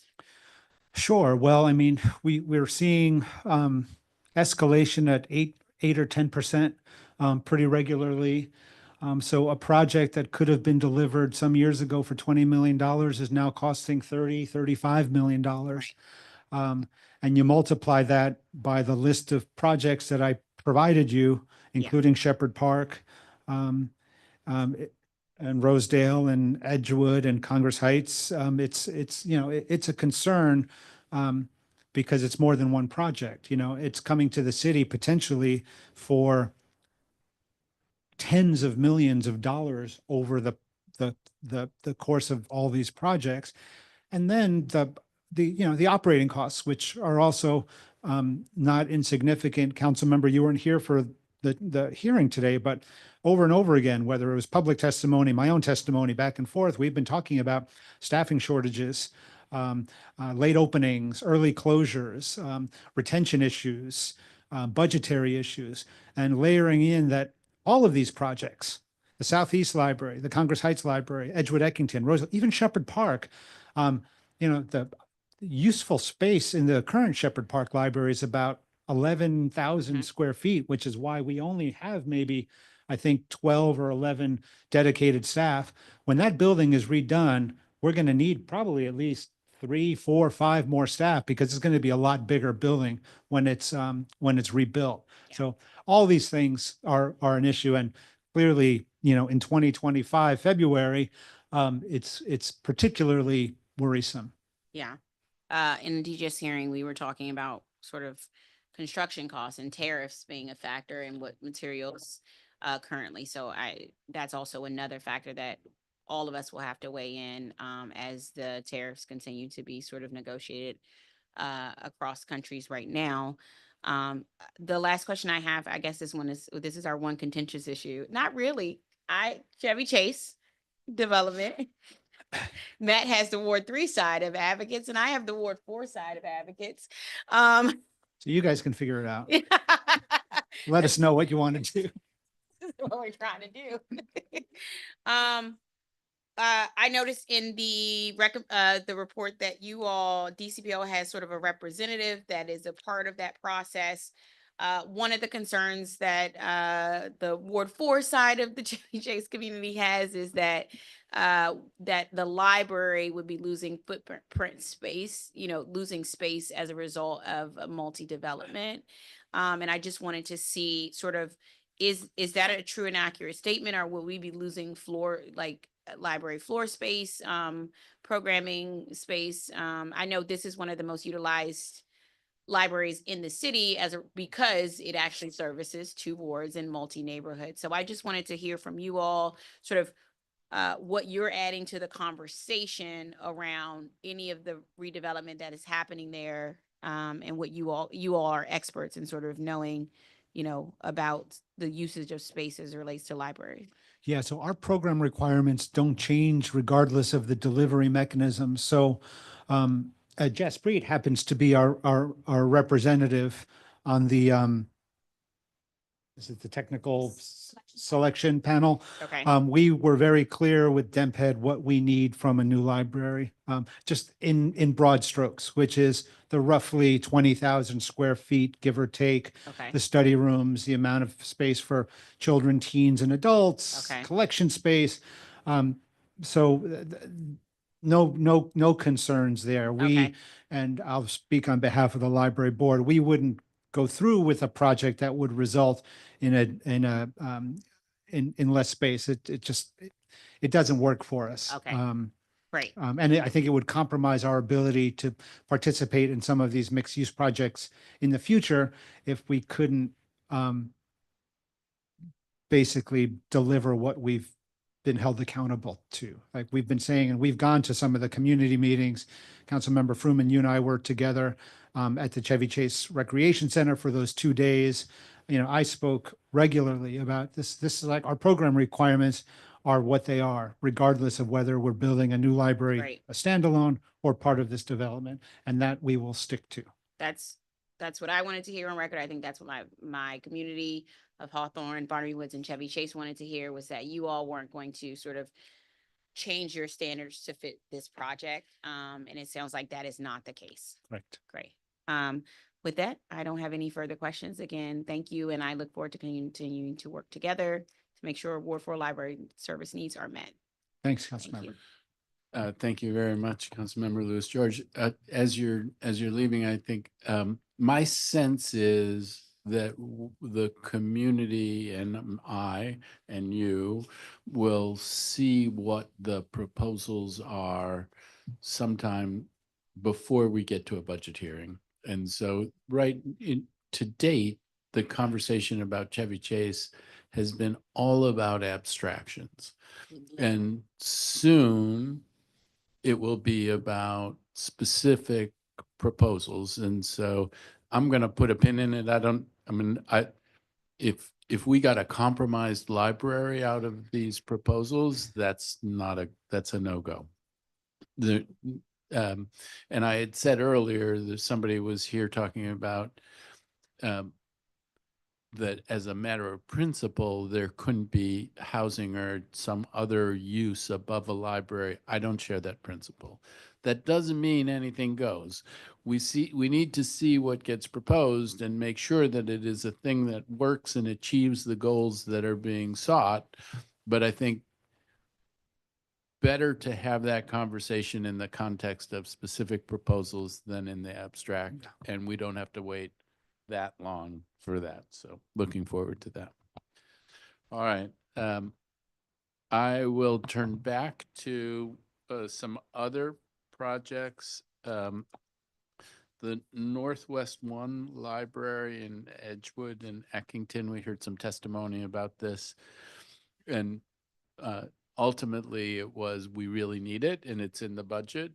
I think there had been some conversation about, what would be at the location, where it would be, maybe community center, fitness center associated with it. Yeah. So you're talking about what would replace our existing 5,000 square foot facility that is co-located with the Walker Jones Education Campus. Yeah. And Yeah. do you know what that will be? We've done some engagement around that, and those are some of the ideas that community members have offered.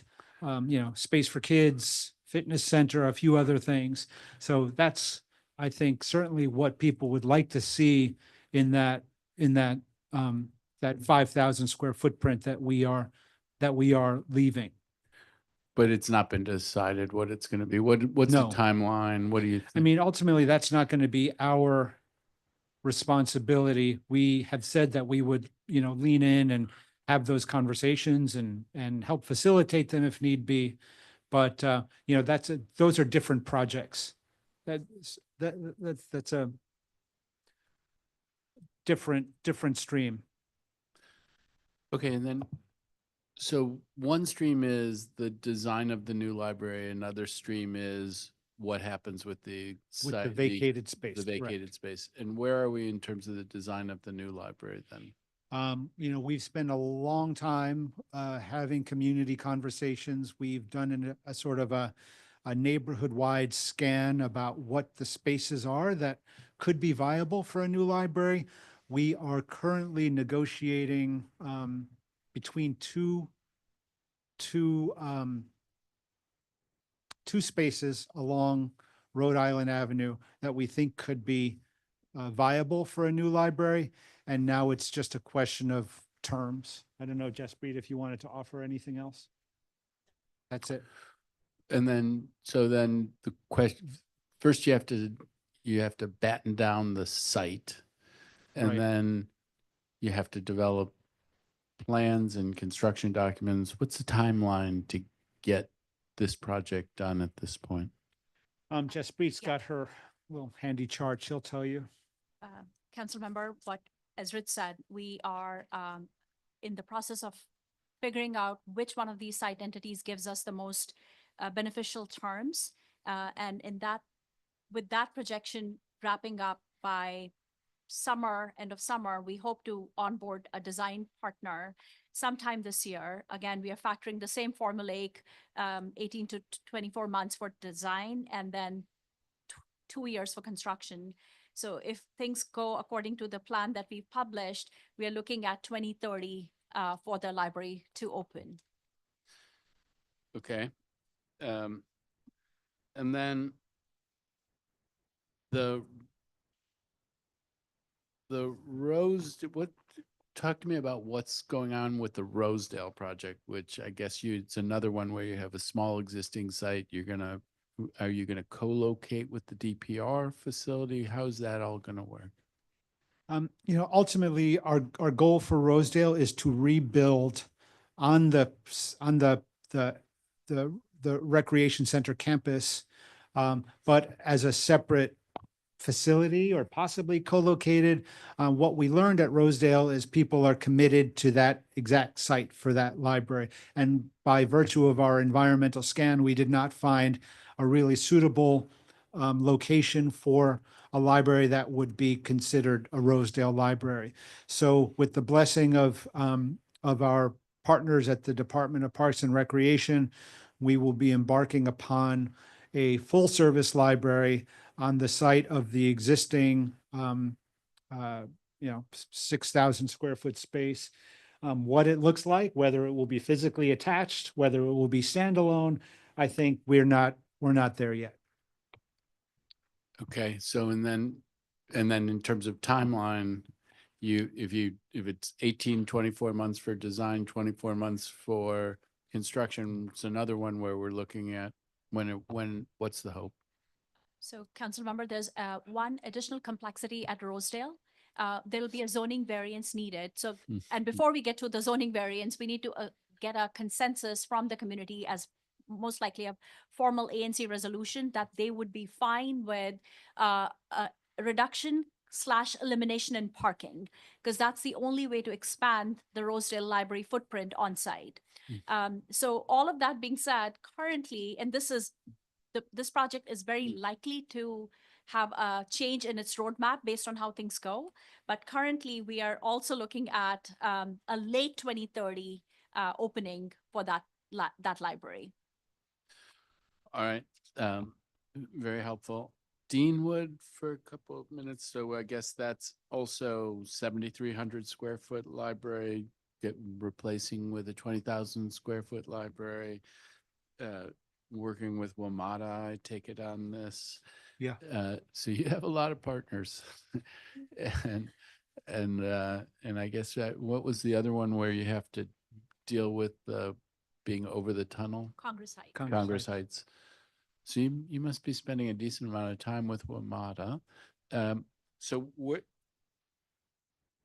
I have that one down is construction plan to start in 2027. Is that still the hope? And I guess is that going to be a 2029 delivery? You got it. So and are there things that you still need to work through with WMATA in order to get over the crossing line? Is it WMATA owned land or is it? Correct. It's the WMATA owned park and ride lot. And that's what we are building next to. WMATA is doing a mixed use development. Adjacent to that, we've proposed a standalone library.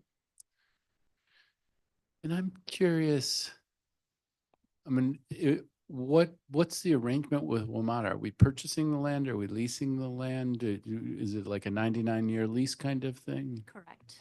And what's the mixed use development?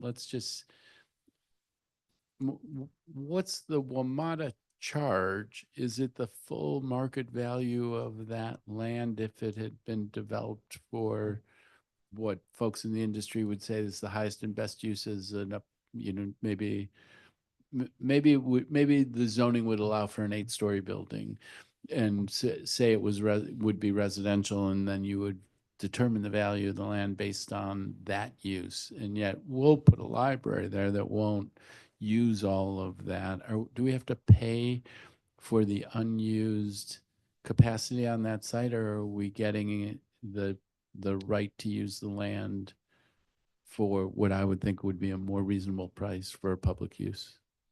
Council member, we've negotiated $1 a year lease. $1 a year.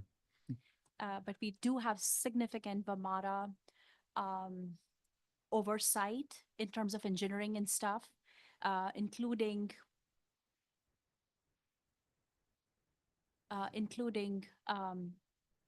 paying their engineering process. So it would still be a cost that we'd be paying WMATA, not for the lease, but for oversight as they do to their joint development partners. I mean, it's still in negotiation, which is why I think we should we probably shouldn't chat more about the back and forth. Okay. All right. I mean, I will follow up with you on this offline. I think this is a thing we want to help WMATA in so many different ways, and also to unlock some of the value of properties that they own. And there are ones in Ward 3. There's a giant one, the Western Bus Garage, by the border with Maryland, where I will be dealing with WMATA on issues like this. So I'd be curious to learn more about your experience, but we don't have to do it on the record. I appreciate that.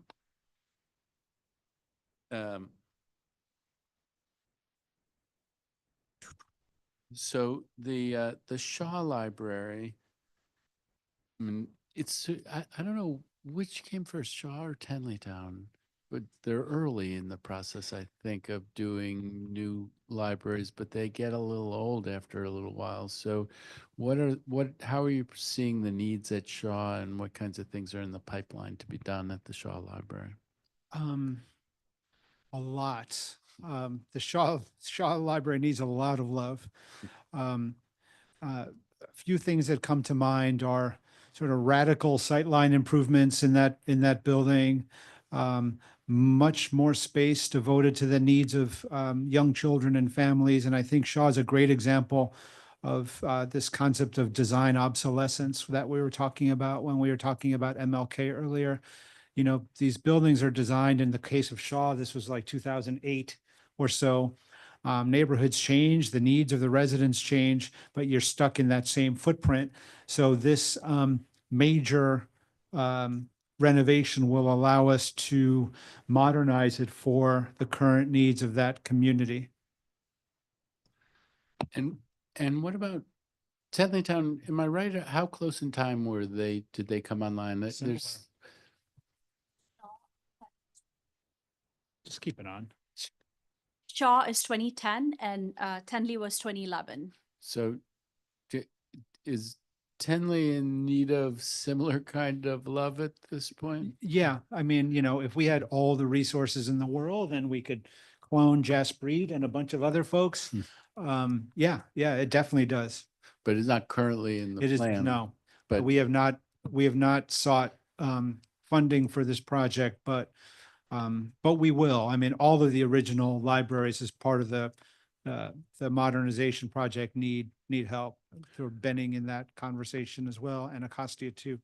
And I guess I would say that one of the things you say about Shaw is the changes in the community that result in needs for changes in some of the facilities to meet the needs of a changing community. I don't think that's true in Tenleytown in the same way. So I think that it may be wear and tear on the building, but I'd be surprised. Or do you think that there are significant things that you would do internal to the building? You know, I'd say that there wasn't enough space budgeted for students at the Tenley Library. So again, you know, most of us weren't here when that took place, but I'm sorry. Yes. And yeah, youth in general, I think we could stand to have more space. Be assured I filed away the fact that you said that, because I may throw that back at you at some point in the future. All right. It may not seem like it, but I do want to be respectful of time. I think we've covered a lot of territory. There's a couple of other things that I do want to cover. I think we talked a fair bit about vacancies and staffing challenges. I don't know that we need to rework that territory at this point. I do think I want to look for ways to be helpful to you on those issues. I think it's useful for all of us to think about some flexibility in who we can use, whether or not part-time work can be an element of the answer. And this new reality of highly skilled federal workers who might be interested in functions. So we'll just keep that on the table. In the workspace world, I think one of my colleagues has asked about, urged that we ask about whether or not the agency has a designated EEO officer or EEO counselor. Yes, we do. You do? Yes. I don't think we saw that on the SharePoint page. It is up now. What's that? It is on SharePoint. It is now. on the SharePoint? It was, I think, an oversight, but it is on there now. Oh, it's there now. So Yes. we looked for it and didn't see it, but Yes. okay, great.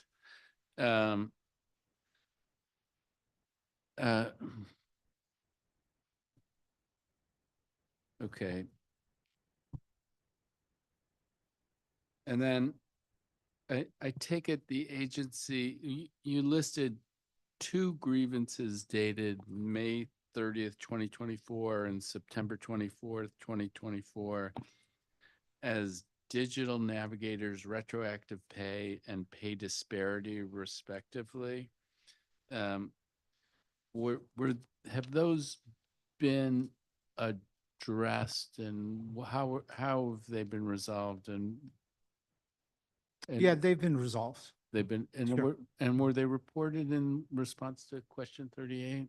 Um, Or is it that they've been it was a overtaken? 2023 request. It was the 2023 grievance that was resolved this past year. So the question 38 asked us about, I guess, complaints from 2024. So the But the resolution, resolution's in 2024, but the complaint, so the complaint would have been the year prior. in the year prior, but there had not been a resolution as of that point, and Correct. then now there's a resolution. Correct. Um, and uh, and I think here's the reference that the pay disparity grievance is very similar to the digital navigators grievance. It alleges 3 new employees had been discriminated against in the same way that the agency it admitted it could not explain in the prior grievance, according to the agency response. Are you able to explain either the prior grievance or this grievance? Have you been able to do that yet? I mean, it was resolved. I don't know, Joy, can you explain it in a simple way or? Yeah, the issue was definitely resolved around the grievance with the union, around the pay disparity to everyone's satisfaction. Did it require the agency to make some sort of compensating payment, or was it sorted through without that? We were definitely able to make the individuals whole. Okay. All right.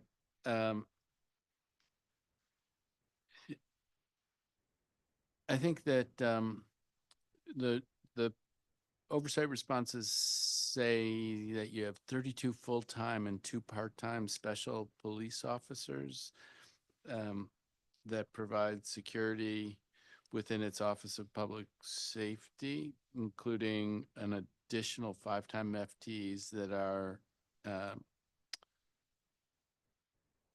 In the I'm not 25 sure what budget. role they play. What's that? 5 in the current budget. 5 in the current budget. And is the goal to have an SPO at every branch? Ideally. And where are we at now in terms of that? We're at about 60%. We're about halfway to that goal. So though we do have the amount that you stated, that is the chief of public safety, the captain. So those roles aren't roles that are in locations. That's supervision. So I see. So how Included many in the branches numbers. are there? There are 26, including the Martin Luther King Jr. Memorial Library. But So 25 neighborhood libraries and Right. 1 central. and then so in the 32, how do you decide which libraries get an SPO? So it currently is based on the need, like what's going on in the neighborhood, our incident reports, uptick, what's going on in neighborhoods. And so it has varied over the last few years. When it's an uptick, we move officers around. When things slow down, we So remove them. if there's 32 slots, I guess, I mean, are they filled or are there vacancies? There are vacancies. So is part of the reason why we don't have full coverage that there are vacancies, or if we had the 32 folks, we would still not have full We coverage? would still not have full coverage at every location because those numbers, the 32 includes the chief of public safety, the captain, the lieutenant, and 4 sergeants. I see. So the supervision are a part of that group. And so it's still not enough coverage for all of the locations in addition to the coverage at MLK. Right. At And this how many do you have at MLK? It varies from day to day. We don't have a set number because we don't have a full complement as yet. But ideally, they would need 5 or 6 officers per day At that- MLK. At MLK. Just at MLK. So, Yes, so because- between those supervisory positions, more officers at MLK, that means in the neighborhood libraries, you get to 60% coverage. Yes. Okay. Yes, and in addition to it, we have contractors. Currently, we have what we call PSAs, which are unarmed coverage at 6 locations. And mean, you want to get to universal coverage, but I mean, are there places where there aren't incidents? Is there, I mean, do you need to get to universal coverage, or are there places where the need is not so great? It's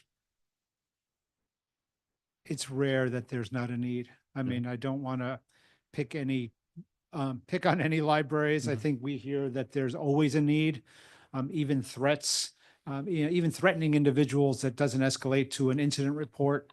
I think staff do better work when they feel that they are safe. And I know we all have different definitions of safety, but I think it would be hard to argue that the overwhelming majority of our locations could stand additional public safety support.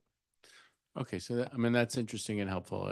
Maybe it goes back to some of the things that we talked about earlier about the different roles that the library plays. And so the fact that the libraries have an element of being a social service agency, then it may, and in terms of having folks feel secure, I hear you.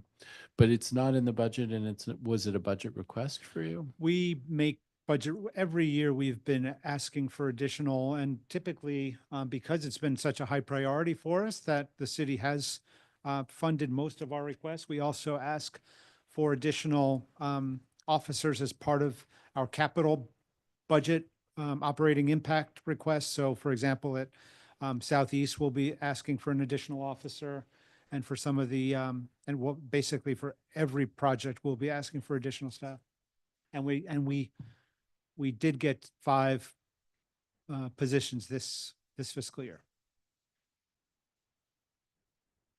which have been in some form of hiring at We this point. are, and even when we are there in training initially for the first few months.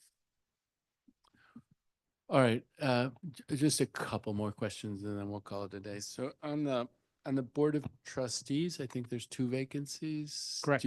And what's the process for getting those filled? When do you hope to see those filled? That's probably a better question for the Mayor's Office of Talent. We've got vacancies across all the independent agencies and commissions and that sort of thing. We work closely with MOTA. When there's a vacancy, we often submit names or we submit needs. For example, let's say, oh, it'd be great to have a board member with a culture background, or a board member who might have a legal background, or we need a board member from Ward 4 or something like that. So, well, we will periodically be asked to submit names of individuals, and then it's really up to MOTA to work with the mayor to fill those positions. We have a new board member that came to us just a couple of months ago. Person who works at the Chief of Staff at the Library of Congress, Roswell Encina, really strong candidate. And right now we've got 7 of our 9 positions are filled. And how long have you had vacancies for? Do you always have? We always have some vacancies. We've had, often have a board member who may need to resign if they're leaving the district, or if they're, possibly taking on another role in the administration. That happens from time to time. And then in the meetings, I will confess, and this needs to change, I've never attended a Board of Trustee meeting, but what does the attendance look like for those meetings? Are they open to the public? How many people turn up? Has that changed over time? They are open to the public. We will often get a handful of members of the public. Typically, some of our friends will chime in. Once in a while, if there's a specific project that we're working on, we might get some additional public testimony. Obviously, a lot of the senior staff attend. And again, it's rare that we have a quorum issue. It has happened, but for the most part, our meetings go on uninterrupted. We have our voting, we have our discussions. Meetings typically last anywhere from 90 minutes to 2 hours, and good spirited conversations. They're also live streamed, I should say. And I think that once we started live streaming our board meetings as a matter of course. There wasn't as much of a need to attend physically, but they are all, of course, all open physically as well. Okay, and then the Library Foundation, talk to me a little bit about what role it plays for you. I see references to the community supports initiatives with care kits and such, and I think you've referenced that they've been helpful with Art All Night. And are they the holders of the $1.7 million in the trust fund that's available to you, or is that something different? No, the trust funds are within our purview to spend down whatever we can. The foundation is a separate 501c3 organization with its own director and its own board of trustees. And everything we identified in the oversight book, their priorities are the library's priorities. We've got a great relationship with the director as well as the foundation. I sit as an ex officio member of the foundation board. We provide, based on the agreement that we've got with the foundation, we supply our priorities, and we work with the foundation to identify resources or strategize on potential funders for specific projects. And what's the magnitude of the funding that passes through the foundation? Part of the reason I ask is I'm involved on something around parks, and people are talking about should we be setting up something like what the library does around parks? DCPS has the DC Education Fund, which provides significant support. What does it look like? What's the magnitude of support that you're seeing for the libraries through the foundation? Last year, the foundation contributed $1.3 million to direct library programming. I think if the director were here, we would talk about ideally getting up to $1.5 or $2 million annually. We're not there. We've had, in the past 3 or 4 years, we've had some major gifts. We got a $3.2 million gift a few years ago. And then we get smaller gifts. There's been a lot of interest after the MLK library opened for, so we are raising, I say we, I put my foundation cap on, we are raising more support than we ever have. And I think the model is working well. But that's the magnitude, between 1.5, maybe goals to get higher than that. But I appreciate that, because I think you could say, oh, we should have a foundation or some sort of nonprofit fundraising partner.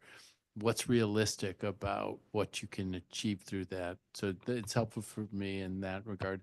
On the 1.7 million in the trust fund, how do you make decisions about how to use that money? Where does it come from? How do you make decisions about how to use it, and what kinds of things are in the pipeline for you to use some of those dollars? The vast majority of what you're describing is in the a trust that is earmarked specifically for the Georgetown Library and the Peabody Collection, which is a special collection devoted to the history of Georgetown. We do have some projects that are in the pipeline that we hope to spend down some of those trust funds. I don't know if we can speak to what those projects are here. Otherwise, we can get back to you on that. There are many times where we don't spend a lot of those on that because it's so restricted. But I do believe that there are some plans for maybe some significant drawdowns, but I can't speak specifically right now. So maybe we'll put a pin on it. We'll be back in the budget process. So for now, I think it's time for us to call it a day. I'm very grateful to all of you for your patience in this hearing. This is, as you know, I just took over in this role, so this is a lot about a learning chapter for me, and this was very, very useful for me, and I really appreciate the thoroughness of your oversight responses and your willingness to testify so thoroughly today. Unless you have some final thing that you would like to say? I don't think so. Thank you so much for, honestly, thanks for your deep interest, council member. It's really refreshing. I've really enjoyed getting to talk to you quite a bit about what we're doing at the library, and your support is, I think, it's infectious. We feel it, and we appreciate it. All right, with that, the time is now 3 p.m. and this meeting is adjourned.